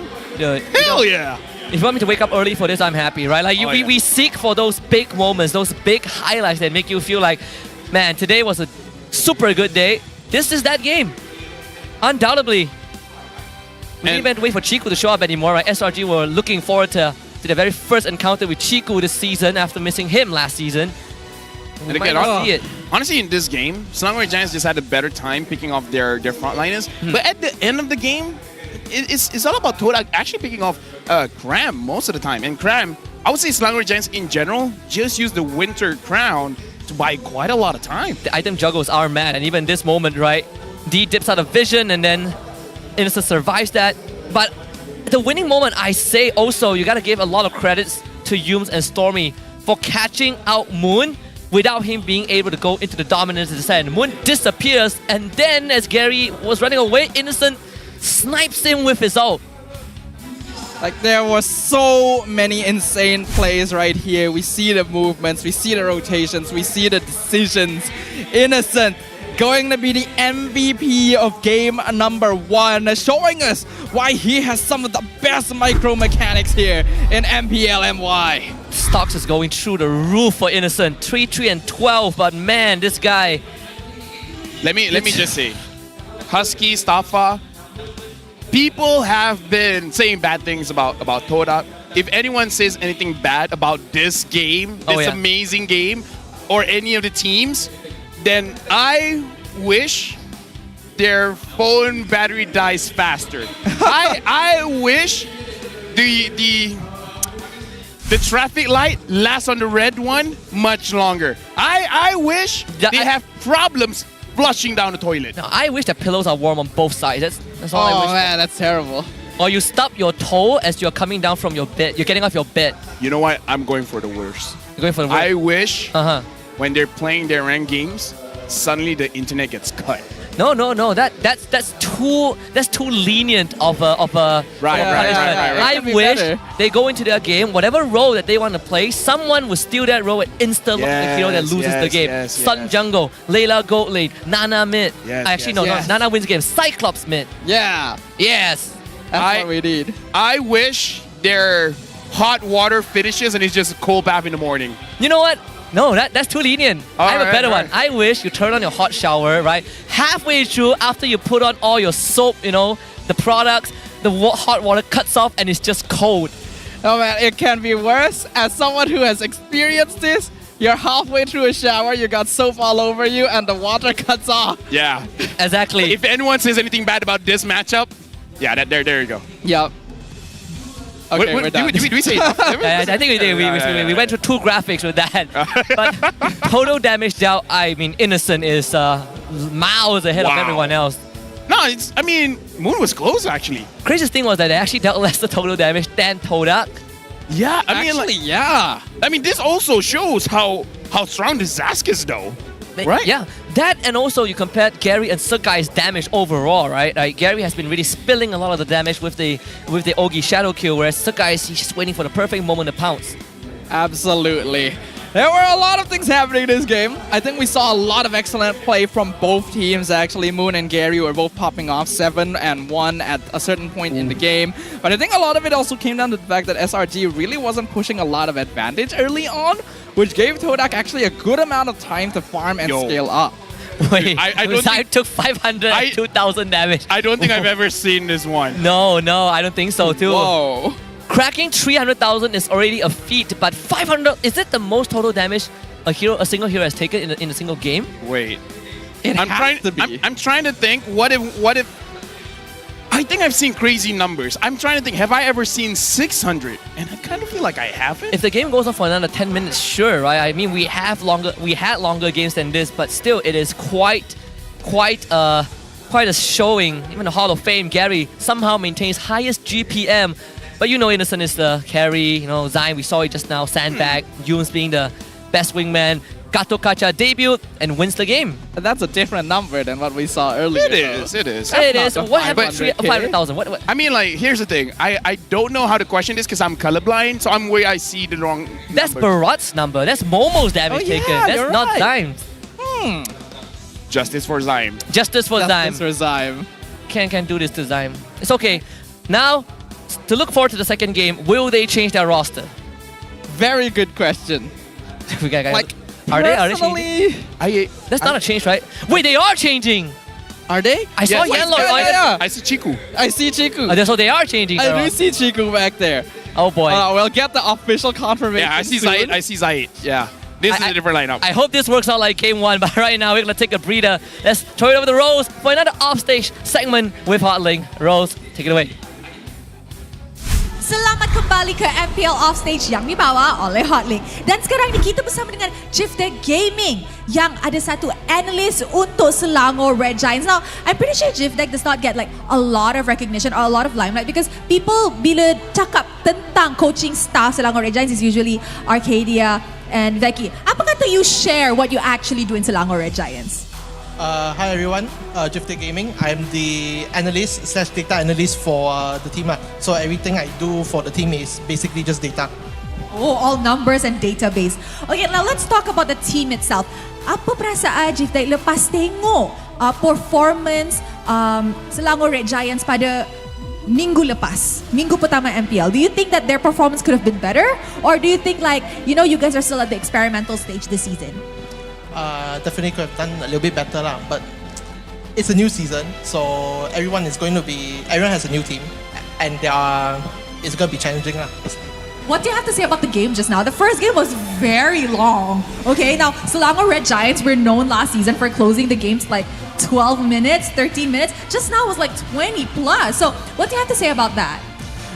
Definitely was a heart attack. Were you guys screaming backstage? Yeah, I was actually screaming pretty hard. Okay, now you guys are going up against Todak, the 3-time MPL champion. Are you guys nervous? Do you think you guys can wrap this up in a 2-0?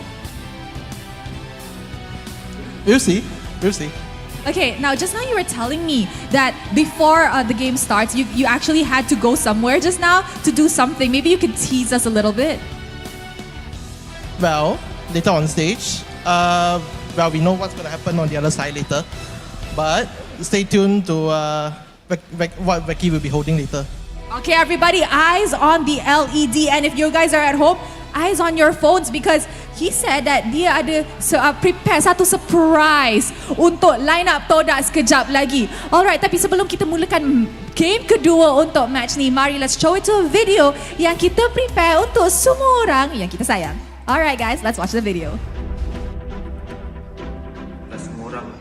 Boleh menyarung jersey kebangsaan. Jadi once you pakai menyarung jersey kebangsaan, you rasa sangat-sangat berbangga you dipilih atau diberi tanggungjawab untuk mewakili negara Malaysia. perasaan bangga tu you tak terangkan dekat semua orang, cuma feeling you pakai saja, once you pakai saja jersey tu, you akan rasa macam you want to give something to Malaysia.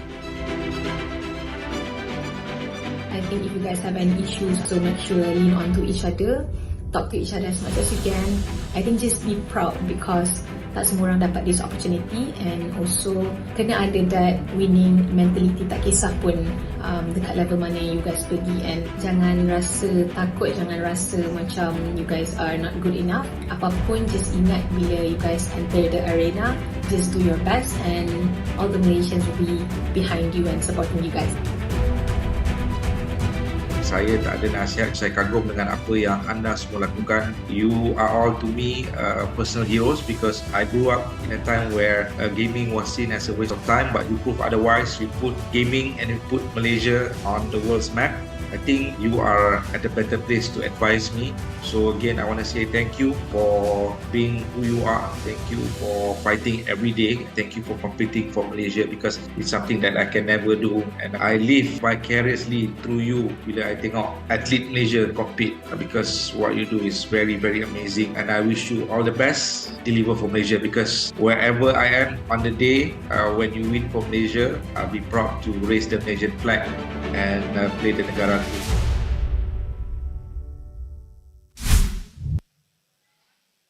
Wow. Wow, it's just strong messages, right? I mean, like, I gotta take a second to, like, I'm not the players, but even I feel them, you know? Yeah, you know, wherever we are, whether we are here or overseas, when Malaysia kind of gets put on the map, you know, that we all celebrate, united by it. Because Becky, the Chiku starts going up. Oh, there's more.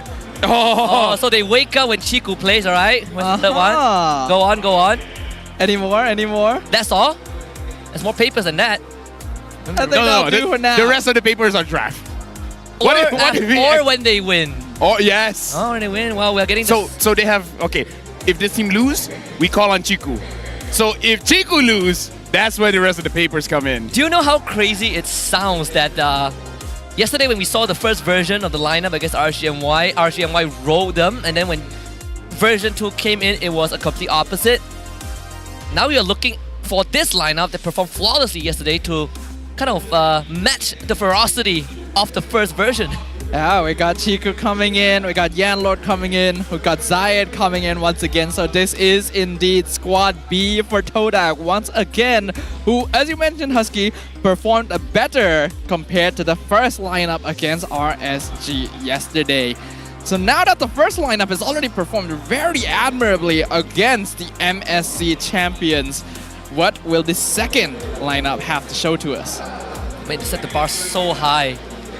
Of course, they not only swapped the players, coaching staffs also some adjustments. Good to see Kuja back on stage. SRG fans still believe that it's going to be a 2-0 for the Red Giants, but maybe not as dominating as all of us would have predicted at the start. Again, to remind you guys, M6 is happening in Malaysia in just a couple of months, so scan the QR code or just enter the redemption code in your client to get some free goodies and look forward to that moment. I wonder who have Amoy for M6. Oh, whoa, that's a good question. That's a cultural thing. That is actually That's true. That's a cultural thing, right? It is. It is very important. Do you guys want to see Amoy on M6? Type 1 in the chat for Amoy. You know what? I'm thinking of a different type, but type 1 sounds better. Oh yeah, type C for Amoy, yes. Oh, it's not that one? Yes, that is the one, but all right. Okay, coming from you is fine. Coming from me is fine, yeah, so I got your back. Thank you. Let's see if the coaches got the team's back, because both teams are going to swap sides right now for game 2. Todak version number 2. It's going to be on the blue side, SRG red side. So there has been a side swap here, and SRG still continuing to ban out Minzitar, putting full respect onto Momo's hero pool. Todak also going to be banning out Fanny quite early in advance. I kind of want to see Todak grabbing that Zaz, because right now SRG, they're really thinking about still getting that Phoveus, right? Because they're banning out this Minzitar. Like, I don't want Todak to fall into the trap. Hey, this is a good chance for a Phoveus, right? But what if it gets countered anyways? And we saw Todak can counter the Phoveus with the next board. Yep. There is the possibility. And not just the X board. We've even seen like the high lows being an answer Oh yeah, Hylos is still open, yeah. They SRG did it against Homeboys, but Todak believe it as well. The Patriots can't let this go out on a whimper. Better give your best shot. Where was the guy who said he's going to go bald if Vamos loses or something, or Vamos wins or something? Yeah, Vamos wins, yeah. He probably went and shaved his head. We'll catch up on that. So Roger Band, we're opening both the picks, yep. Imagine if Todak picks up a Zaz and SRG's like, you know what? We're just going to pick Phobius and Hylos. I mean, it sounds ideal, but then you don't get the flex potential, you know, of the Hylos. Yeah, I don't really think they would work well together in the same lineup because they are both going to end up in the same lane. Like, yeah, you can play Hylos Roam, but I don't think it's quite as good overall. I actually prefer Hylos Roam. It's legit strong. Honestly, like, I'm just a pub player, but it's fun. Yeah, coming from a pub player, I like Hylos Roam a lot. Right? A lot. Yeah. Some of my friends would agree. So still a Phobius Nolan, nothing changes that. Hylos coming in. I saw this coming from a mile away. Could be a Momo pick most likely. I mean, Phobius does win in lane against a Hylos, which kind of makes me feel like although Yanlor is a catch specialist, man, maybe don't give him the Hylos. I mean, I was thinking of maybe a Yanlor hero here, but you don't want to reveal the Hylos in lane, I guess. Cram did win the matchup against Waf in this Phobius Hylos showdown. A good Phobius can definitely outpressure and Hylos in a lane. One of the few matchups where Hylos isn't really just able to purely sandbag. So that's why they were okay with letting it through. And it looks like even though we've had a jungler swap, we are still gonna see Hayabusa from Todak. SRG Edith is still open. I wonder if they want to pick that up because honestly the Edith does quite well against very tanky heroes as well. And a lot of crowd control might punish the Hayabusa if the timing is right, but again, it's hard to get a timing. Yep. I mean, even then, how do you... I suppose catching the Hayabusa is one thing, but at the same time, Todak also has heroes that can really sandbag the Edith. You know, Hylos, Zask, make very good targets for SRG. At least not now. Ruby, I suppose. Could be an option. Even when all is It's going to be the Vexana, so they stick with the same opening draft. Looks like a lot of teams, like we're just reading the meta here, a lot of teams are using the Vexana to fight against the Zaz because I kind of feel like the flavor of today, if you see a Zaz, you're going to see a Vexana as well. So maybe that's the new development in scrims. Could be the wave clear, right? And if you blast the Nightmare Respawn, it also explodes on death. Yes. That's one. Having that on-demand Terrify quite useful as well against any dive compositions. If you time it correctly, you can even fear the Hayabusa and put him in a vulnerable spot. Let's Sanjo, your team. Cram fans. Where is that? Is that behind? I have no idea. I see a lot of SRG. Ooh, the Hanabi band. Respecting Chico on the Hanabi? Chico did it once. They're not going to let him get away with that again. Chico is something else, man. Like, when the world champion is like, you are not getting your Hanabi, it's like, that's big respect. Same as Momo, right? You are not getting Minsata. Yeah. And Rippo is just watching this match like, man, I brought it up. What about me? Hey, Harif is still open. Harif is still open, but the fact that Lunox is still open, I think just the existence of Lunox is why some players are hesitant a bit to pick up the Harif. Yeah. And especially in this position, Chiku, the originator of Lunox jungle, he will definitely pull it out if necessary. So Red Giants will still want to be wary of that. The Tigreal will continue being banned out as well. Respecting Yan Lord, though the Cho has been left open, which Yan Lord did pretty well with previously. So the Tanya is banned out also. We are left with Carry, Claude, Harif, Lunox. Even right here. I mean, SRG has the final pick. Yeah, they can counter. They could definitely just give the... What if this Hayabusa is going gold lane? Not again. Hey, flashback. Yeah. Shout outs to you guys that remember. Shout out to Chiku, man. So the Cho comes out. I'm thinking about whether the Cho is going to be the choice of SRG. Seems like it is. They steal it away from Yan Lord. Another option here, since we do know Yums is pretty comfortable on the hero, should be able to immediately start invading against the Hayabusa as well. Do you Ruby now if you are Todak? Ruby seems good. Oh, but that's a Phobius, right? It's a Phobius on the other end. Is it worth taking that risk? You need the correct mindset, Husky. You're correct. Not with my mindset, I can't. Right. Exactly. You counter pick into the counter pick. Exactly. they won't see this coming. Yeah. I mean, SRG stuff did say that they were... I mean, Edith is still up if they want to Edith. That's true. Like, if you want to talk meta-wise, right? Let's see. So it's going to be the Ruby carry. See, the mindset. Yeah. It's all about the mindset, Husky. If you think you're going to lose, you don't even play the game and you lose.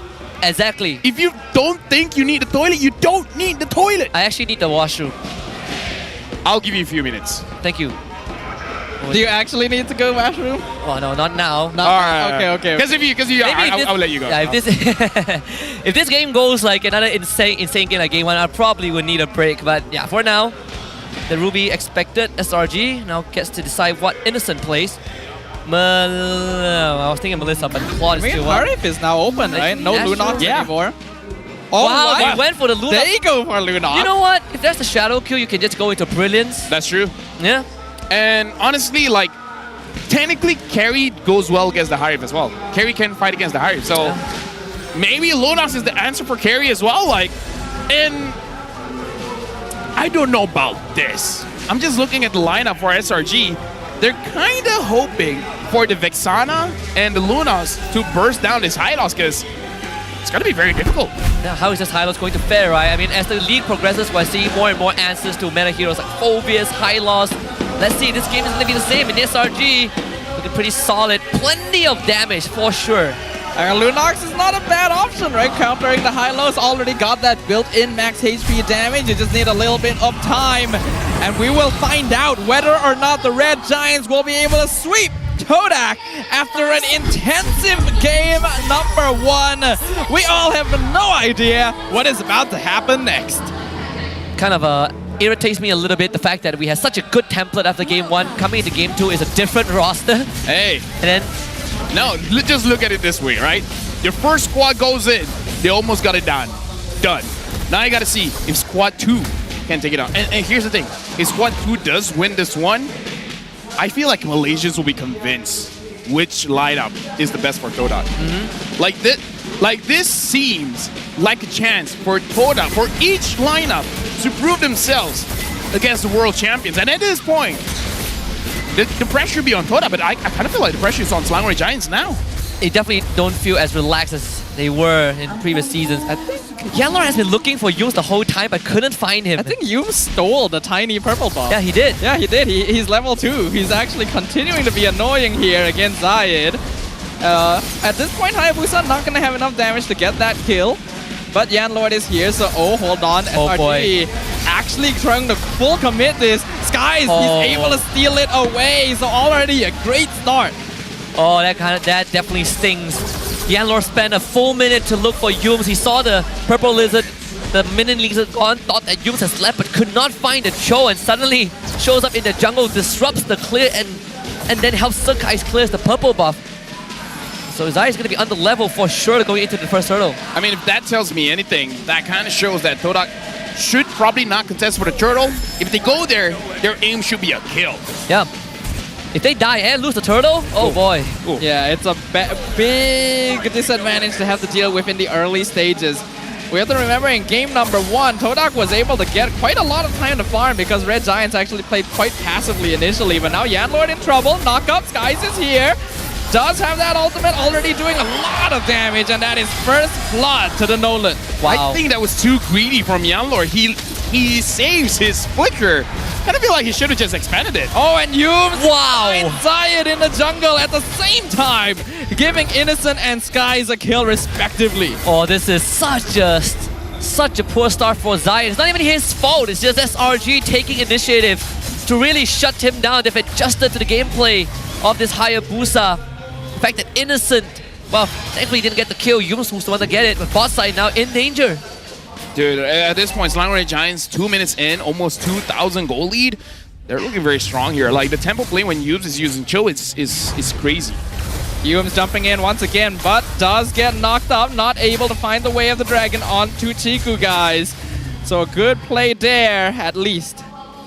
Right now, Todak, they got to figure out a way how to slow down the game long enough so that they're almost equal in terms of farm. It's going to be very difficult here. Selangor Giants, they're putting pressure onto Chiku, guys. Innocent just got the Genius 1 in 3 minutes. The snowball is only going to keep rolling. SRG again trying to pay a visit.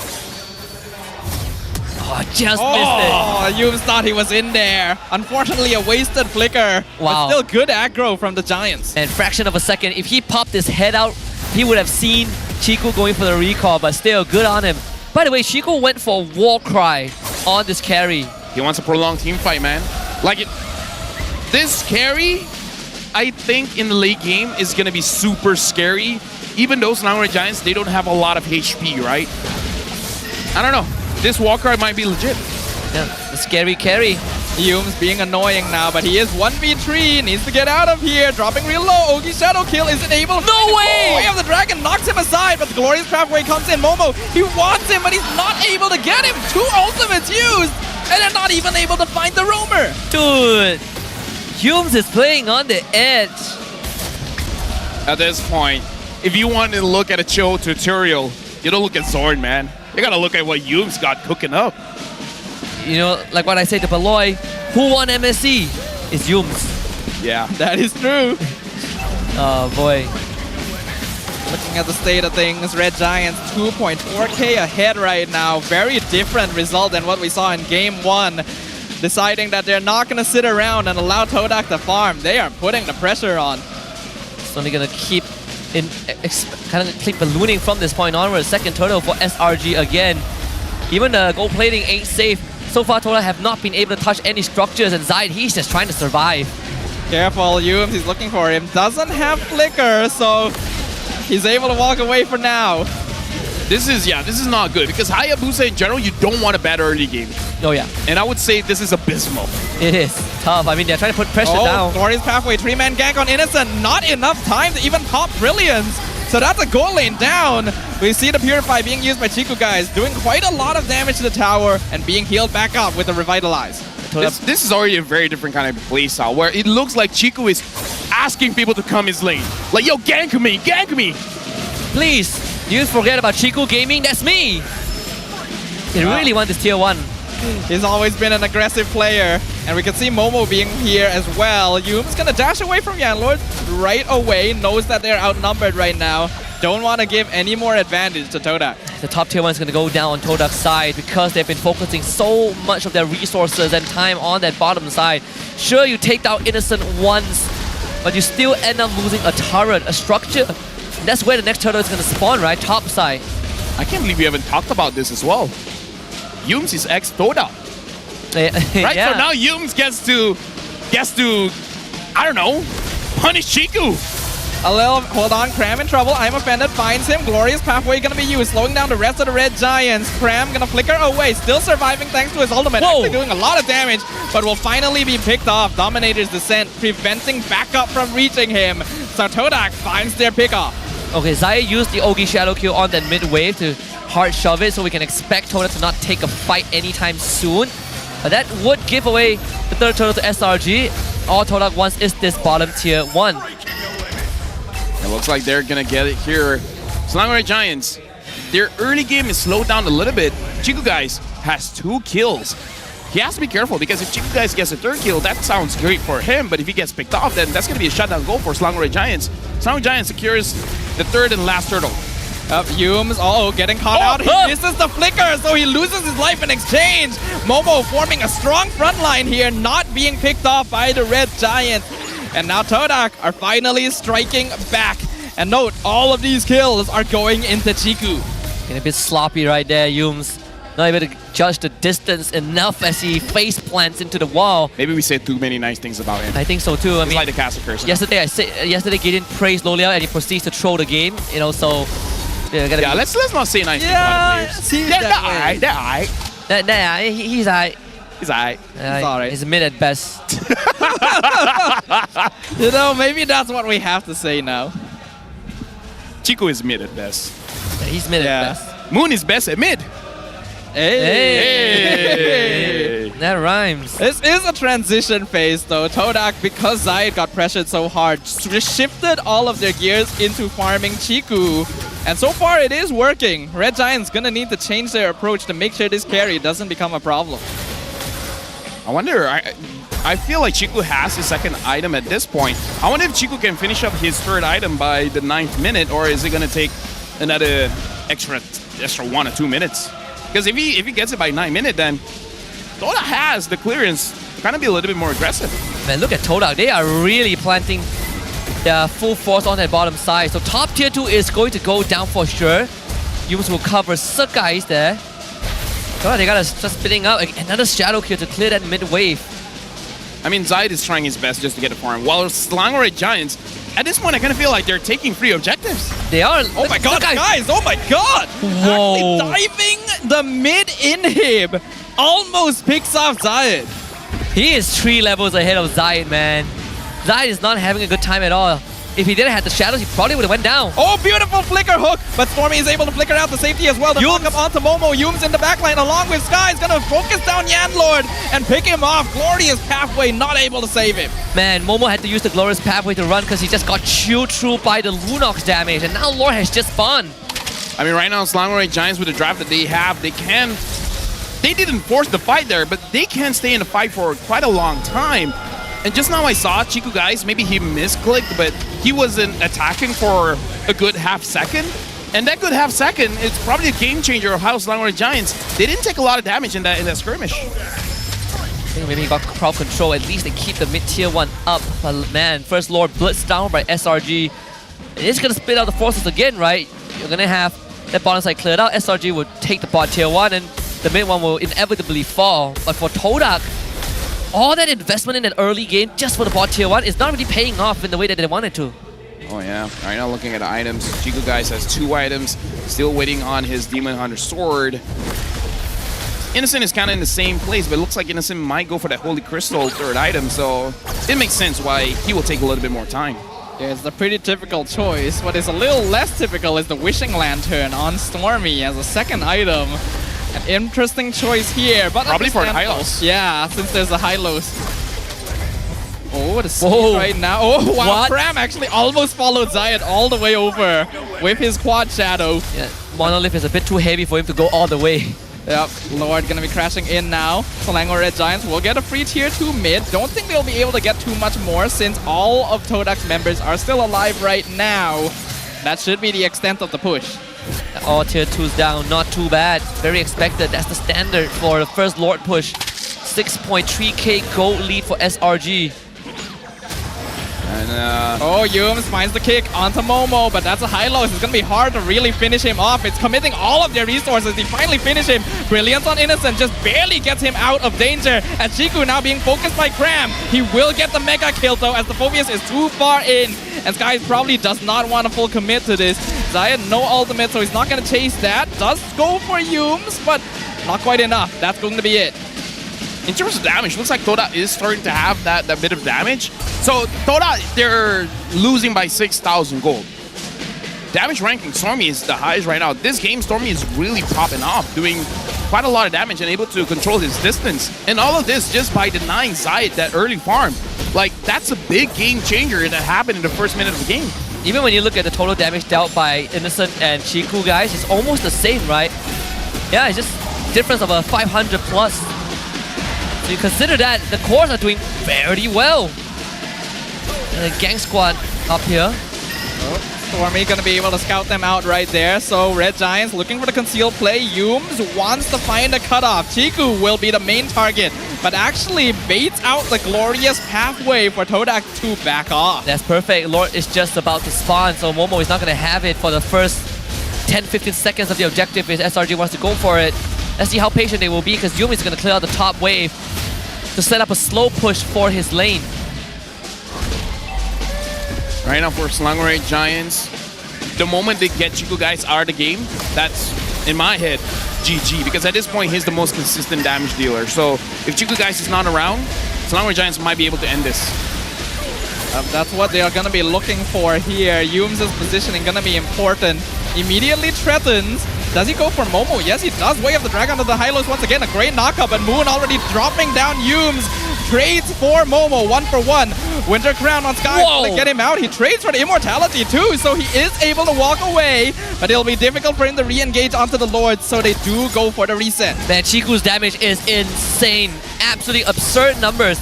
You saw how fast he melted through you. Oh, Chiku guys, Chiku guys. Yep, Innocent looking for... Oh, Innocent hurts! but he also trades his life, gives the shutdown to Zayed. Probably not someone who should get it right now. Both gold laners gone. The I'm offended flicker backwards. Stormy gonna flicker back out to safety. And that's gonna be it. Well, if I'm not gonna get the Lord, you're not gonna get the Lord. I suppose the gold lane is trading for each other. We can see the value the Chico guy brings. Zayed also gets to recover a bit. Still not level 15 just yet, and quite some time has passed. Right now, honestly, for Selangor Red Giants, I don't know, I kind of feel like they spent the entire week practicing on their timings with the Winter Crown, because so far they've been really good at denying a lot of burst damage from Todak by using that Winter Crown. Like we saw Sakai's use it pretty early, Cram using it pretty early, so it's something that Todak has to keep in mind. They can't just go all in and expect to get early kills, because that Winter Crown, that item interaction is something that could force Todak to do a mistake. Yeah, they're doing it consistently too. Hold on. Yume's gonna find Yanlord. Wave the dragon onto the Ruby. Glorious Pathway gonna be dropped down though. This is actually a bad funnel for Red Giants, but they will finish off Yanlord. Dominator's Ascent. Zones them off. Skies. Whoa, he is deep. Immortality burnt on the Nolan. He does not have Winter Crown now, so the Nolan goes down. Sky is gonna be punished for his over-aggression. Yeah, a bit of an overheat from Sakai's. Didn't really need to go in that deep.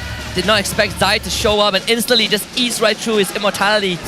Again, Chico guys, his damage, you even saw it on Cram. If that sequence went on for half a second longer, Chico guys would have taken down the Phobius. This could be a chance for Todak to actually take the Lord and Innocent. Oh boy. Oh, they don't see him. Oh, Momo's gonna get him. Uh-oh, Glorious Pathway used. Brilliant, very early as well. Here comes the Red Giants though. They're gonna look for them. Wave the dragon onto Momo once again. Picks off the high-lows. Yume's gonna be sacrificed in exchange, and now Cram is just in the thick of it. There's nothing he can do but keep jumping.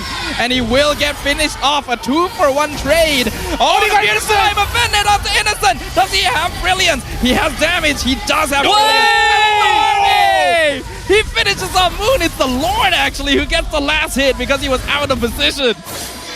Got blasted by Stormy and then just swiped by the Trident of the Lord, and now a reset it. Stay Innocent, willing to stay and help Sakai's burst the Lord down. Skies, can he steal the Lord? He's waiting for it. Red Giants are dropping real low. No, Skies gets it. And they will just decide to both back it off. Man, the cojones on SRG to actually pull that off. Could have gone infinitely worse. Winter Crown on both Stormy and Sakai's as they repurchase the item. We're heading into late game territory now, LFL. Yeah, this is Selangor Red Giants. Like, we see people get emotes, they need some kind of skin for that item, man. Like, they're abusing this Winter Crown. But yeah, looking at the itemization here, looks like Chico has a bit of defense with the Athena's Shield. So instead of going for the Rose Gold Meteor, he's really respecting Story as well as Innocent. I can't blame the guy though. The damage coming in from both these guys is insane. Innocent is also going for Winter Crown, I assume. Basically all core items online. Holy Crystal, Divine Glaive, Wishing Lantern. Triple Winter Crown for SRG to juggle the aggro of Todak. Still needs to be respectful though. If Innocent gets picked off, it'll be bad for them. Ogi Shadow Kill to clear the wave and actually dropping Innocent to half HP at the same time. So Zayed does have a good amount of damage built in. With only one wave to play around, Red Giant's gonna try and get the top inhibitor. Lord will confirm that as Zayed jumps in onto Skies. Not gonna fully commit, doesn't have his ultimate. They will just focus on making sure they keep the structural damage to a minimum. So 4 Winter Crowns for SRG as Innocent picks up his. At least Todak gets to keep majority of the base standing. We're in for another long one, folks. Yeah, again, Todak they just need a very good setup here. But again, that's so hard because Selangor Giants, they have a... Oh, Innocent already popped his Chaos Assault. Yeah, that's quite early here. I mean, it's a very short cooldown, so it's not that punishing, you know? How is Todak going to contest objectives? I'm looking at this and I'm thinking it comes down to the roamers, right? Who's going to get the first pick and whether Zai can cut to the back line. But with all those Winter Crowns, it's going to be a nightmare for his Shadow Kill and get a pause as well. Looks like we're gonna jump into a pause here, folks. I'm sorry, the moment the pause happened, I looked up to the crowd and they're all gesturing the Amoy pose. They're doing this. They're all doing... You guys can see me, but you guys know what I'm doing. They know what's up, you know. In MPL Malaysia is the only MPL where we don't care about the pauses. Yeah. We welcome it. A lot of people here today? I'm pretty sure. I sure hope she is. She should be, Yeah, right? she is. Okay, okay. She is. Every single region doesn't like pauses, but for us, we love it. It's the ROI. You know, you get We're something. just positive. We're just positive. It's like, sure, it's a pause, but we get to see Amoy. It's been a staple for quite a while. It's a Type 1 pause, thankfully. Minor issues. Not a big deal here. And as per usual, thank you to our marshals for making sure everything is in tip-top condition. This is an intense series right here. Oh, it is. So we want to make sure that the devices, the communications, everything is working in tip-top condition as well, so that the players can operate at maximum capacity. So I'm looking into the SRG camp, and Becky, he's also feeling the heat. He says a bit messier than usual. It's pretty stressful, right? Talking with Arcadia as well. Some discussions going on during the pause. It's very cool that we can look into the players' room. Yeah. I wonder what Todak side is looking like right now, because SRG side, I think there's a lot to look back at and reflect after the series, regardless of the result. But it's good to see the Todak players are still in very high spirits, you know, a lot of smiles on their face. Really not really much pressure so far. Yeah, you would think that there is some kind of pressure to perform, considering they are the second lineup, air quotes. After yesterday, I would consider myself the first lineup. That is true. But seems like having Chico here in the Land of Dawn to direct things, definitely making an impact and helping out quite a bit. Zayed had a lot of trouble in the early stages, but was still able to catch up to become a threat right now. He had to use his ult to clear the wave earlier, otherwise it would have actually almost killed Innocent. Well, looking at the prime Zayed, right, he said came back after 5 seasons. Since season 9, he's about to hit critical mass in terms of performance, and in this game as well. Good to see Patriots also in very good spirits. We are, I think, almost done with the troubleshooting. I think, you know, we see the thumbs up from the side of SRG. Stormy giving the thumbs up Sakai's as well. Just waiting for kind of the clock to run out before we get back into the game. But right now, we are in murky territories. Dangerous if you are Todak. I feel like I gotta drop the question to you guys. Hold on. All right.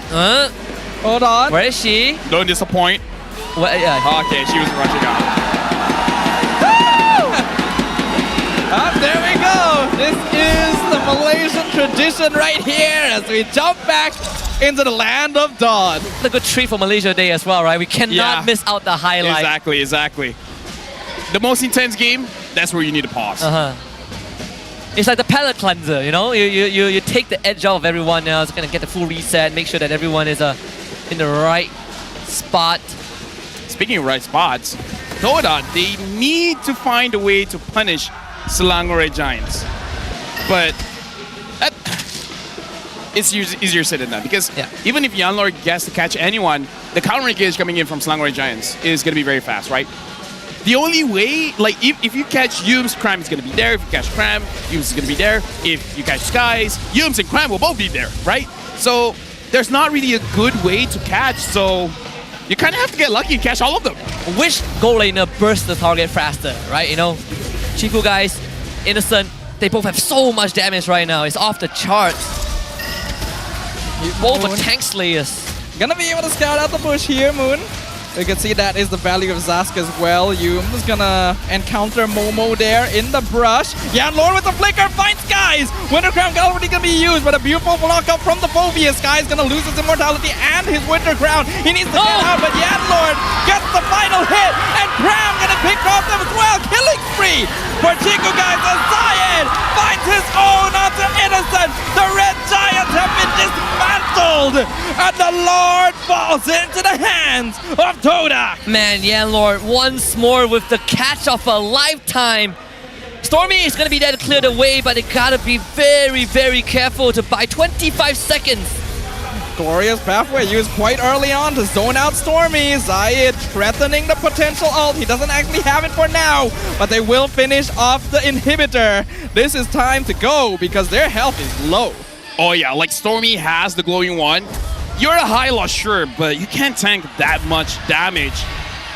The crowd is cheering, the minions here, but relax. Todak is here. It's not going to be enough, yeah. Yeah, they can clean this off. It's not that big of an issue. How about the roamers, right? Who gets the first catch? And in that case, it was Yanlord to really find a crucial target. So no immortality, nor Winter Crown for Sakai's for a while. And even Innocent used his Winter Crown and still went down to Zayed.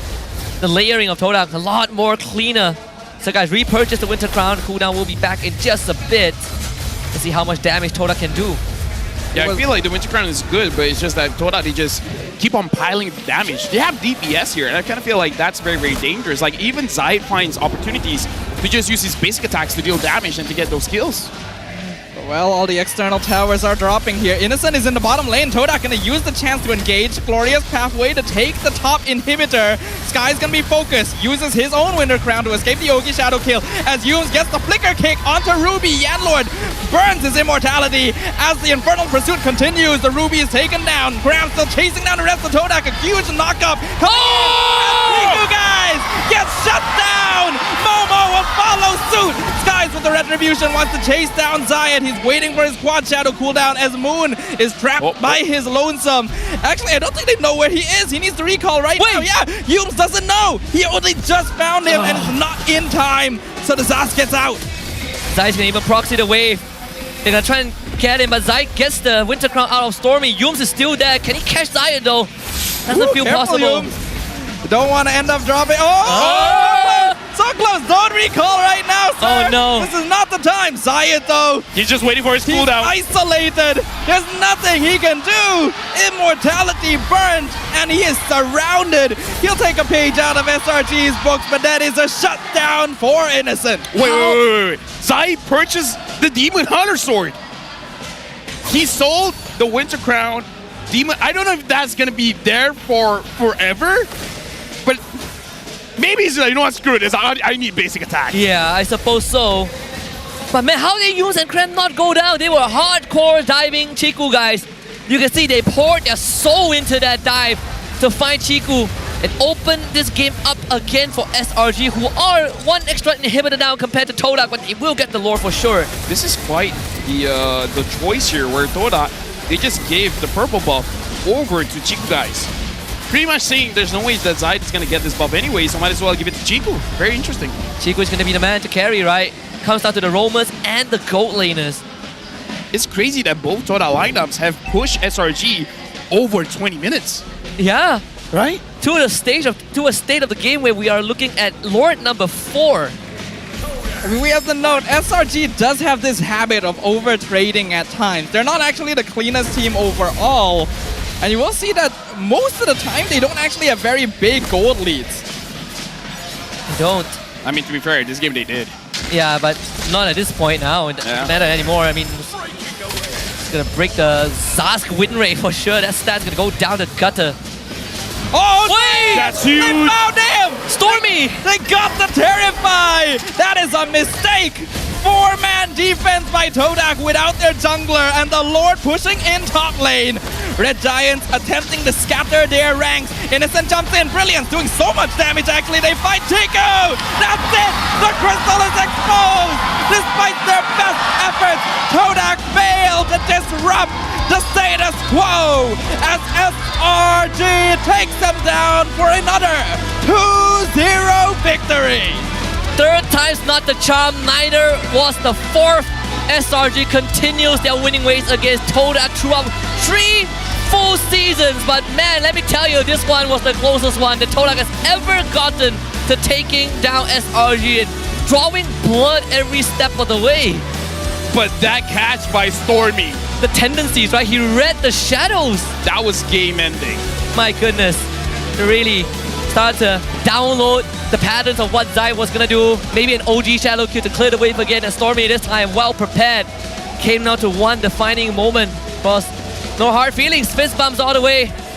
SRG, what a series. Let's hear what they have to say with Rose on the stage. Rose, take it away.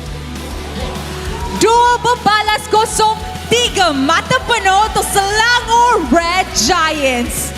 Alright, first of all, MPSJ, a round of applause. Okay, wow, an amazing series. Tapi guys, kita daripada first game sampai ke second game, kita nampak that perlawanan ini adalah satu perlawanan yang sangat-sangat sengit and pretty sure one of the longest series you guys played daripada musim lepas. So, apa yang terjadi sebenarnya? Adakah miscommunication ataupun draft? Maybe actually memang kita orang kot nak game yang intense sebab kita orang lama tak merasa lebih intense ni. So, it's really fun lah. It's really fun. Best tak main game lama, panjang, seru, sengit macam ni dekat MPL? Best gila. Actually, especially for audience lah. Suka tak lawan Todak? Apa? Suka tak lawan Todak? Suka lah, lagi lawan Ciku. Ooh. Nah, untuk semua orang yang tak tahu lagi, actually ini adalah first match yang Ciku lawan lineup SRG ni. Speaking of which, I think we should pass the mic to Yums. I mean, need I say more? Yums, apa rasa lawan your OG trio? You lawan Moon, Chico, Momo dalam satu team. Saya rasa biasa je. Biasa je? Biasa je? Biasa je. Tak. So, mana yang lagi susah? Line up pertama ke line up kedua? Dua-dua biasa-biasa je. This kid is learning. Okay guys, MBSJ kita nampak perlawanan yang sangat sengit. Tapi, siapa yang stand out untuk korang? Siapa MVP awak? Okay, mari kita tengok MVP perlawanan ini in 3, 2, 1. MVP jatuh kepada Yums. Okay, Yums. I have a question. Kenapa Gatot? Sebab kat scrim saya selalu main Gatot. Okay, I see. So, itu je. So, tadi you decide Gatot ke coach decide? Saya decide. Topik saya sendiri. Okay, kenapa you decide? Selain daripada you main hero tu dekat screen, adakah you just nak tunjuk you boleh main unorthodox pick dekat your ex team ataupun what are you trying to do? Stormy tengah ajar macam mana nak jawab? Saya rasa saya ingat practice room tadi, so saya main Gatot. Wow! Makin lama, makin naughty. Okay guys, tapi we would like to invite Boss Simon up on stage. Sebab Boss Simon ada perjanjian dengan daripada side sebelah sana. So boss, what's the promise? Can you maybe share with us? Actually, sebelum game, saya dengan Abang Lord ada buat satu betting side bet. Siapa kalah kena denda lah. Okay, denda tu apa? Kita jemput Abang Lord dulu. Okay, Abang Lord. Boleh ke kita jemput ke atas pentas? Wish, meriah ni. Okay, guys, aku nak cakap something je. Guys, phone keluarkan sekarang. Phone keluar, Clippers, stand by Clippers. Alright, go on. So, tadi kita punya side bet, saya dah lupa Abang Lord. Pumping. Wow. Oh, pumping. Kalau saya kalah pun, kalau SRG kalah pun saya kena pumping. Kalau Todak kalah, Abang Lord akan pumping. Korang nak tengok Abang Lord pumping tak? Alright, Abang Lord. Abang Lord. The floor is yours. Wow! 3, 4, 5, 6, 7, 8, 9, 10. Thank you, Abang Lord. Thank you, Abang Lord. Kejap. Abang All Lord. the best. Abang Lord.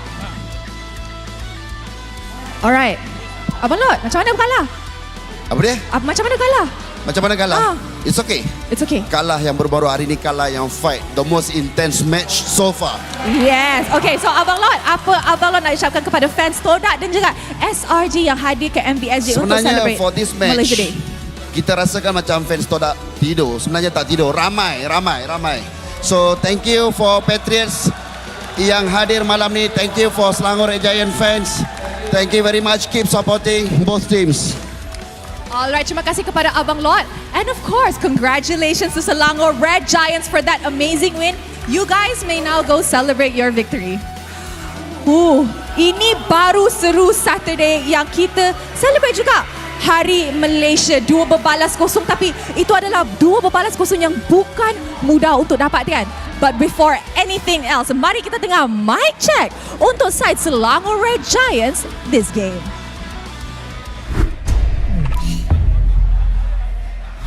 Ni, aku buat total lah. Dia baik aku. Aman. No Roger. Apa lecak? Hai. I can run Nice one. I know dia. Boleh. Boleh. Aku mati tau. Aman. Nice one. Come back, son. Tak. Nice one, Kram. Pok. Ayah sana. Nice. Okay, San. Ayan, San. Nice. Boleh. Baru stop flicker that. Don't be scared that. No CC. You so small, Cok, Momo. Baru stop flicker. Dia have winter silang. Aman. Dapat. Nice. He rotate bot Level 3. Arya level 3. Ya level 3. Aku nak bunuh puppet dia.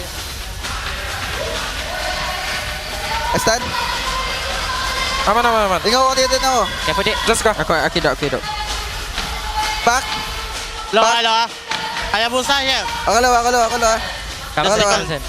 Let's try storm Karin ulti bang Already first kill.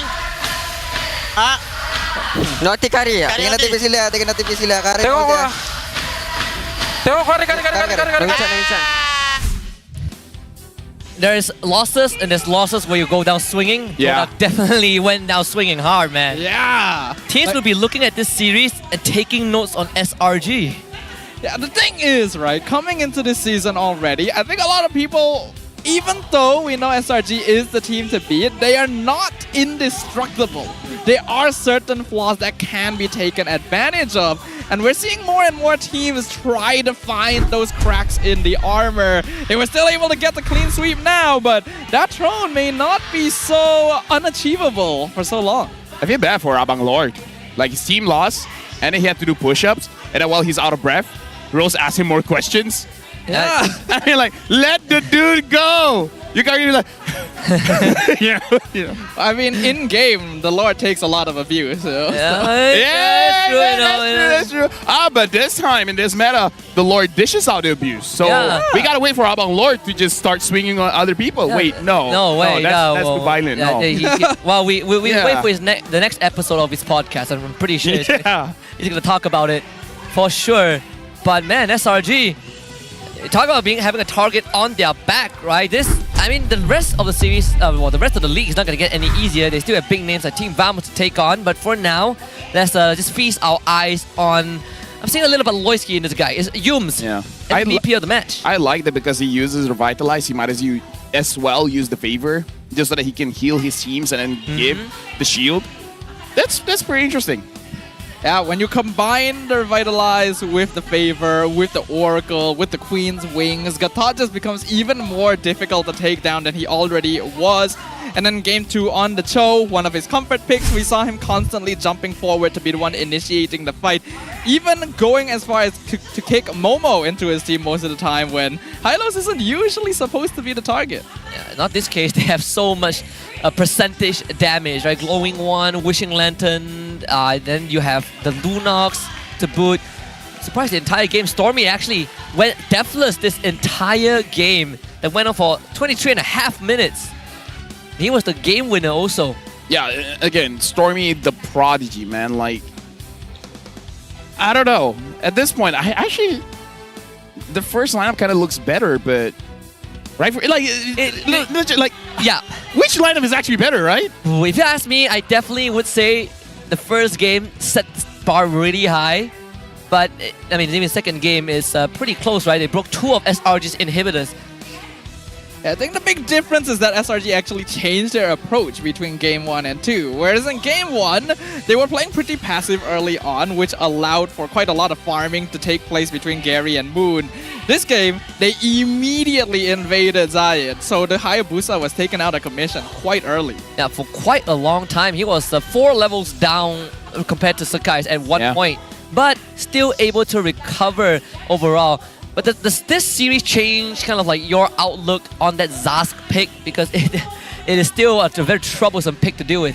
No, I still feel like Zaz is a very strong hero. And it's just we learn something new every day, where apparently today, people are opting for the Vixana to fight against the Zaz, right? So I still believe that Zaz is very strong. But if everyone can play like Stormy with the Vixana, then I can see a world where you let it go because you have options to fight against it. Props to the mid laners. Look at the total damage taken.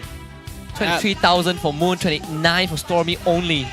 This is a reversal as well, because Stormy did not have a very good time in game number 1, was getting focused quite hard. So this time, since the jungler on Todak was already a non-factor for most of the game, it meant that he was forced to play very back.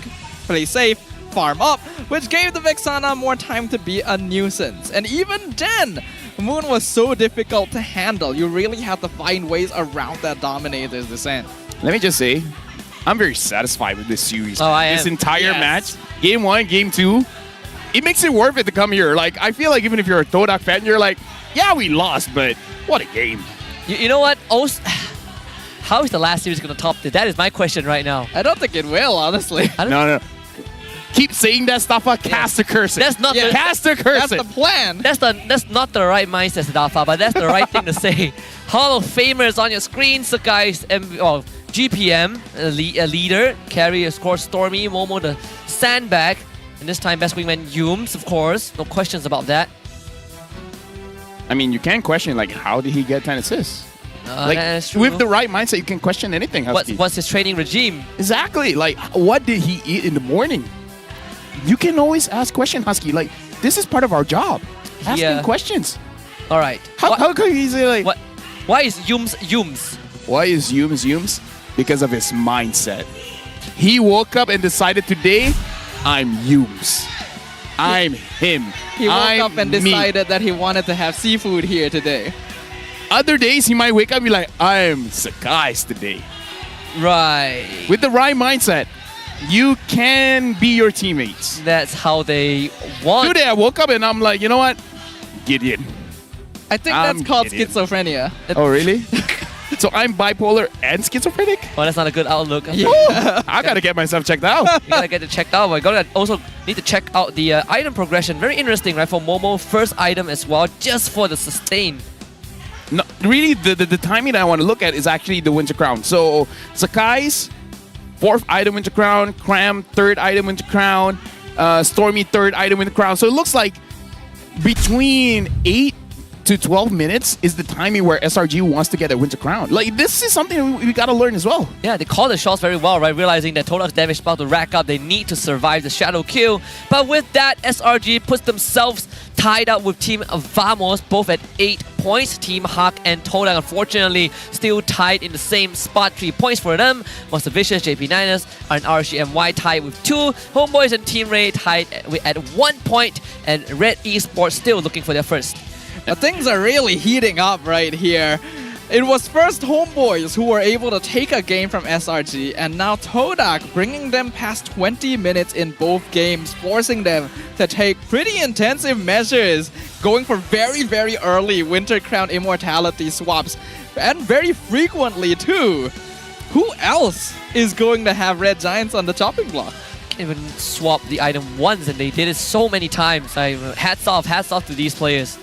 By the way, stop. You guys were asking, how can we top that kind of play? Right. When the team are both at equal strength, that's where we see intense matches.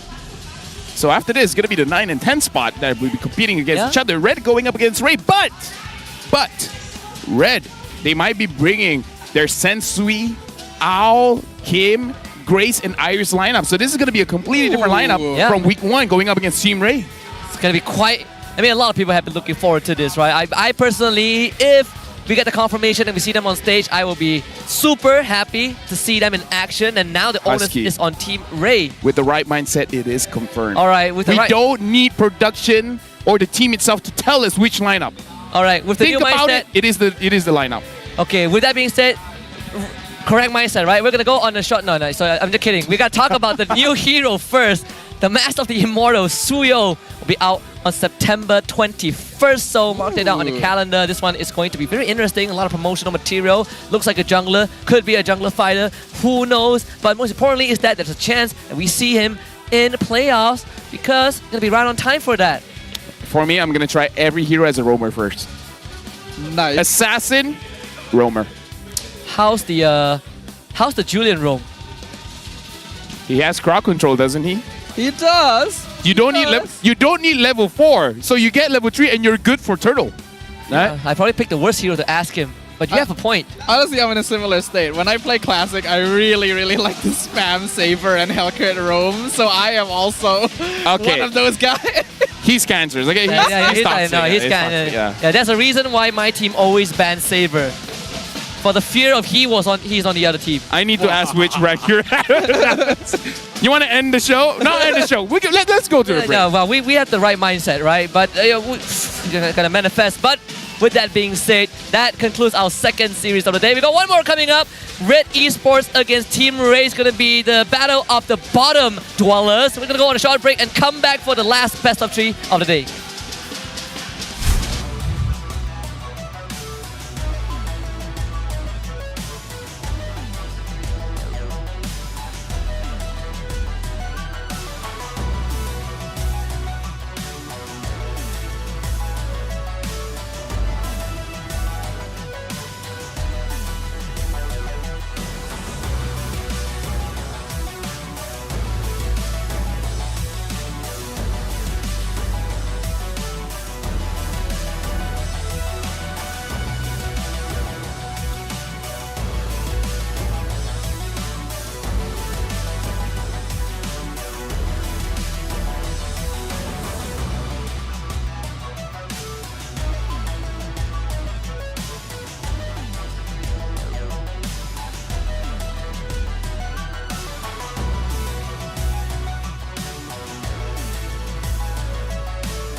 Jago sukan apa jua?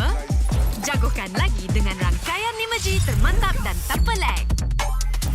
Gaming sepantas kilat. Menang di Land of Dawn. Tukar ke Hotlink Prepaid 5G sekarang.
Tangan aku kenapa ni? Aduh, limumu lagi, gatal sangat. Gunalah Head and Shoulders.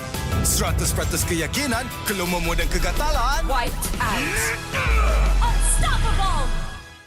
All I hear, go get the money. So I go get it. Hate means I do something right. So I'ma let him. Yeah, I'ma let him. Yeah. Yeah, I'ma let him. I hit the nail on the head. Yeah, I'ma let him. All I hear, go get the money. So I go get it. Hate means I do something right. So I'ma let him. Yeah, I'ma let him. Yeah, I'ma let him. I hit the nail on the head. Yeah, I'ma let him. Early bird, go get the worm. Worm in the dirt.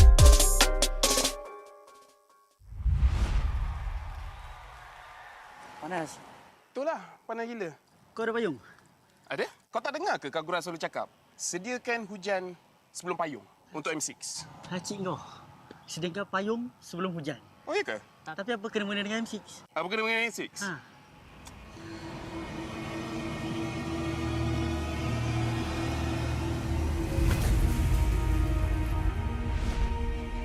Apa itu hujan emas?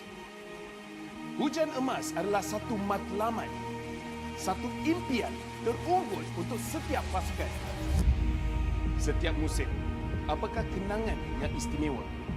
Ia adalah ketika juara menjulang piala di bawah hujan emas. Ia juga menjulang dan membanggakan nama Malaysia di persada dunia. Seperti cuaca, musim baru datang dan pergi. Ia persis dengan MPL MY.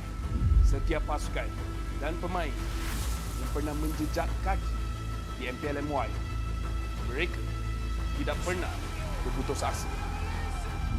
Setiap musim ada permulaannya. Juga permulaan baru untuk matlamat dan impian bagi pemain kita.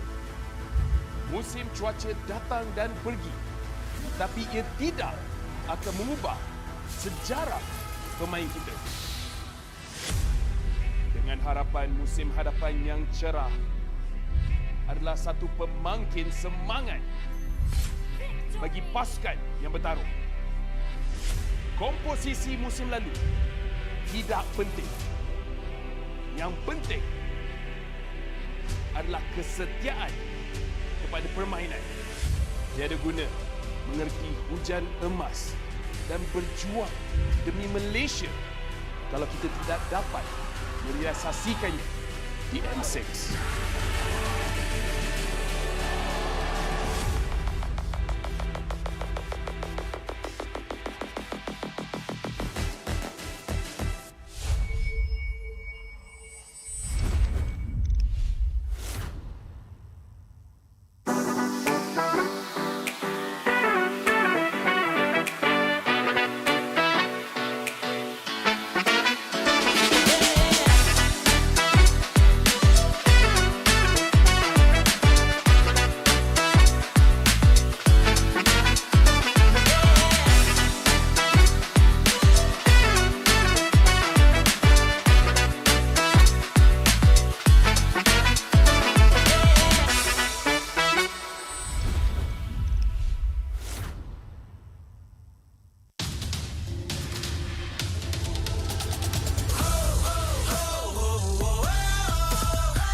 heavens, set the fire to the sky. Keep burning bright, kill the allies, and enemies mesmerize. Strive for domination. Feel the pressure rising. The fight with your life and for your nation. With your devotion, emotion. Lay it on the line, the choice is yours. Offense or defense, let the courage roar. Reaching for the heights, it's up to soar. Now or never, time to rise. We will strive for more. Take the globe by storm, time to see the world. To the land of dawn as we see the world. We're fighting to build a legacy. Tak kisah jago sukan apa jua, jagokan lagi dengan rangkaian 5G termantap dan tak pelik. Gaming sepantas kilat. Menang di Land of Dawn. Tukar ke Hollink Prepaid 5G sekarang.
Tangan aku kenapa ni? Aduh, lima lagi, gatal sangat. Gunalah Head and Shoulders. 100% keyakinan, keluarmu dan kegatalan. White out. Unstoppable. All I hear, go get the money. So I go get it. Hate means I do something right. So I'ma let him. Yeah, I'ma let him. Yeah, I'ma let him. I hit the nail on the head. Yeah, I'ma let him. All I hear, go get the money. So I go get it. Hate means I do something right. So I'ma let him. Yeah, I'ma let him. Yeah, I'ma let him. I hit the nail on the head. Yeah, I'ma let him. Early bird, go get the worm. Worm in the dirt.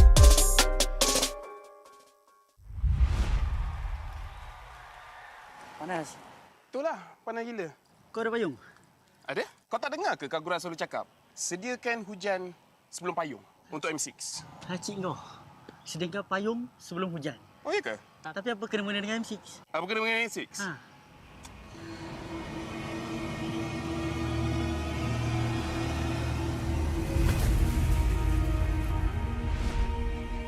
Apa itu hujan emas? Hujan emas adalah satu matlamat, satu impian terunggul untuk setiap pasukan. Setiap musim, apakah kenangan yang istimewa? Ia adalah ketika juara menjulang piala di bawah hujan emas. Ia juga menjulang dan membanggakan nama Malaysia di persada dunia. Seperti cuaca, musim baru datang dan pergi. Ia persis dengan MPL MY. Setiap pasukan dan pemain yang pernah menjejak kaki di MPL MY, mereka tidak pernah berputus asa. Setiap musim ada permulaannya. Juga permulaan baru untuk matlamat dan impian bagi pemain kita. Musim cuaca datang dan pergi, tapi ia tidak akan mengubah sejarah pemain kita. Dengan harapan musim hadapan yang cerah adalah satu pemangkin semangat bagi pasukan yang bertarung. Komposisi musim lalu tidak penting. Yang penting adalah kesetiaan kepada permainan. Tiada guna mengerti hujan emas dan berjuang demi Malaysia kalau kita tidak dapat merealisasikannya di M6.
the heavens, set the fire to the sky. Keep burning bright, kill the allies, and enemies mesmerize.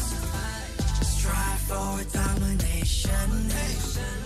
Feel the pressure rising. The fight with your life and for your nation. With your devotion, emotion. Lay it on the line, the choice is yours. Offense or defense, let the courage roar. Reaching for the heights, it's up to soar. Now or never, time to rise. We will strive for more.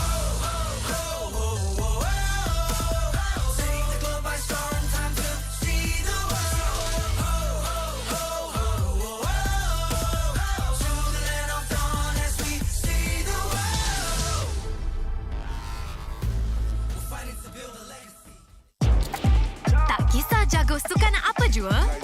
Jagokan lagi dengan rangkaian 5G termantap dan tak pelik. Gaming sepantas kilat. Menang di Land of Dawn. Tukar ke Hotlink Prepaid 5G sekarang.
Tangan aku kenapa ni? Aduh, limumu lagi gatal sangat. Gunalah Head and Shoulders. 100% keyakinan, kelumamu dan kegatalan. White out. Unstoppable. All I hear, go get the money. So I go get it. Hate means I do something right. So I'ma let him. Yeah, I'ma let him. Yeah, I'ma let him. I hit the nail on the head. Yeah, I'ma let him. All I hear, go get the money. So I go get it. Hate means I do something right. So I'ma let him. Yeah, I'ma let him. Yeah, I'ma let him. I hit the nail on the head. Yeah, I'ma let him. Early bird, go get the worm. Worm in the dirt.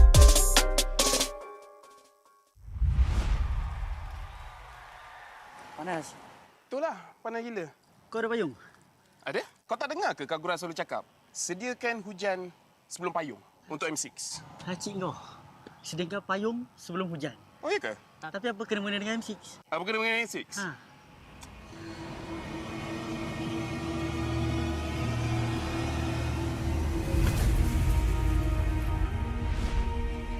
Apa itu hujan emas? Hujan emas adalah satu matlamat, satu impian terunggul untuk setiap pasukan. Setiap musim, apakah kenangan yang istimewa? Ia adalah ketika juara menjulang piala di bawah hujan emas. Ia juga menjulang dan membanggakan nama Malaysia di persada dunia. Seperti cuaca, musim baru datang dan pergi. Ia persis dengan MPL MY. Setiap pasukan dan pemain yang pernah menjejak kaki di MPL MY, mereka tidak pernah berputus asa. Setiap musim ada permulaannya. Juga permulaan baru untuk matlamat dan impian bagi pemain kita. Musim cuaca datang dan pergi, tapi ia tidak akan mengubah sejarah pemain kita. Dengan harapan musim hadapan yang cerah adalah satu pemangkin semangat bagi pasukan yang bertarung. Komposisi musim lalu tidak penting.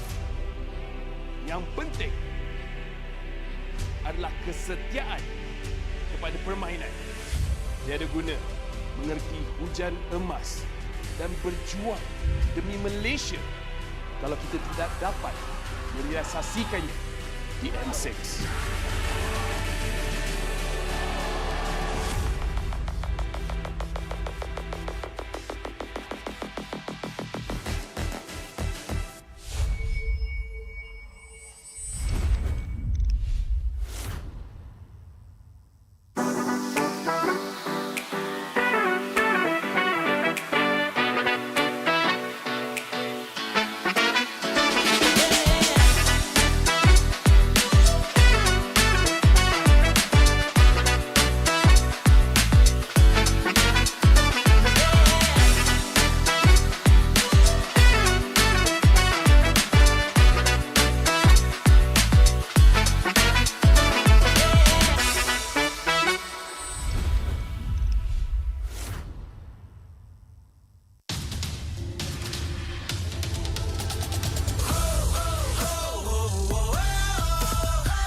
Set the fire to the sky. Keep burning bright, kill the allies and enemies mesmerize.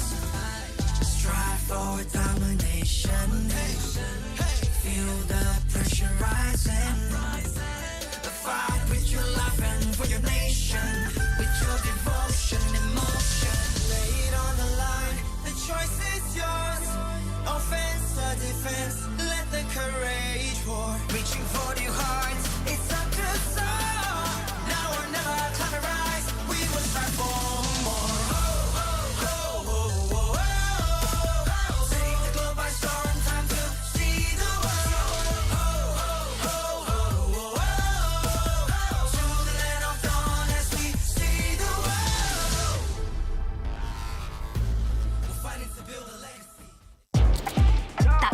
Jago sukan apa jua? Jagokan lagi dengan rangkaian imeji termantap dan tak pelik. Gaming sepantas kilat. Menang di Land of Dawn.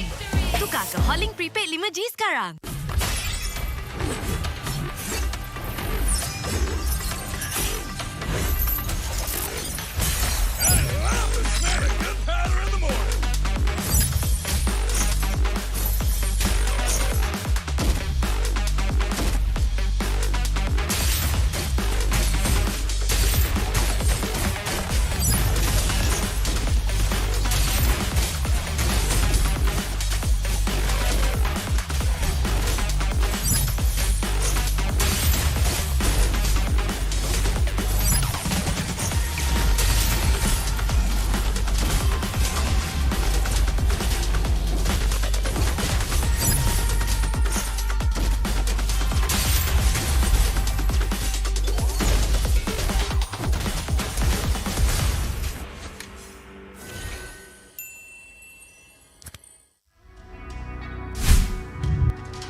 I'm a rock star. Yeah, Rockstar?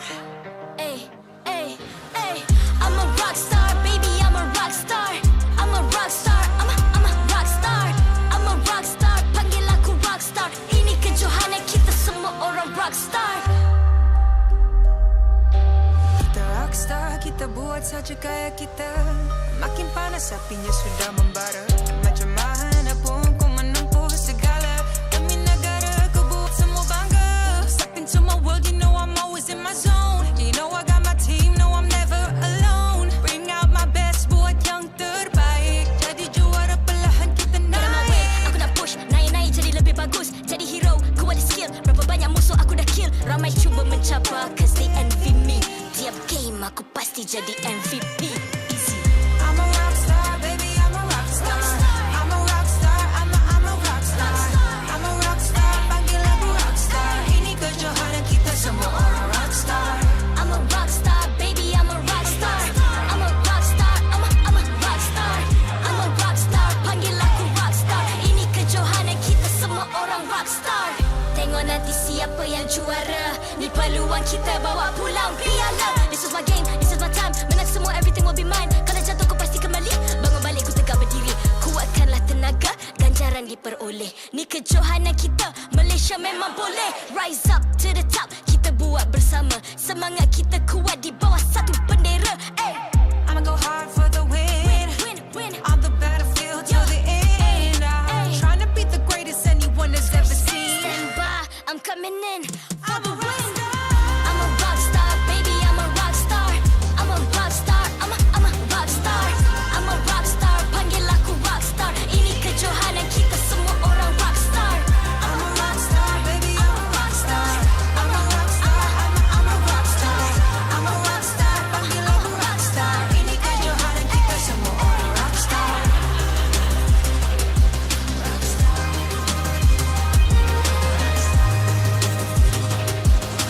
Ini kejohanan kita semua orang rockstar. I'm a rockstar, baby, I'm a rockstar. I'm a rockstar, I'm a rockstar. I'm a rockstar, panggil aku rockstar. Ini kejohanan kita semua orang rockstar.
I'm a rock star. Yeah. Rockstar?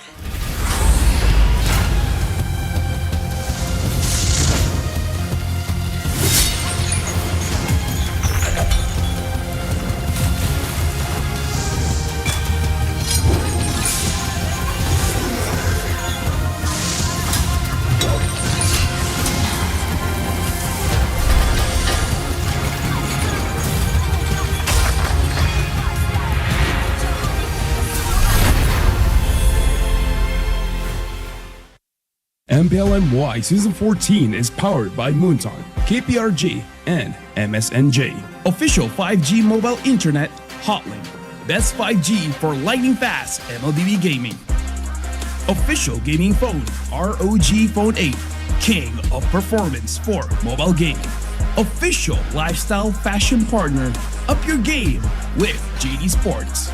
And thank you to all our partners in esports and strategic partners.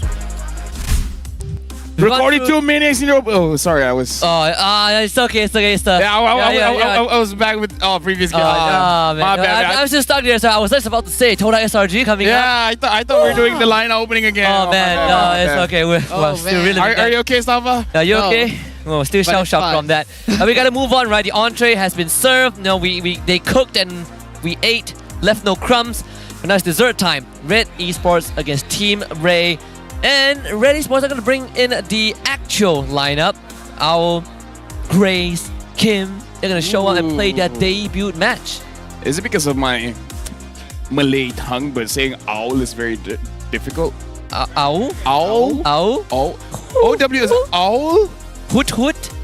That's Diggy. That Diggy is an owl. Just like if you talk about style, you gotta talk about JD. Sometimes you can't just win in game, you gotta win in real life because winning games ain't getting you that date. So up your game in style with JD. With that being said, let's take a look at the standings. First, to get you guys up to speed on what has transpired in the league, SRG and Team Vamos tied in first place with 8 points, followed by Team Hawk tied with Todak, and then Monster Vicious, JP9ers, and RCMY tied with 2 points. Homeboys and Team Ray tied with 1, and Ready Sports looking for their first. Just like our casting table, there's a lot of ties here. Yes. Yes. 3 in fact. Wait, 1, Nissan, Yon, 4. 4? 4? 4 ties? Where's the... No, it's like 1 tie, 2 tie, 3 I thought you were still talking about us. Oh, yes. I got uno, dos, tres. Yes. 1, 2, 3, 4, 5, 8. Ocho? Wait, no, 8 is 8. No, it's like... It's fine. It's good enough. It's good enough. You know what? That's what my mom always says. You know what? You're good enough. Yeah. That's what my mom says as well. Passing Validation grade is important. Yeah. It's like, your mom... Don't push them too hard. So that you're the best. No, you're good enough. Your mom is better than my mom because I'm never good enough. But hopefully, Red Esports lineup will be good enough for this series because we got Kim, Iris, Sensui, Grace, and Owl. As we recall, during week 1, Red Esports was required to have 60% MAL lineup. So we saw Dinesh Tashi as well as Nico take the reins and unfortunately fall short, as it seems there is a pretty big gap in MPL and MAL gameplay. Now Red Esports will be bringing in the players they have imported, and it's going to be interesting to see the difference it makes to their overall performance. Why does everyone has the same hairstyle? Like look at Kim. Do they? Look at SRG. How many SRG players has that kind of like the SRG's kind of lineup graphic is basically different hairstyles for men with medium length hair. But Team Ray's hairstyle is a bit more different, a lot more variety. You know, you got AEJ, the EV, Kids, Virgie, Trap. They've dropped 2 series, pretty close ones where they get early to mid control and then late game falls apart. Yeah, but they're very good at trapping people because the catching potential of Team Ray is pedunculous, right? Like if they get a jawhead, it's like it's GGers. No? No, you're not catching on. Not catching on. I'm catching on, but not gonna become a thing. Not gonna become a thing. What was it? Pedunculous? Pedunculous. Pedunculous. All right. It would be pedunculous if Trap gets to play an actual marksman. But does Trap want to use an actual marksman? Like you gotta ask him what is his mindset about? Does he even want it? It's like, yo, Trap, you want to use carry? Nah. You want to use Claude? Nah. You want to use Harif? That's not even a marksman, fam. So we need to ask the right questions. Does Trap know how to play a marksman? Of course he does. Like Harif was always a hero he was comfortable with, you know. But he changed. Harif's not a marksman. Yeah, that. Oh, you see that? Darn. So we shouldn't say marksman. We should say gold lane. Yes, gold lane heroes. Oh, but I mean, he changed his name to Trap for a reason, right? He wants to trap people. So only he doesn't rubies. want to farm. Yeah. No. He's practicing other fighters. He's practicing the Argus. What? I hope we see it today. Actually, no. So that he can bang the enemy. What? If you're on the subreddit, you will understand. I'm not on the subreddit. Oh, thank goodness I'm We not on need the context. subreddit. I don't see the subreddit. Yeah, dude. I thought that would be a Johnson reference, but sure. Well, if you guys haven't joined the subreddit yet, please don't. But do join the fight now by keying in the redemption code in your client or scanning the QR code, whichever is more convenient to get some goodies. I feel like I've learned information I didn't want to know. No, same. It's like, but that's the thing about knowledge. That's the thing about information. Is it power or is it curse? It doesn't ask you for permission. Yeah, that's It true. decides to come into your life. Isn't that right, Stafa? It sure does. All right? Yeah, I've learned a lot of things in the past few weeks that I didn't want to know. Dude, I travel. You don't get to choose to learn cultures. They Nah. choose to let you be learned. What? They choose for themselves to be learned. What? Never mind. I need your quick insight into this series though. How is it gonna look? You really want to know? Yeah. Here's the thing. If you want to know what I think, after 30 seconds, God dang it, the Lafel. players will come up and I'll let you know. What about you? It's just like 15 seconds left. Leave Give or it to take. LaFell to continue learning us, right? What? Man, there's so much we A can massive shakeup in their main roster this time. All right. Wow. With a last Red 50 Esports bringing seconds, grace. let's bring in Red Esports and Team Ray to the stage for this series. Red Esports. A massive shakeup in their main roster this time. Red Esports bringing Grace, Kim, and Owl to fortify their journey to M6. Get loud and proud for Red Esports.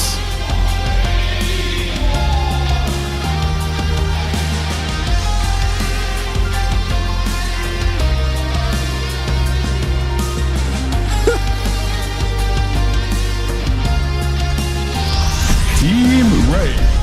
Despite facing defeat in both matches last week, they put up a fierce competition and high-level gameplay against the world champions. Ready to rock the stage? Welcome, Team Ray!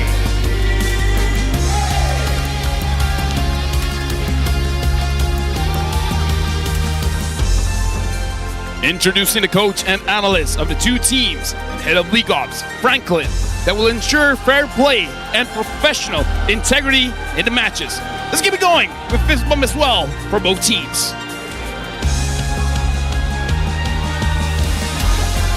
True sign of professionalism between the squads. Someone's going to break up of the bottom at the end of this series, and hopefully Red Esports finds their first win as they finally figure out which side of the stage that they're going to be on. Oh yeah. One more series to go before we wrap up week number 2. All right. Hard for me to keep character for that one, but to be fair, Yeah, I could see that. I am a character. You are a character. I was Lafel's half not your real expecting name. like Badonkulus to come out at some point during your intro, you know? Yeah. At this point, I was expecting things like Worcestershire sauce. No, I got another one. Yeah. Well, hit me. Shakinagi. What? Damn. That was Shakinagi. Man. It's like you don't even know how it's spelled, We so are- you can never really say if you're saying it right or wrong. We are That transcending play was generation. Shakinagi. And I it's didn't even say it at the same time. You gotta Third note time. that down. You gotta note that down. Use it. I feel like I have to know You have to note that down for now later. I have It's more like- vocabulary to use. Here's when the I'm thing. doing play-by-play, right? When you see two junglers facing off in the turtle and the roam gets it, that's a Shakinagi moment. It's not even I the feel same like word. the pronunciation changes every time. It definitely changed. It definitely changed at the end. Okay, we gotta quickly talk about these two teams, starting with Team Ray, who retained the Barracuda trio, EV, AJ, Trap. Then they added Kids and Virgie. I know Virgie has a lot more to be desired. A lot of us wanted to see what else he can bring to the table. We said the same about Rasi yesterday. It was a bit of a disappointment, but what do you think about Virgie?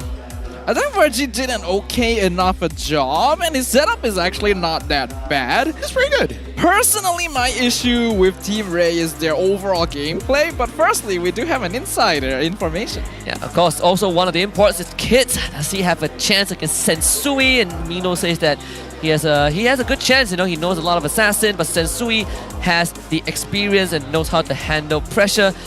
And even then, despite that, he thinks Kids is going to have the upper hand. This is going to be interesting. Does a caster curse work in a WhatsApp? I guess we'll find out. That is a Shakini moment. That's version number 1. Look, I'll find something else. You'll find something else, huh? After saying it for quite a few times, I feel like it's not gonna catch on. It's too much of a mouthful. A little bit. I haven't even figured out the definition yet. Yeah, you don't have the. You don't. Have, it doesn't It's have like the. Skibidi. It doesn't have a definition. It just exists. But Skinaki doesn't roll off the tongue like Skibidi does, you know? But M6 Malaysia rolls off the tongue really, really well. In fact, especially when we involve QR codes for free stuff. Again, for those who want to relive the glory days of M1, this is where you want to be. And of course, all the teams on stage want to fight for that slot. But we only got 2. First time ever, I think, in a long time that we have 2 direct invite slots. Yeah, scan it now and you'll get a shambam. That sounds better. You know, that sounds That can better. catch on. That can It's catch like on. the whole shebang. Yeah, the shambang. The Shabana gang. Yes. Shabang bang. It's like, it really depends on what you want to say during that day. You know, you want to say shagaga bang, Yeah, I wonder how unhappy chat is right now. shadada dang. What? Shaquille O'Neal. That's an actual person, so. Yeah, I don't think we have the rights to use that. Ah, dang it. Well, I guess the lawsuit's coming my way. We see drafting phase. What is gonna be on the cards? Because Team Ray, only team so far that has kind of showed that jawhead in the entire regular season. We'll see if they get it this time. Which side they're gonna be on though? Ready Sports Blue, Team Ray Red. I hope I don't curse this, but I really miss watching Kim play. Like, Kim is a very good mid laner. Like, during those days, I got my boy Stormy as well as Izanami. But Kim, I was eyeing on him as well. So did he make it to the boy list? He made it to the. He almost made it to the boy list. Almost. This could be the one that changes your. I don't know how comfortable I am to say I have a boy list, but you know. Like, for you guys that know, they're just my boys, right? Yes. It doesn't mean anything more than that. Your boy list, huh? Your boy list. Always gonna make it through the draft and the Zaz. But yeah, it's a good point because Kim has. So they get neither. What? What? So you have Phobius and you have Zaz. Which one do you pick? Edith. I mean, Edith is strong. I mean, it is still pretty solid overall, but not really a hero that people have been prioritizing over the other 2 as a first pick so far. They didn't let the Roger through also, so there's 3 choices for Team Ray. There's so many choices that they'll fumble somehow, right? Like Team Red would still get something. Yeah. You gotta make the trade. They're gonna get Phobius. Zaz, Roger, so Phobius goes over, but it reveals instantly that the Edith goes to Rome, so where is the... I mean, then you don't flex anything, right? Well, they ignored it, Harif. So the first Harif pick today. So we will have Owl playing on Harif, which is definitely going to be interesting to watch. And Matilda is going to be the pick for Team Ray for Virgie. So last time Owl played in a competitive setting was with N9P Flash, the most recent Snapdragon Pro series as well. Put a heck of a performance with the squad on loan. But right now, official member of Team Red and being able to start in the main lineup. I do wonder how Owl is going to kind of fare in that gold lane against Trap as we head down the assassin pool. So no Nolan for this game. I feel a little bit uncomfortable to see Phobius getting banned in the 4th. Yeah, it's very weird. But we're going through the bans pretty fast. Hayabusa also banned out. Some focus towards Sensui now, trying to limit his assassin hero pool. I mean, Julian is still open. Yeah, unless we know that kids played quite a lot of Julian previously, so they may be banning these, grabbing it for himself, and leaving Sensui with less options overall. Imagine forcing a Sensui to use... Alpha is not good here, but Alpha is a pretty okay pick when we're looking at the pool. That's true as well. They're gonna get Teresa first. Don't want to overload all of the core picks. Can be pretty greedy. And if Red picks up Julian here, it's a Harry Potter lineup. There's so much magic damage. Even the Edith does magic damage. Who's gonna be the the physical? Right? Yeah. That's a very fair point. Itemizing for Athena's and Radiant would deal with quite a lot of their lineup. That is going to be the Alpha and the Gatot. Wow. So you call the Alpha, but the Gatot pick. I mean, who can call the Gatot pick? No one. Yums can call it. Even the coaches didn't catch Yums wanted it. Yeah. Yums just like, me, Gatot now. That's probably what he said. Pretty sure he didn't even say that. He just picks it. Yeah. So now Team Ray, Julian is still up, and they pick up the Chow. So this is gonna be your wait, what? Terizla roll? No. No, Cho Jungle. What?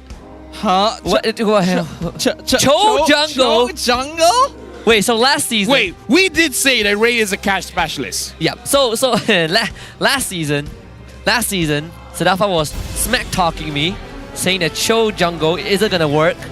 We'll see if it works this time.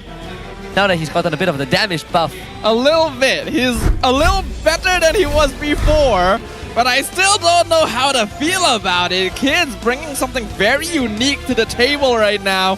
Is it gonna be enough? That means the palate cleanser, right? It's the dessert. But Lafel, Cho Jungle. That's a badonkadonk.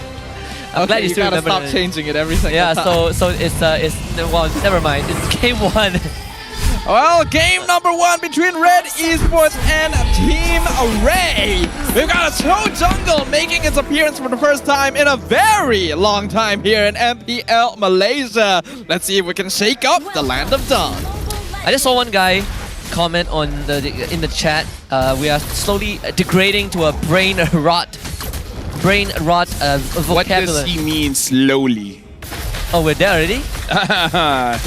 Boy, I got bad news for you. But yeah, looking at the draft here for Red Esports against Team Ray. Team Ray, again, catch specialist. I would say Kid's most probably, I don't know, he went for the assassin emblem here. It's not impossible. Damage Cho. I mean, it's not impossible for your emblem set to be damaged, but then your actual build is going to be tanky, so that you kind of have a bit of both. But if we're just looking at face value, then yeah, looks like this Cho is going to be damaged build, which, to be fair, he can one-shot basically everyone from Red, except for Grace, maybe even Iris. I mean, if Iris is already using the ult, then yeah, he can probably But he can also get one shot. That's the problem, typically. No. It's about the mindset. It's about the mindset. Thank you very much. Okay, my bad. Thank you very much. Yeah, have you seen solo kill Chos? It's all damage.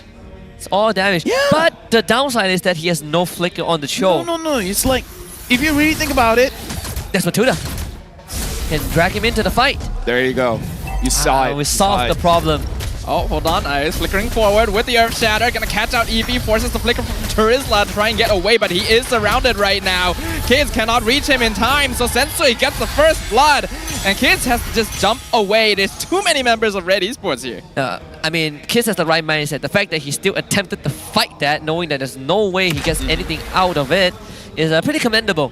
But at least he survived, so first turtles can go with the red for sure. Very good timing coming in from Red Esports, transitioning from a EXP take all the way to a turtle. But now, looks like they're going all in. Oh my goodness, Kids just can't move. A beautiful taunt from the Gatot here. Grace finding the perfect timing into the CC chain. And with the jungler down, easy turtle for Sensui. I can't wait for this game to get clipped online with this Cho pick. Oh man, how do you get to the backline without the flicker? I know we kind of joked about having the Matilda Express, but still. It's probably not a joke. That might be the theory behind it. But the thing is, theory and application is very, very different, right? Oh, yeah. Like, in practice, it could work. But in execution, there's a lot of problems here. And the problems presenting from Red is the Gato Kacha, as well as the Edith and even the Vexana. There's a lot of ways to stop you from moving forward. Trap now going for the Sky Piercer. If he doesn't have a good game, Team Ray, it's going to be very hard for them to equalize. Even if he somehow gets in, you still gotta contend with the amount of burst damage Red Esports has, right? Like Sensui, the Alpha Ultimate, the burst from Owl. I just don't see a way in even a mid universe that Case is gonna get much done unless he somehow catches isolated targets. Yeah, I agree. Even though I like seeing weird... Hold on, AJ just barely dodges the Spear of Alpha. Kids are looking for the engage. A nice two-man stun. Gets the two-man knockup. Wave the dragon onto Grace. Healing quite a lot from the Revitalize though. Dominates the set. Finishes off Kids. And here comes the Terizla. But he's just stuck by himself. Trap and Virgin can't do anything. Trap jumps back in for some reason. And the Spear of Alpha finds Virgie. Trap left by his lonesome as Ray is picked up one by one. People were hyped up about this lineup in the first 3 minutes. They're responding quite well to the hype. I don't want to be that guy, but Is it Red Esports playing well, or is Team Ray just playing poorly? Have the right mindset, a bit of both. So Don't limit yourself, that was Husky. Don't limit yourself. I'm in complete disbelief that I'm even watching this game. We have to note, up until now, Team Ray has been still putting up fairly solid fights. Their early game is usually the strongest point, and then they fall off as the game goes longer. They're already 6-0, and on the O side, that's not good. Trust the Cho jungle, guys. He has the Blade of Heptases. Look at the amount of damage this Cho will do. Well, here comes the penalty zone. Actually, a really nice engage. Iris gets the turtle somehow. Knock up from the Eternal Guard. Eevee gonna be pulled back with the guiding winds, but that means that Kid's X has been just kind of abandoned, and the Spear of Alpha finds the Cho. Oh, get that out of my sight. Hey. Let's talk about this clearly, right? What is Team Ray supposed to do with this drive anyways? I have no idea. Provide entertainment. Hold on, the taunt once again. Grace quite deep in, but here's Iris and Kim to follow up, and Eevee's just caught out. Where is the rest of Team Ray? Do you see what I see, Husky? Do you see him flickering into the wall? Yeah. Oh no, they didn't do that. Yeah, look at his cooldown, look at the flicker. You're right. Look, I'm watching the replay. He just used it. Oh. Ew, what? Ew. What is? Literally, he flickered into nothing. Hold on. Stop, take over. Look at this. Hold on. Up in top lane. Zask very low. Kids finds a kick. Finally, Sensui actually in a bad spot right there. They're gonna get the kill. Trap finds it, but Kim now on a killing spree. AJ just barely pops out with the tiniest sliver of HP. And it's gonna be a 1-for-1 trade. That's Are the comments saying funny things? The comments, they're there, you know. I'm gonna look at it. I mean, what's the worst that they could say, right? No, again, like, stuff. I just showed Husky what I saw, and Husky's reaction, it should be cammable. It's the reaction. It's full of disgust. It's a reaction, okay? It's a reaction. Yeah. I mean, oh man, I can't. So Team Ray, what are they gonna do now? I have no idea. I mean, I suppose Trap did get 1 kill on the Sensui, so you do get the first initial stack on the Sky Piercer, but I think if you are Team Ray, objectively speaking, Trap and AJ, they gotta be the one that kind of really carry the weight. Maybe Eevee gets some godlike engages. I feel like the okay, so Eevee picks up the War Axe, so they're realizing they might not have enough damage here, even though the jungler is a damage dealer, so this is, in my head, in theory, it makes sense, right? When you're already down, you're hoping for the opponent to make a mistake, and for you to capitalize on a mistake, you need as much damage as you can. Well, like, again, it is on Red Esports to make a mistake for Team Ray to dish out that damage, but at least, maybe they should be prepared enough for any kind of mistakes. That as well, I think Cho jungle with Retry is the equivalent of Lolita yesterday with the Revitalize instead of Flicker, right? You lose the element of surprise. I feel like even the Revitalized Lolita has a little bit more utility than this, though. There's a reason Cho needs to be played with that Flicker in the first place. And with the bulkiness in order to actually engage on things, we see Kids going for the split push at least, trades the bottom tier 1 for the top tier 2. But we're 7 minutes in, Red is already 6k ahead, 9 kills to 1. This is hardly a contest at this point. I mean, Kids is farming out his 0-3-1, so the fact that he's still able to get the turret, get a gold crab, I feel like the problem on this desk is just that we're really unsure when is this show supposed to be strong, so we don't know whether he's hit it yet or he missed it, right? Yeah. Like, in theory, we would say the early games should be it, but maybe it's the late game? But I'm seeing a possibility. Let's see Team Ray doesn't take on a big fight, because I don't think they win fights.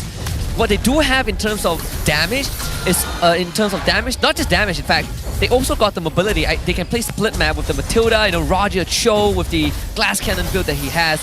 You split Red Esports apart, make sure they never play as five. Spear of Alpha engage onto Trap. Gonna get pulled back to safety with the guiding winds right here, so no problem. Team Ray will just disengage. Looks like they're focusing on structures. They're just gonna evade Red Esports, knowing they're behind on gold. Yeah. So I saw that Sensui basically took no damage from AJ. Is that concerning? Yeah, it is for now. I suppose if Team Ray can somehow drag this out and get 1-2 more core items, we are gonna look at a more even fight. But again, 5v5 is going to favor Red Esports any time of the day. For Team Red, it's just about playing the map, and it's not easy to execute because Red Esports, they're going to get the first Lord, which means it puts Team Red on the defensive end. And then you look at the draft, the wave clear isn't great. Yeah, and the Lord just goes for free to red, and it's the first Lord of the game as well. This is typically a situation where teams are going to be able to contest it somehow or another. But Team Ray is so behind, their composition really is not working out anymore. I really want to see the item build to see why the damage is so low, but yeah, this is not good. AJ's got Divine Glaive, so some extra damage, but you gotta be able to keep the inhibitor alive at least to have a chance. Right now, looks like 9 minutes in, and Red Esports are primed to get the Holy Demons down. But yeah, the Lord is marching, they're just slow pushing on that one. Iris still has the flicker if he wants to engage. Owl just got the Holy Crystal. Oh, this is not going to be a good one. Sub 10-minute one. Oh, Avatar the Guardian. Oh, nice disengage from Team Ray, but here comes the Earth Shatter. They're gonna on with, pull EV back. Oh god, what? Why did he take the guy that wins? He pulled himself back into the fight, and Virgie will fall right afterwards. It's a 3v5 now. Lord still alive, dealing with the Eternal Guard right now. Kids can't really do anything. That's the problem with Jungle Cho. And Red Esports just destroys the crystal. Like Red Esports doesn't, like their opponents don't exist. The only people who will be happy with this win is Red Esports and the fans. Because I'm not. they just gave it the fastest game of the regular season and it doesn't even feel right. Is it though? Because it's 10 minutes. They broke Vamos' record for sure. Right? Ramos now has the second fastest game of the regular season. But I feel you, Husky. It's like, I mean, I'm not gonna lie. I feel extremely angry with that game. No, just look on the bright side. Look on the bright side. Red Esports showing up with this roster, showing that week 1 was just a fluke, right? Yeah. They just need their boys to really perform. Yeah, but you know the week 1 roster would have won this game. Okay. Let's be real. Let's. Just open it. All right. Huh? Yeah, we're not okay right now, guys. This is not a good situation for us to be in. Look at them. They're done. They're finished. Like, at this point, I feel like the random vocabulary LaFell was coming up with before the game started made more sense than Right? This makes, like, my nonsense makes sense now, right? Yeah, actually. I can see the shaking. This is a shaking game. It is. It is shaking game. It's very shaky. In fact, it's shaking so far it's come loose. All right, so let's break this down. The way that I analyze, I'm about to break down. Let's break it down. Is it the rotation? Is it the execution? Or is it just straight up the draft? Let's be real. It's the draft. All it's right. the draft. Sensui got the MVP. Oh, I'm tearing up. This is Sensui looked pretty good. He looked pretty good. Alpha as a hero is known to be a pub stomper. And I'm sorry, but this felt like a pub game. He was about to go Sky Piercer. I have a feeling that I think so. That would be the case. I mean, I would if I'm Sensui. Well, he was the only one that went down that game. If I was Sensui, I wouldn't build Athena Shield. I would go for Sky Piercer. I would too. It's like, what are they gonna do? Punish me? Although to be fair, the Athena Shield made it so that he didn't receive any damage from the Zaz, right? The Zaz, like he probably took more damage from the minions. I mean, remember their team was mostly magic, so yeah, having something helps against most of them. That is true as well. We were saying that okay, so Red Esports draft is majority magic, but it doesn't really matter if Team Ray kind of runs it down. You know what? I'm pretty. Team Ray's on the other side. I was wondering what they looked like in the booth, but I mean, like, why didn't they pick up the Phoveus? Team Ray had the chance to pick up the yeah, Phoveus. they had two chances. They had 2 chances to pick up the Phoveus. So what did they pick? They picked Roger, Zaz, that's Okay, understandable, fair. and then Matilda third pick. I mean, even that is kind of understandable, somewhat. Right? But Phoveus gets banned afterwards. No, I feel like instead of Matilda, you can pick up the Phoveus there. Just pick Phoveus. Yeah. You still have a flex, right? You still have the Roger flex. Oh, it really doesn't make a lot You know what, of sense. Husky? I feel bad for you. You know what? I'm enjoying myself. No, to a certain extent I am, but I'm Yeah. also going through pain. Yeah. The key takeaway from this is that Red Esports does look a lot more solid. this lineup Yes, looks a yes. lot more solid. But it goes back Ray to... looks a lot less Be solid. positive. Be Okay, positive. Red looks... Ray looks great. liquid? Yes. What? Yes. Not liquid. Liquid is doing great. Looks gaseous. Red is gassed up for sure. Yeah. Because Ray wasn't doing all that bad last week. I Their know they early were game not. was very Yeah. good. They would often rotate. Their gangs were solid overall. And then this just doesn't seem like the same team. It's like they've lost their Ray. They lost their what? There's no ray of light at the end of the tunnel. You know that. I'm just surprised. Like, we actually got a game that has sub 100k damage dealt by That- both teams. That too, but we also got a game where there's a Cho jungle. The Cho jungle did 11k damage, which is more. It's higher than Grace. It's higher than Grace, all right? Look, It's higher than He was Grace. also building classic like pub damage, so it was Blade of Heptases. The He was fa- trying to build BOD. The fact that Grace almost dealt the same amount of damage as kids. I mean, Gato Kach has a lot of damage. Yeah, it's about the mindset. Dude, let me just say, I'm trying to cover up for them. You're making it hard for me. man. I'm trying very hard. You're trying very hard? Against my good conscience. You know what? I get it. I Thankfully, get it. Gideon isn't here today. Hey, chat, what do you guys think? Like, let us know what you think, because we want to know your insights as well. Is it just Husky? Help Is us- he overreacting? What about you guys? Help us break the game down. What? Help us break the game down. I need a second opinion. I need a third opinion, in fact. Yeah, honestly, we do need a doctor at this point. You know what? I thought that not being a part of the MAL broadcast is gonna free me, but Oh no. No, you don't go there. No, no. Don't go there. No. it's PTSD. Oh. It's happening all over again. Oh. Okay, and Red Esports is the team that came from MAL. That So- too, man. That too. So it's a different lineup. We You have know- to remember as well, before Ray rebranded, It was when they were Barracuda. Barracuda, they actually had to fight for their spot here against the MAL team. Well, not the guy. Well, the key figure of DX Origin isn't here, so I'm just gonna say it. It was a cakewalk for Barracuda. All right, let's be honest. Look, even Pew Pew know what's going on. That's my man Pew Pew right there. Yeah. Shout outs Pew Pew, man. Shout out to Pew Pew. Now, moving forward, what should be the change for Team Ray? Not Jungle Cho, maybe pick up an OP hero when it's open. Maybe actually think about the Phobia's pick. Dude, imagine if they got Phobia's Harif. You know what? It doesn't make this makes the fighter lineup that they kept trying look so much better. I rather they go back to that, right? Whatever they're comfortable with, because this does not feel comfortable at all. I was looking at the player cam, and Kids was out of his element. I would be too. But like, whose idea was it to go for Cho jungle? Whose idea was it? There's no way any coach would tell their team No. to play Cho jungle unless the player themselves said they wanted to do it. Staffa, I've known coaches. Never say never. All right? Okay. So a friend. There's no limit. There's no limit to a coach's creativity. I've seen, because of coaches, we had Hylos jungle before, which was solid. Hylos jungle is fine. I know it was solid, but listen, remember during MSC, Pops pick up the Jawhead and everyone was stomping on that pick? Well, look where we are now. Jawhead was great. Maybe they're just too early with the Cho. Maybe Cho jungle is a thing. We're just late to the party. I don't know. I'm still waiting on You know Leopard what? jungle to be a thing. At least the main takeaway I got from this is that he does clear jungle pretty fast now. Yes.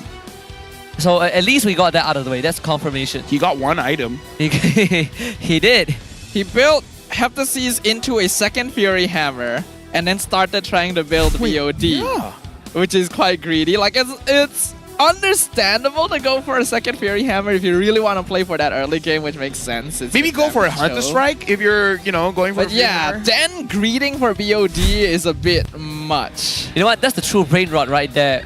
At least they're still in high spirits, I guess. They still look good. You know what, Husky? I'm enjoying myself working with you. It's very entertaining.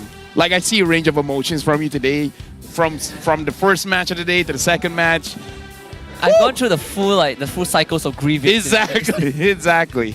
Went from, okay, this isn't that bad, but close enough, to, man, this is the best we got, and now it's, why am I even here? I mean, remember when you said that there's balance in all things? Yeah, I suppose that's We true. had really good games. All right. Today. You know what? Since I'm already in this state, I want Team Ray to actually play the game and bring us to a game 3, and then maybe we'd be disappointed again. Don't go there, man. You know, I'm holding everyone hostage. Don't go there. No, Husky. no, I am. I will. Brian. Ivan, Whoa. please.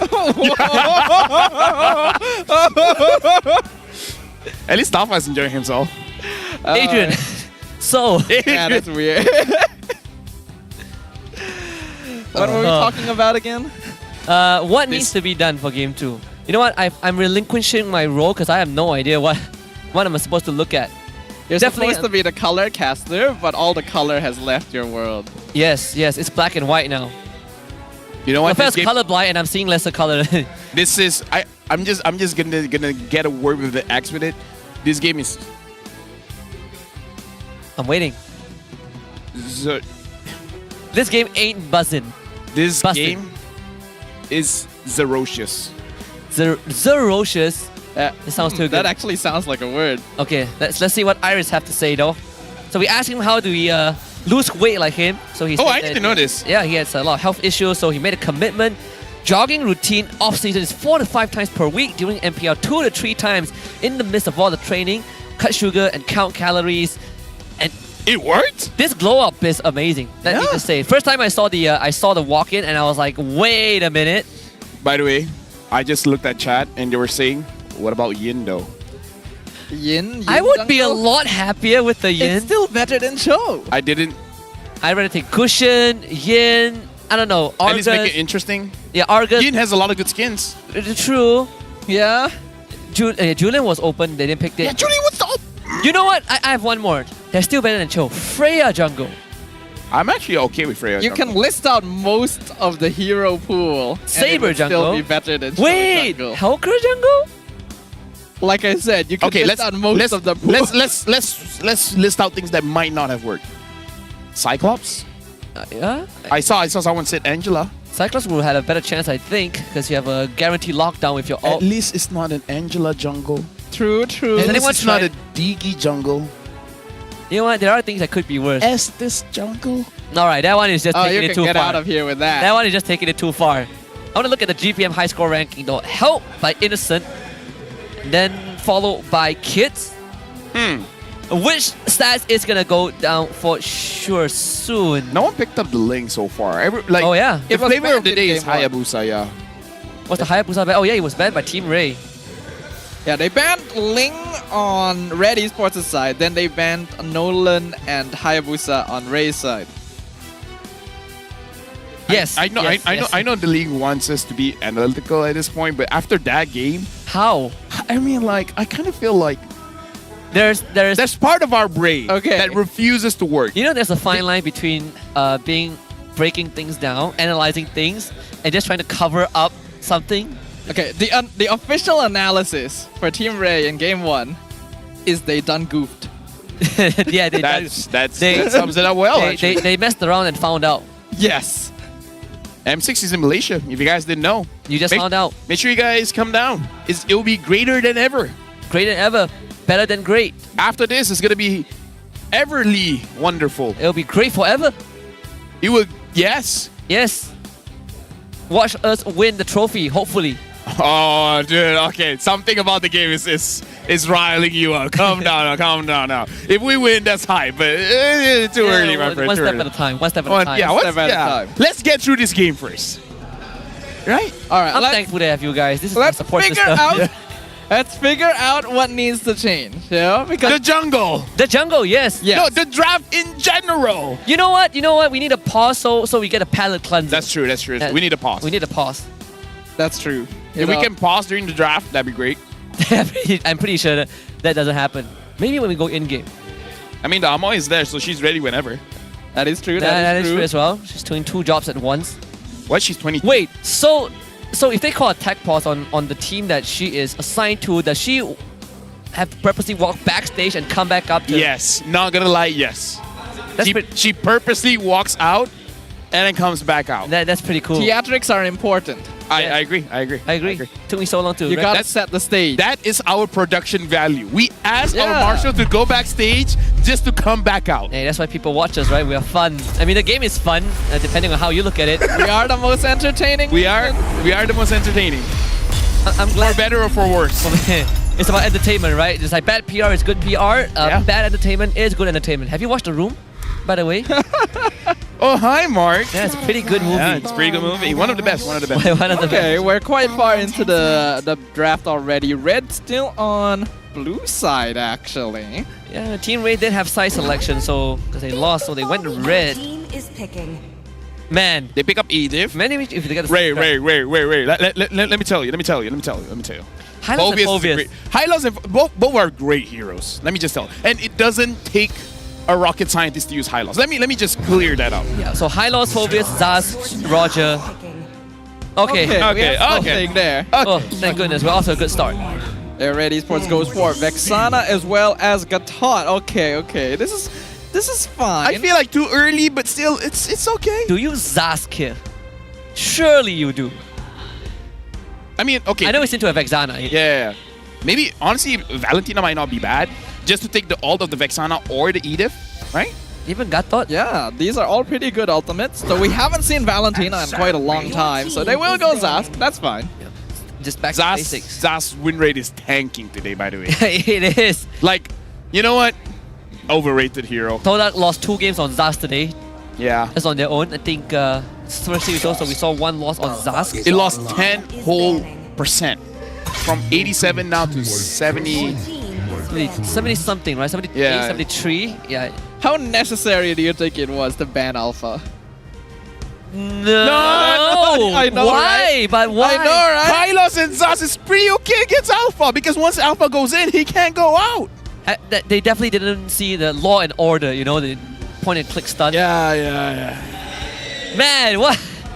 Okay, so last ban they don't have to worry Calm about down, guys. Calm Phobius down. Yeah, for calm sure. down. But they can still pick Phobius if they want.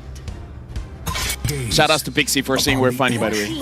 Thank you. Thank you, Pixie. We needed affirmation after that. Thank you, Pixie. Yeah. Thank you, Pixie. You're the G. Yeah. Nolan got banned out. The Terizla got banned out. So. So they take Matilda again, so it's a high loss XP for sure. So just alright. Wow. That's fine. That's fine. So it's very mobile, actually. Just put Roger jungle. So it's the very first game that Phobius goes through the whole draft without getting picked or banned. Bane. I'm okay with the Bane. I'm okay with the Bane. We've played Bane before, so yeah, this is not out of the ordinary. Not too bad against Hylos too. Then why did he pick up? I know. Why did Ray pick up the tome when the Bane was Hylos jungle. I see chat saying Hylos jungle. Yeah, That's possible. They pick a Cho XP and the Phobius XP and then put Hylos jungle. It doesn't have to be Cho. Just look at this comment. That would be wild. I can't say that. Yeah, of course you can. I mean, you can say that. Okay. So if you guys don't know, the name of coach of Team Ray's coach is Ars. Yeah. Team Ray's coach. For Team Red, it's Bam for Team Ray. The coach is ours right now. And Ray Sinhan as the analyst. Oh. So, wait, you know what? You know what? Still looks better, right? Nothing can go lower than game 1. Let's be honest. Let's be honest. I'm okay with this. Is Tapa, you okay with this? Yeah, I'm okay. Hey, I can rip through the Gatot, right? Hey, it's a skibbity draft. Yeah, that too. But the fact that you have true damage to rip through Gatot, I'm good with it. Yeah, Gatot gets more armor. Who doesn't care about armor? Leslie. Yes. Leslie. There you go. Any armor. Yeah. You got true damage. Let's see how much they care about winning. Is it? Wait, hold on. That makes it sound like they don't. They have to convince me, you know, because game 1 did a number. But I know, as a wise friend once said, no coach will draft it for their team to lose. So I'm more confident. Why said that? It's Justin, ex-MPL Singapore caster. He doesn't know all the coaches. Come on. Well, let's go ahead and jump into the Land of Dawn one more time. It's going to be Red Esports versus Team Ray. Only one shall emerge victorious, and the draft's looking a little bit more interesting this time. A lot interesting. Actually, Yeah. less interesting because there's no Cho jungle. But No. yes. There's a Bane. There's a Leslie. Dugato got picked second? You know what? What more do you want? But the funniest thing is that it's always... There's no phobias, by the way. That's true. Made it through the draft untouched. Not even bad. Oh my goodness, you're right. Yeah, first time. The 100% Phobia's pick ban rate is gone because of these teams. Because of these two. Look at what you've done. When you combine Season 12 and 13, it was also Barracuda and Red that gave us the most entertaining game, the longest games. We're going back to that state. I like that there are a lot of words in the English language that is very subjective. And there's nothing that can describe my feeling right now. But now we're going to look at a draft here. So for both teams, I would say Team Ray needs the late game a little bit more because of the nature of the Leslie, where Owl needs 3 items and then he's all good. You could even argue before the 3 items because of the piercing damage from his basic attack, he can contribute. Not going to say he's going to carry, but he can contribute. Now this Bane though should be very good early on. Being used early, Kid's gonna jump in once again, but the red tree being used slows him down, so he will choose to disengage. I would say if we somehow get to a super late game stage, Team Ray has so much damage on their side. They can rip through tanks, and even a Gato will not survive. Oh, Red they're doing again. They want the EXP. Eevee should know this, right? Not too certain right now. We do see that Virgie is in the mid lane, so not really providing too much vision on this side of the map. Though Eevee is playing a little bit safer, suspects some funny business, especially considering the timing. Very common for mid laners to come up at this stage. Yeah, Eevee is like, I'm smelling funny business, but I ain't laughing. Sounds like a movie quote. Yeah, It does actually. It sounds like it should be. Well, Turtle gonna be contested. Glorious Pathway comes out, but we can see an Edith in the backline causing chaos. Sensui secures the Turtle. Iris gonna get stunned. Avatar the Guardian comes in, knocks out Eevee. Hylos left out in the lurch, but a very nice guiding wins to get him out to safety. Yeah, looking so much better for sure. They will lose the orange buff, unfortunately. The arrow connects. You wanna go in? Probably not. Honestly, it looked, now that I see this, perhaps Bane low-key could be a good pick against the Zask as well, because just a few basic attacks, well, the enhanced basic attacks and the Nightmare Spawn got taken down pretty fast. Or just Crab Claw Cannon the spell. You can hit people behind, right? You can hit people behind. And it doesn't have too bad of a disengage too with the Deadliest Catch. So not too bad, all things considered. Pretty good at disengaging with the Glorious Pathway too. Just send the Deadly Catch down it, knock the enemy team back. Now I'm looking at the draft for Team Ray.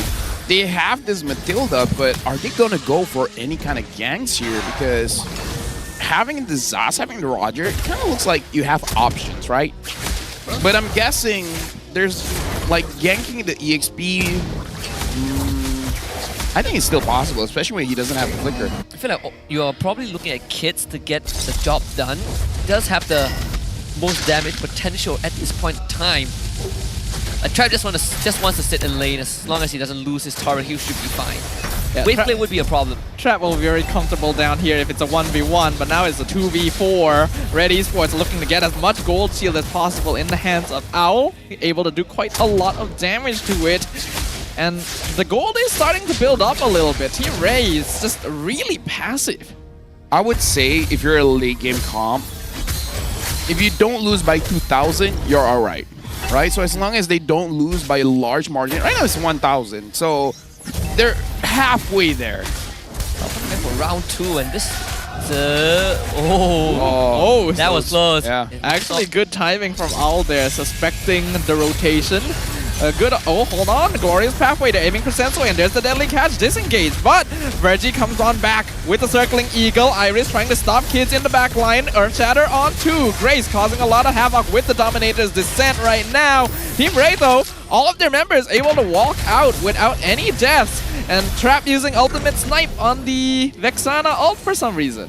So the takeaway is that Team Ray, a lot of utilities, good die potential, but Red Esports has so much pew. We saw Eevee, he is getting feared, pushed away, taunted, knocked back, stunned, knocked up, so many things to keep him from reaching the back line. Something to say as well, both teams have quite good healing here because both teams have revitalized Team Ray a little bit more because they have the Matilda as well. So a prolonged team fight.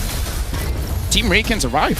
Onward onto Eevee once again, able to dash out. Fear of Destruction comes in, Glorious Pathway being dropped down. Team Ray doesn't seem very eager to take it actually. Gonna try and contest the turtle instead with Flicker Earth Shatter. Finds 2 Avatar, the Guardian lands perfectly in the center. Eevee is taken down. Iris is low, but so is the rest of Team Ray. Virgie flickers out. AJ also what? as the ultimate snipe finds Grace in the middle of the entirety of Ready Esports. As somehow no one was in position to block him. Still, Turtle will fall into the hands of Sensui. As it feels bad. I thought Iris would be able to block the bullet. He was right beside Grace, but it's a small price to pay. Ready for still kind of gets a win. 2k gold lead right now. If they break this mid-tier one, it will be a pain, and they don't even have to hit the turret. They just need the deadliest catch. Yeah, I guess Ray Esports, they don't listen to Bruno Mars. What? I kept a grenade for you. Yes, grenade, but not a bullet. Yeah, that's true. That's true. It needs to be a grenade. For you. Okay, so against the Beatrix then. But then it's like, even if you catch it, your teammates will catch it as well. Yeah, like which bullet? The Nibiru's Passion or the Renner's Apathy? The Bennett is the grenade. Yeah, the Bennett Ray. So they're kind of rockets. Yeah, those are rockets. Semantics. Like an apple is actually an orange. Yes. Potato, tomato. Well, for now, Red Esports putting on the pressure. 2.5k gold lead, definitely a lot less than the previous game, but we're still not really seeing very aggressive movement from Team Ray. It's a very different style than we saw them doing in week 1. It's really different. Right now for both teams, Sensui is just chipping on this turrets, and Team Ray, they're having a bit of trouble, especially because Red Esports, they're already over 2,000 gold lead. They're just pushing for one more, and Sensui, after getting this Thunder Belt, it's going to be very difficult for Team Ray to take him down. I mean, like, the only one that can take him down is Trap, but the true damage isn't like every single time. He has a bit of a cooldown as well. And this whole time, Owl has been just free farming. It's going to be good news for him, right? He got War Axe for kids. Virgie just got the Flash at the Oasis. Hitting decent timings, I suppose.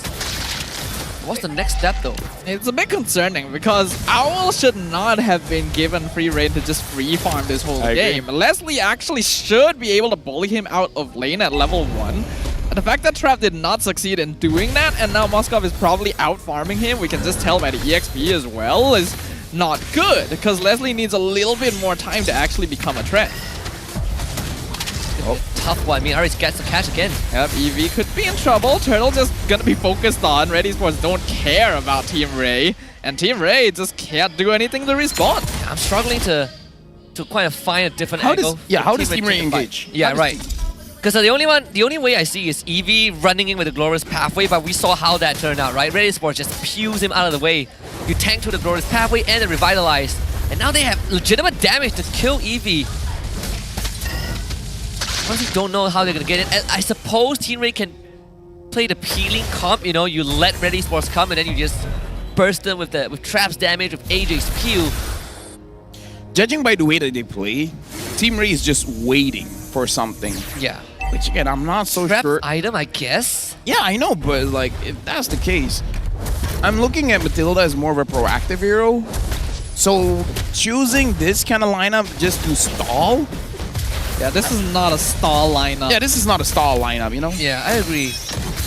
But it did save Team Ray from a couple of close calls. True. Another characteristic of Team Ray is they often rotate around the map a little too closely, which also means that they farm slowly compared to other teams. So we are seeing that, right? The way they're moving around the map, they're always together as a 4 or 5 man, which is not really giving kids or Trap chances to try and farm opposite sides of the map.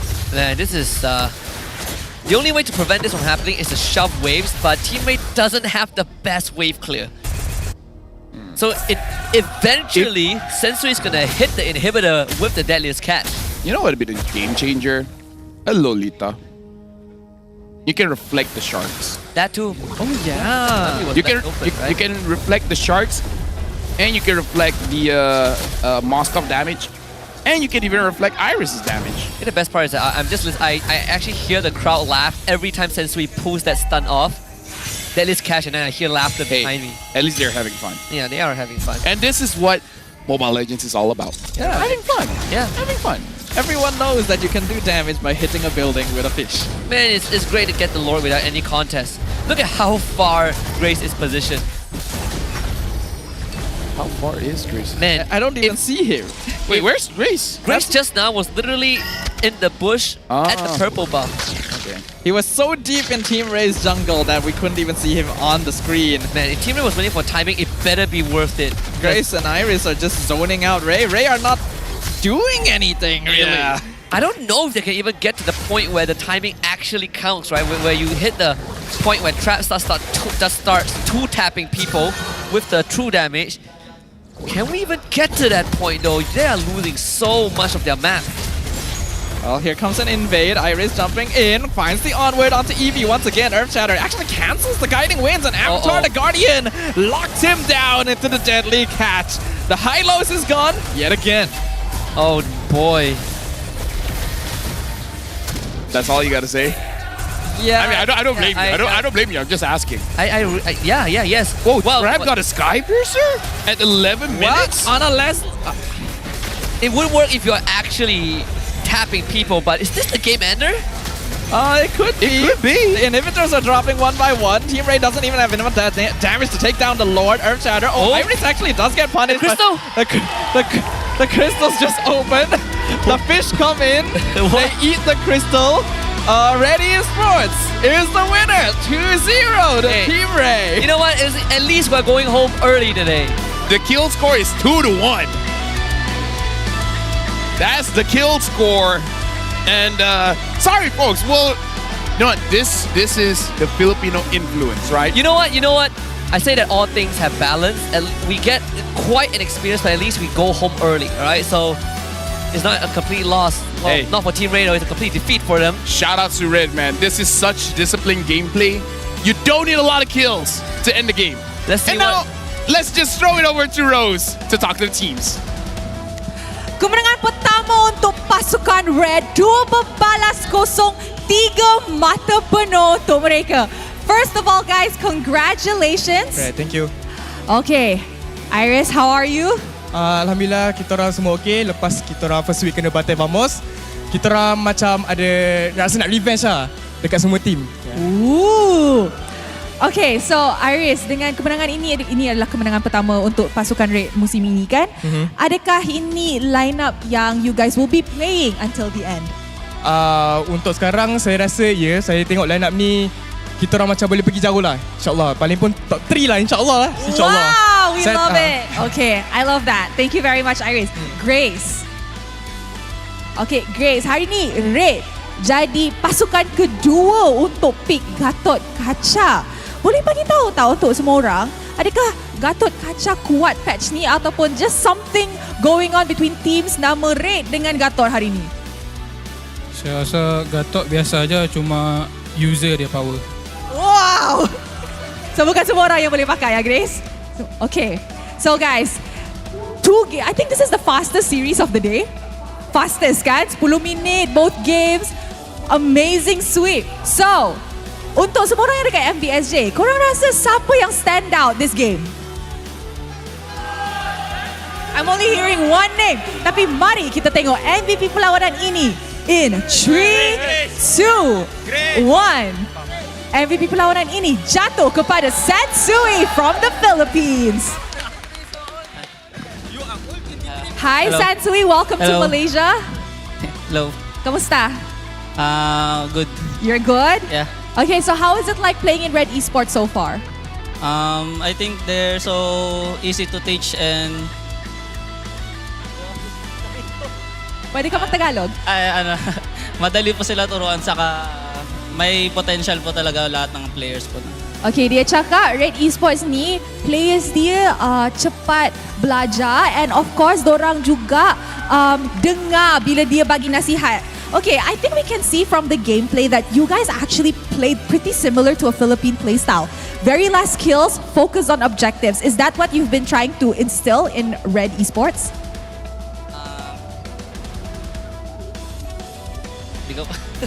So kasi parang napaka-linis ng laro nyo kanina compared to other teams here.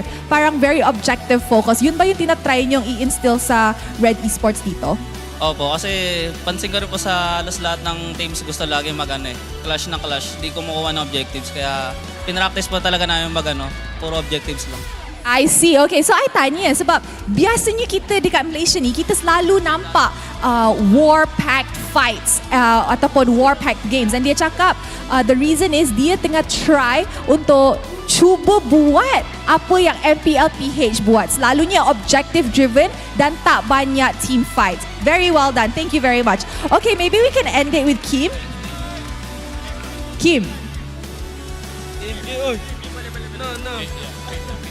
Alright Kim, apa Kim nak sampaikan dekat fans yang datang sokong korang? Okay, tak apalah, aus je lah. Kim dia tengah malu. Tengah malu. Dia tengah hype tapi dia malu. So untuk siapa yang datang support dari Red Esport yang datang daripada tim SRG, terima kasih datang support. Yang daripada Red Alpha, terima kasih sebab datang support kita orang. Sorry first week kita orang tak boleh menang, tapi kita orang dah tunjukkan siapa kita orang kan. Untuk tim Ray, korang pun okay. Terima kasih sebab datang support kita orang dengan you guys punya team. So terima kasih guys. Alright, terima kasih kepada Team Red, and of course congratulations for your win. Okay, you guys may now go celebrate your victory. Okay, so guys, inilah dia match paling cepat hari ini, tapi esok dorang akan lawan Monster Vicious, the one and only full local lineup di MPL Malaysia. Before that, and before we wrap up our day, mari kita dengar mic check daripada pasukan Red Esports.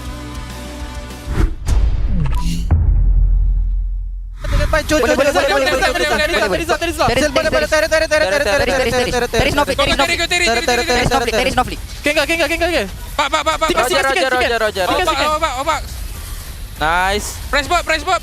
Can kill. Nice one. Nice one. Tower.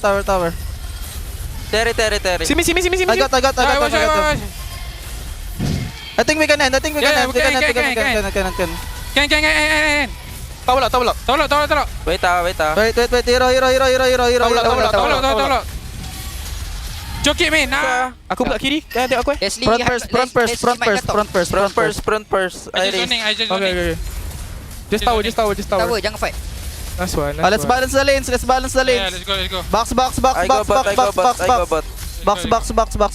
think we just go in top, guys. Let the bot stuck. In top. Bale. I just start fight. I ready. Careful. Top. You okay there, buddy?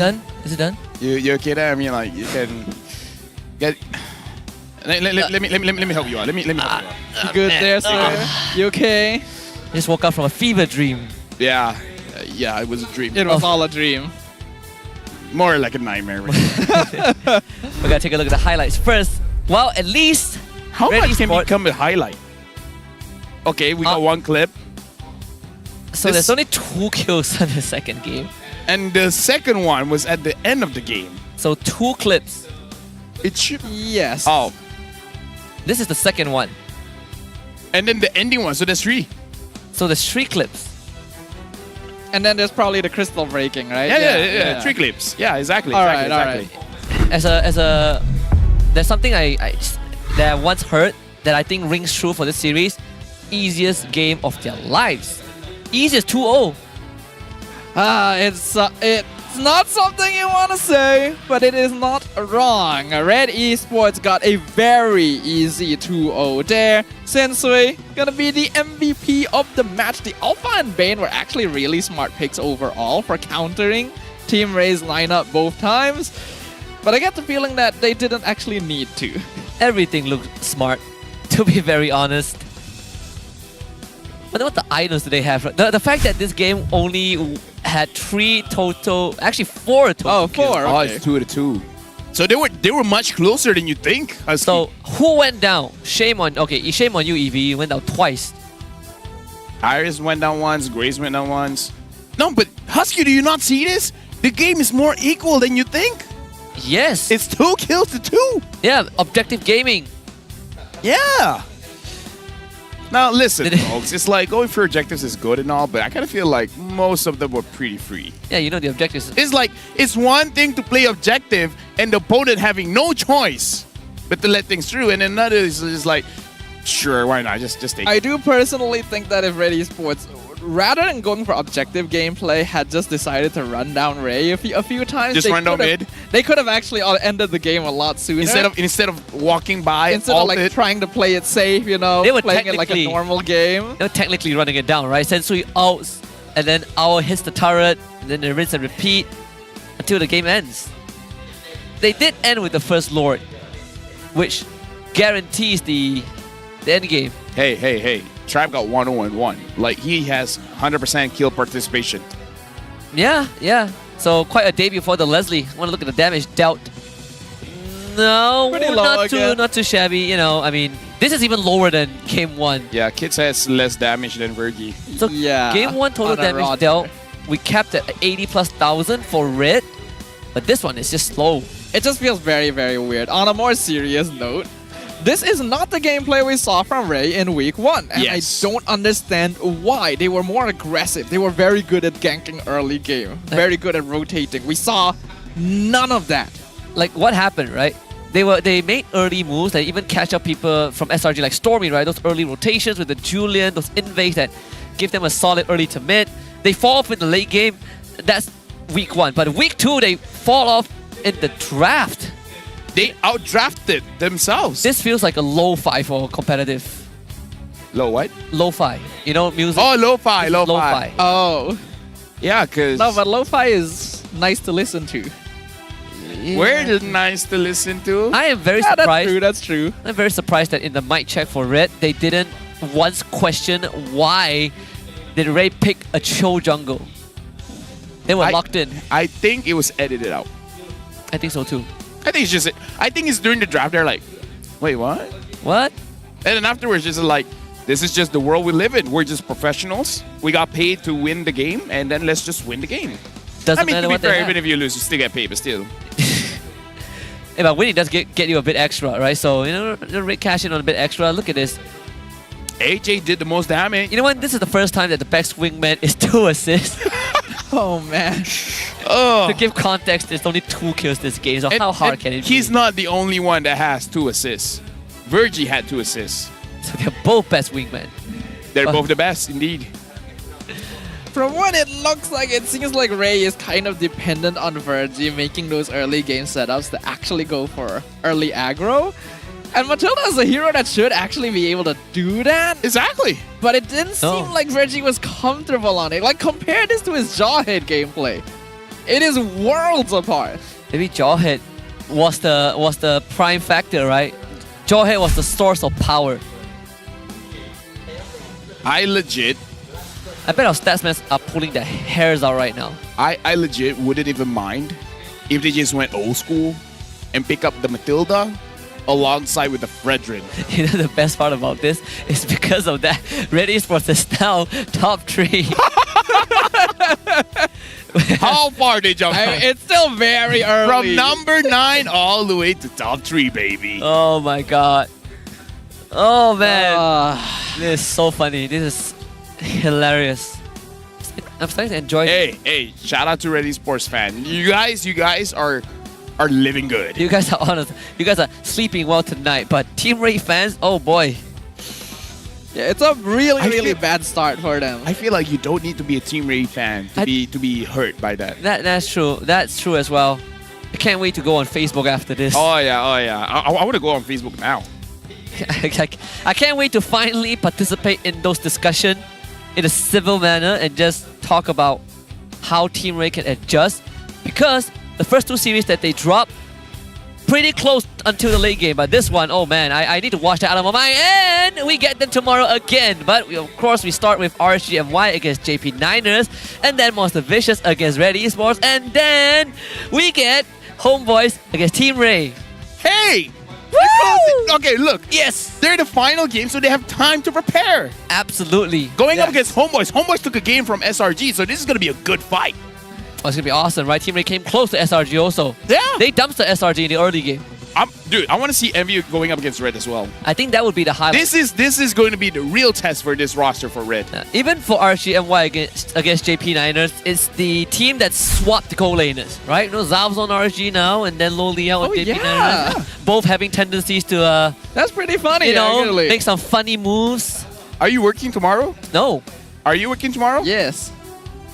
Good luck. We will be having dinner. Yeah, it's like we'll have time for dinner. Yeah, you both are gonna have time. I'll be having dinner time. anyways. I'll be watching this. It is an interesting day, though. I think we've got a good mix of teams who are still finding their footing and teams who are trying to make a statement, kind of in the middle of the pack. So it's a day you want to tune in for. Yeah, it does take the edge off at the very end, right? You go home happy, get a good meal, tuck in. I don't know about you guys, but I'm glad I came for work today. Thank you very much for being on the desk with me. It's quite a day, but tomorrow we got more actions. 3 more best of 3 to close out week number 2. See you tomorrow, same time. Goodbye.